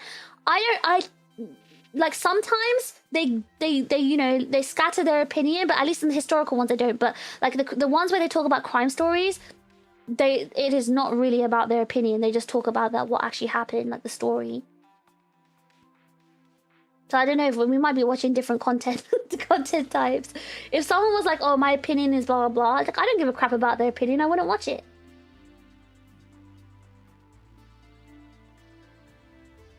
I watch American tries to understand. Yeah, no. I like to watch a lot of those videos too, like American living in the UK, experiences in the UK. But I don't know, like that's not react content in the sense is they're doing they're reacting to a video. They're just explaining their life experiences in the UK and the comparisons, blah blah. The question is, why would you watch someone react to the video when you can watch the video yourself? Well, no, we've already established that. They want to see someone else's opinion.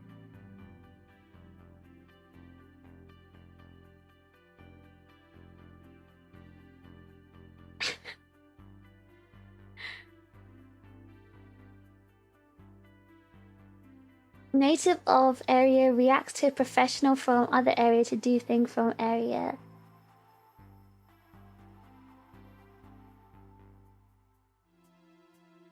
So for me to do it and be like on brand, it's like, I don't know,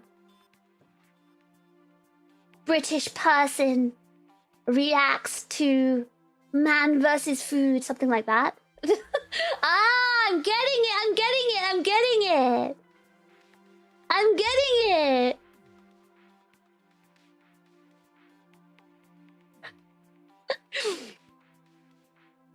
If I get someone who's actually charismatic on the street, I get like, well, I don't have that. Most react videos, I see the original videos never come across my feed, so I often see the video. Oh, that's what I'm saying, I was just never click on the react video in the first place. That's like saying recommending an anime is an ego thing. No. I would only recommend an anime to someone if I know that they would like that kind of anime. I wouldn't just recommend it just because I like it to everyone. If I know they're the type that would like that type of anime, then I'd recommend it.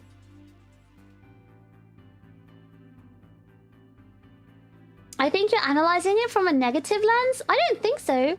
Like, again, it sounds like to me someone's trying to share something they like and they want to see other people's opinions because they like it. I like some of the singer reacts to XYZ song because I know nothing about it and I can learn some things. Yeah, that's what I'm saying. Like, let's talk about an interest I have. I don't know. Let's say Apex, right? Pro player reacts to XYZ Apex tech. I have... Unless I'm trying to learn something, I guess, then I'd specifically search out for that. If I want to know from that specific content creator pro's opinion, I'd probably search for it. But if I had the choice of clicking on a video where the content creator themselves are doing it themselves in the game, compared to them watching someone else do it and just giving their opinion, like the latter sounds really, really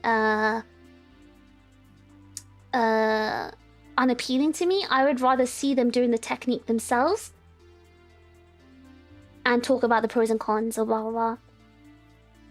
React streams tend to be long streams on Twitch to fill in the dead air. So, oh, so it's not like videos. Oh.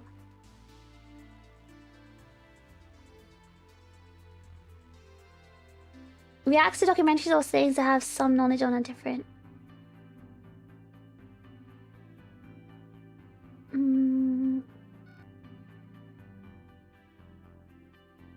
She's becoming a normie. I feel like I am a normie sometimes. People literally enjoy seeing you just being passionate about random home building. It's generally not that deep. People like seeing others have fun. But that's just normal streams, right? Like, I had fun drinking tea today.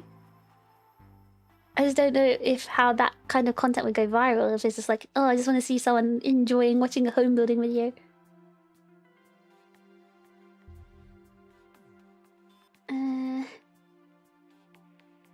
Yeah, I was gonna say that's the whole point of documentary. If it can't explain the subject matter, then it's a bad documentary. Yeah, I don't watch documentaries that just the person giving their opinion is usually them explaining a situation or history or whatever.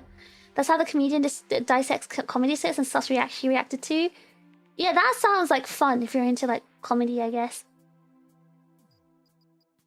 But I guess I would search specifically for that, like breakdown of XYZ comedy trick or whatever.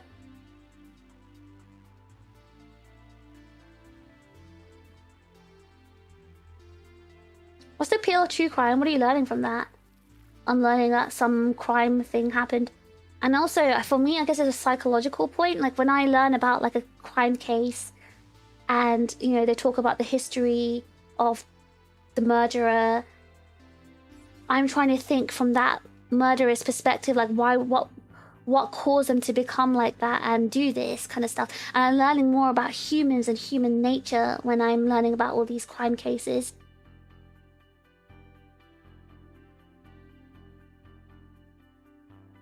Because you learn also a lot about a lot of crime cases when you study psychology as well. You watch British people eat American barbecue. But then again, that's not React content, is it? If they're like eating the food, it's like me. Like, does this classify as React content if I'm just drinking tea? Different teas, a review. Yeah, I'm quite behind. Sorry, pretty. I'm almost caught up though. Man vs. Food mentioned she knows a classic. I loved watching Man vs. Food.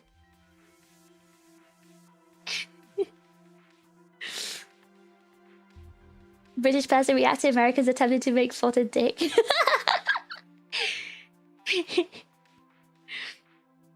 But the reacting to chats means you get both. I think the streamer will like this and I like this. Please validate me liking this. From what I've seen, at least from what I've seen, is mostly the latter, isn't it?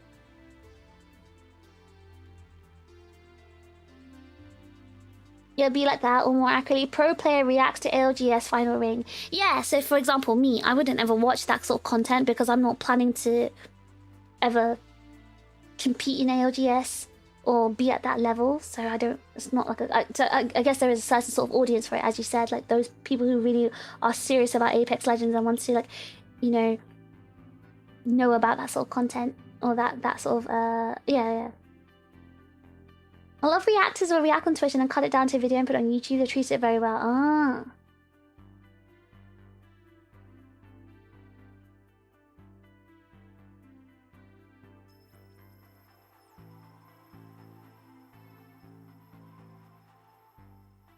Let's say you did a 3D stream, you can see the chat next stream, you played it so you can talk about what's going on. Well, the question is like, how is that content appealing, Dance? But the appeal of it, it seems like it's for very specific audiences who want to see a very specific content. Like if it's about, oh, pro reacts to ALGS, blah blah. Maybe for people who are really into Apex Legends and want to learn or something. Or comedian reacts to comedy clip, oh, you want to learn about this comedy thing. I guess the reason why, I'm getting it. The reason why I wouldn't watch this sort of content is because I'm not, I guess, particularly passionate about anything. That's probably why.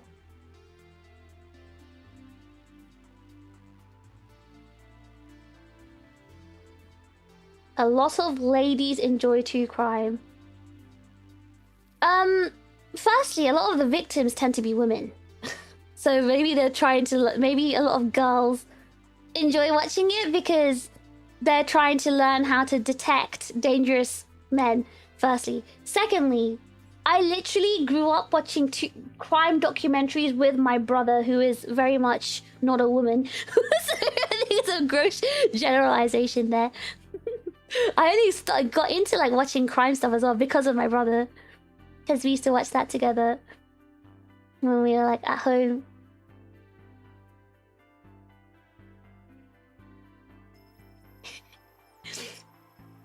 No, stop talking, Zygon. I need to catch up. I'm almost caught up. Ah!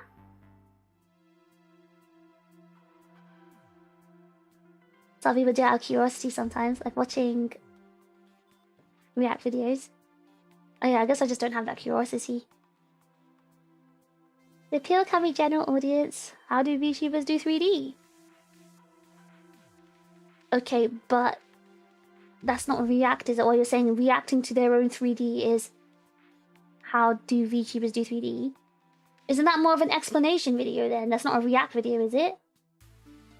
If they're watching their own 3D back and explaining how things work, that's not a reaction, that's an explanation. Using their own footage as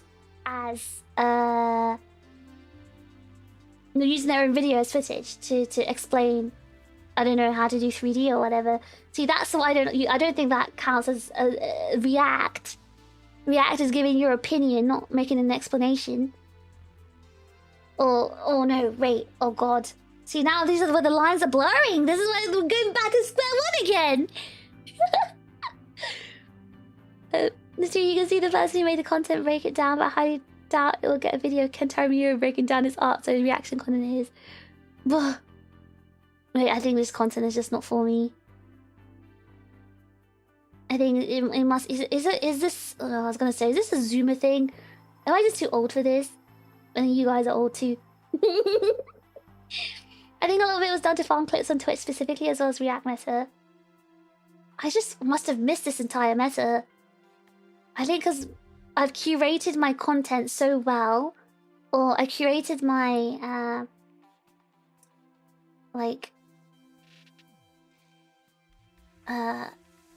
yeah, the content from like YouTube or whatever so well that I only see things that I want to see.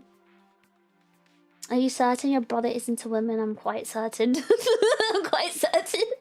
That's why he's my brother and not my sister. Biggest Twitch streamers are the React content streamers. It's mostly about community for them. I can definitely see it as a community thing, because obviously it's kind of like the same as, I don't know, watching anime or watching TV show with your siblings. Like, I get the appeal of that. I don't get how... I can get it as a stream. I don't get how it's popular as a video on YouTube. That's what I don't get.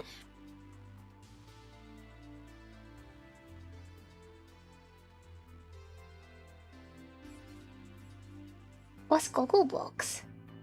The React series I care about is when I hit my nostalgia, like watching Meet the Team TFT videos or something.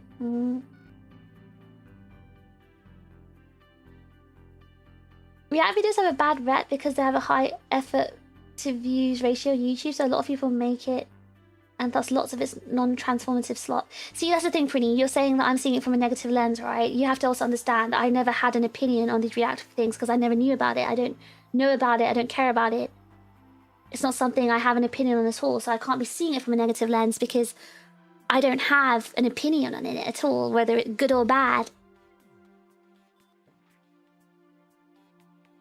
Like, I'm seeing both sides of it here. I'm learning from you guys. It's also default. You let someone else find worthwhile content for you. Audience is bored people, and the VTuber audience and the original video audience.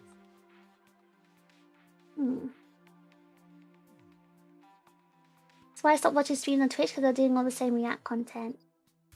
Maybe they should have like 2 different channels. Gogglebox is a series where they put several cameras into normal houses watching TV. Huh?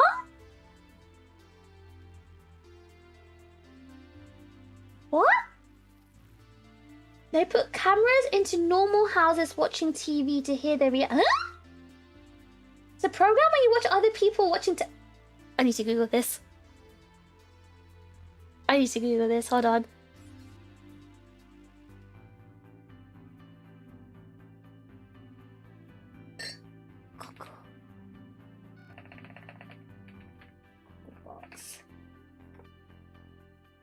It was like 8 years ago in UK TV. Well, that makes sense why I don't know about it. 8 years ago, I didn't have a CV.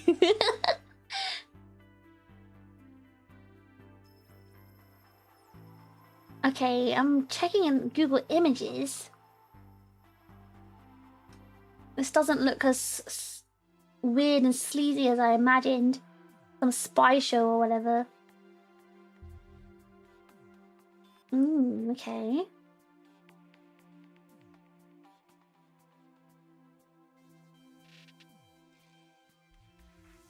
That's really weird.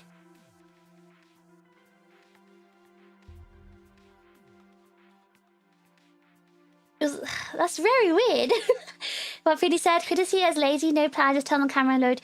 Well, I can see it like that if it's like, I don't know, funny meme videos and you just like laugh at it or whatever, you don't care about the content. But I feel like explaining, I don't know, like how Pretty's example was, oh, comedian, stand-up comedian breaks down comedy techniques or whatever. That is work. Your expertise is your work. Your opinion is your work. So it's a bit different than, you know, I don't know, laughing at funny meme video you found on TikTok or whatever.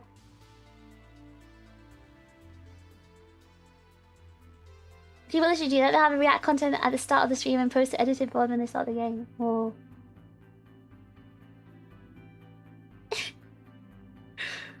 one of the most pointless annoying things I've seen on Saturday. I'm curious. I need to watch. Are they on YouTube? I need to see what this is like. It was really popular. Like watching a movie. Okay, I need to see this. That sounds very curious to me. That it doesn't sound real. What do you mean? Goggle box. I feel like Gogglebox came from the people they chose to watching TV, and the way they chose to edit the cuts. So you knew this couple would react, and this whole old lady would react. But then, what kind of things did they react to? I think, what were you able to see what these people were watching? No, someone's gonna clip this and be like, British VTubers reaction to react content, and then someone will watch that clip and be like, American VTuber reacts to British VTubers reaction to react content. Is that what it's like?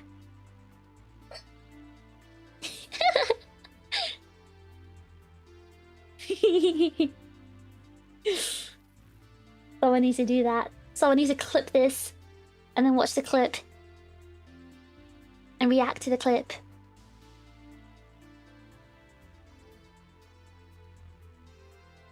Alright, good night, Cole. I need to head off as well. My voice is about to disappear. I'm tired.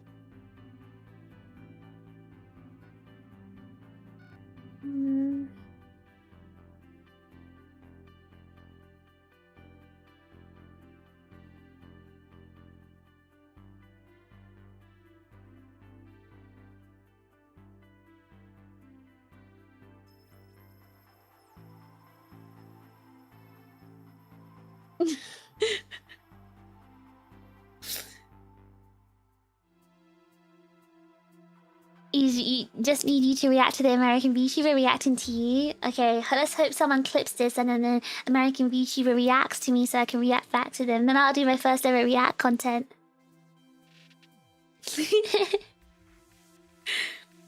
I also see some people watch political stuff and say the wildest takes just to rage bait people. Oh yeah, but rage bait or engagement bait is a legit like farming technique that is used. Yeah, obviously you just can't do that. Can't do that if you're in a company. Also, again, I guess my morals are too strong. I can't really do that kind of engagement bait, clickbait sort of content. I'm not built for that kind of life. I can't do that. I'm not capable, I think. I'm just a silly little guy doing one of my silly little guy things. Just streaming and having fun. I'm being stupid. Nobody just wants to watch a silly little guy be stupid.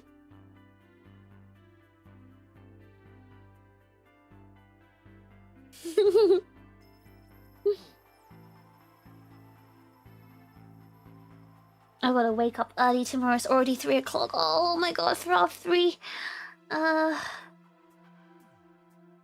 god, oh god, oh god. I might have to delay tomorrow's stream. Oh no, it's like constant delays. I might have to delay tomorrow's stream.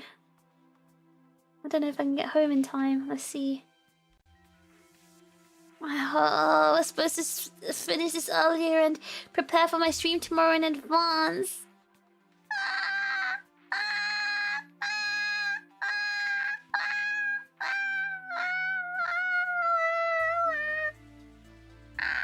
Melody S contributed $4.04 to the server. You won't believe this VTuber's reaction to tea.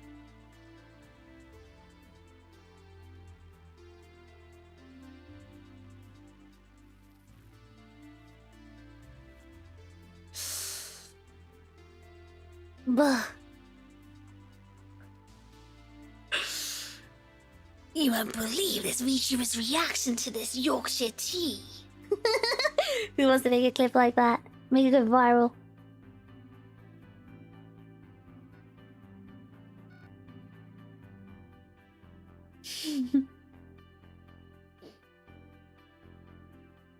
Who is it that bases several newcomers as a single mother in their stream titles? Yeah, but was it a lie?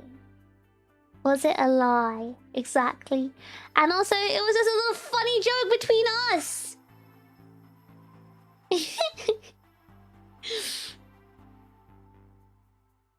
You'd watch me react to stuff like American things going wrong. Yeah, but you guys know I don't like rage. So I'd have to like fake my outrage. I can't believe this. Look at them, they're eating scones wrong! And I have to like act and it'll be so like... How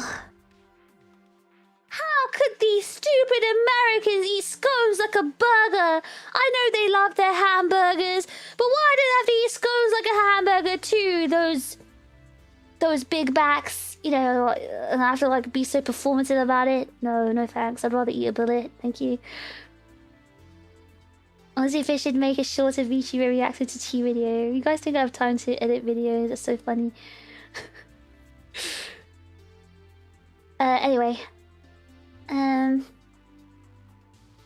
LE ask click. What is LE? Fish react. It's Kanizawa! Oh my god, hello, Kani. Hello. Hello. I met you in the summer. Depends on the type of content. You don't have to have a big reaction if you're watching a genuinely interesting video to start with. British VTuber reacts to American eating scone wrong. How else are you gonna react to that? Fish should react to Kanizawa reacting to TRiGGERPHiSH single mother videos. Oh my gosh, we should do that. Make it like a whole reaction circle.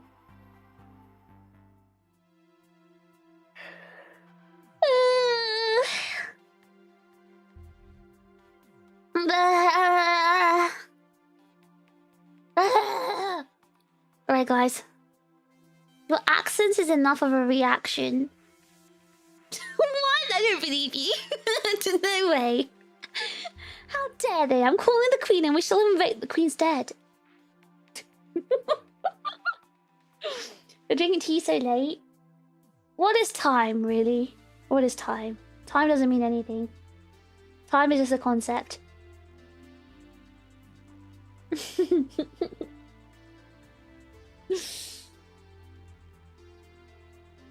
British VTuber reacts to a race and... See, that's the thing! I don't care! I don't care about the national anthems of other countries! I don't care about anything! So my reaction will be fake and performative. Performed reactions, acting reactions. Bad actor.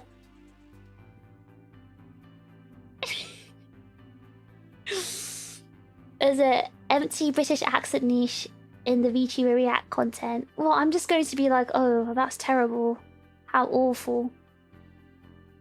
With like zero care in my voice. No one's gonna watch that.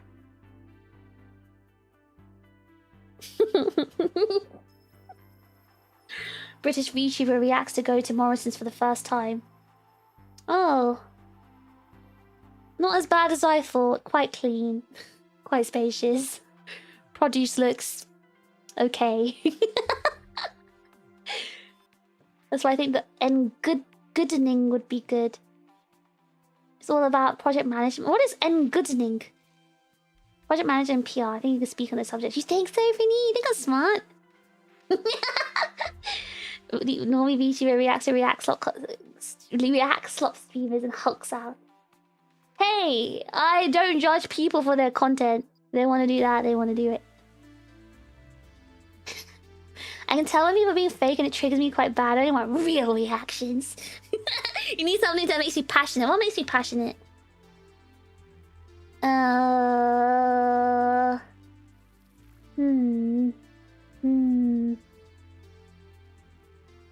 Maybe that's your thing. Emotional non-reaction react.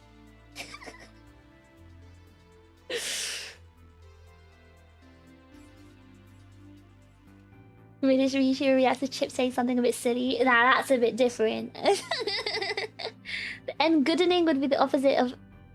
Oh, wait, let me reread Prinny's comment. No, Prinny said it's about project management and PR, so he's describing something. The end goodening? It's about No Man's Sky's disastrous launch and how it got better. I see. Can we react to the old AKB48 days? A British VTuber reacts to AKB48. Okay. Cooking? No, because that's just knowledge for me.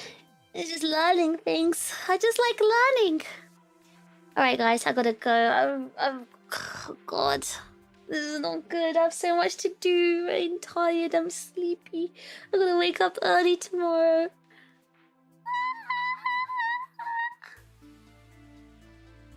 The tier list streams. I don't have enough knowledge on anything to be able to, like, I guess, give my opinion. Anyway, guys, I will go to sleep. I'll go sleep. Right into Menno. I'm not gonna be there though, so give a say I said hello. I gotta sleep. Tier list streams are free engagement bait. I did a tier list stream before, and that tier list stream wasn't very like popular, so I just assumed you guys didn't like it. Oh, I'm not into it. I've done tier list streams about twice, I think, and they didn't do very well. So I just thought that's not the kind of content people wanted from me.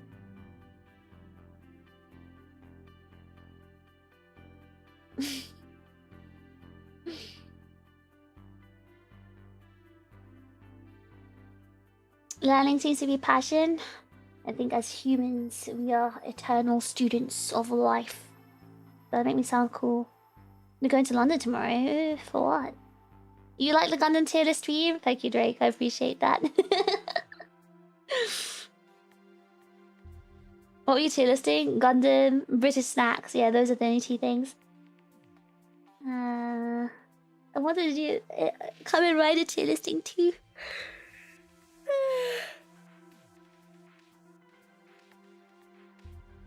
With a niche, what kind of content do people tier list? Supermarkets? Oh my gosh, we do supermarket tier list. S rank. Waitrose and M&S. A rank. None. B rank. Sainsbury's. C rank. Tesco. And everything else goes in the trash pile. Wait, actually no. Morrison's can go below Tesco. Morrison wasn't that bad. They had this tea. And then the rest of them go to the trash rank. I did an American chocolate tier list? I don't think I did.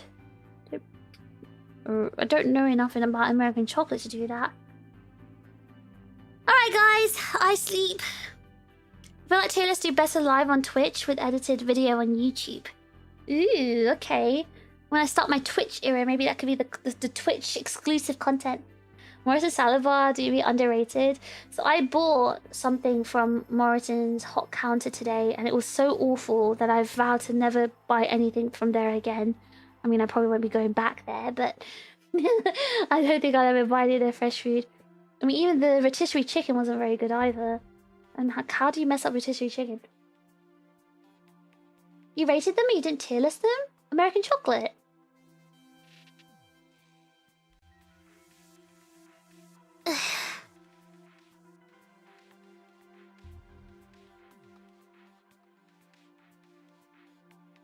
The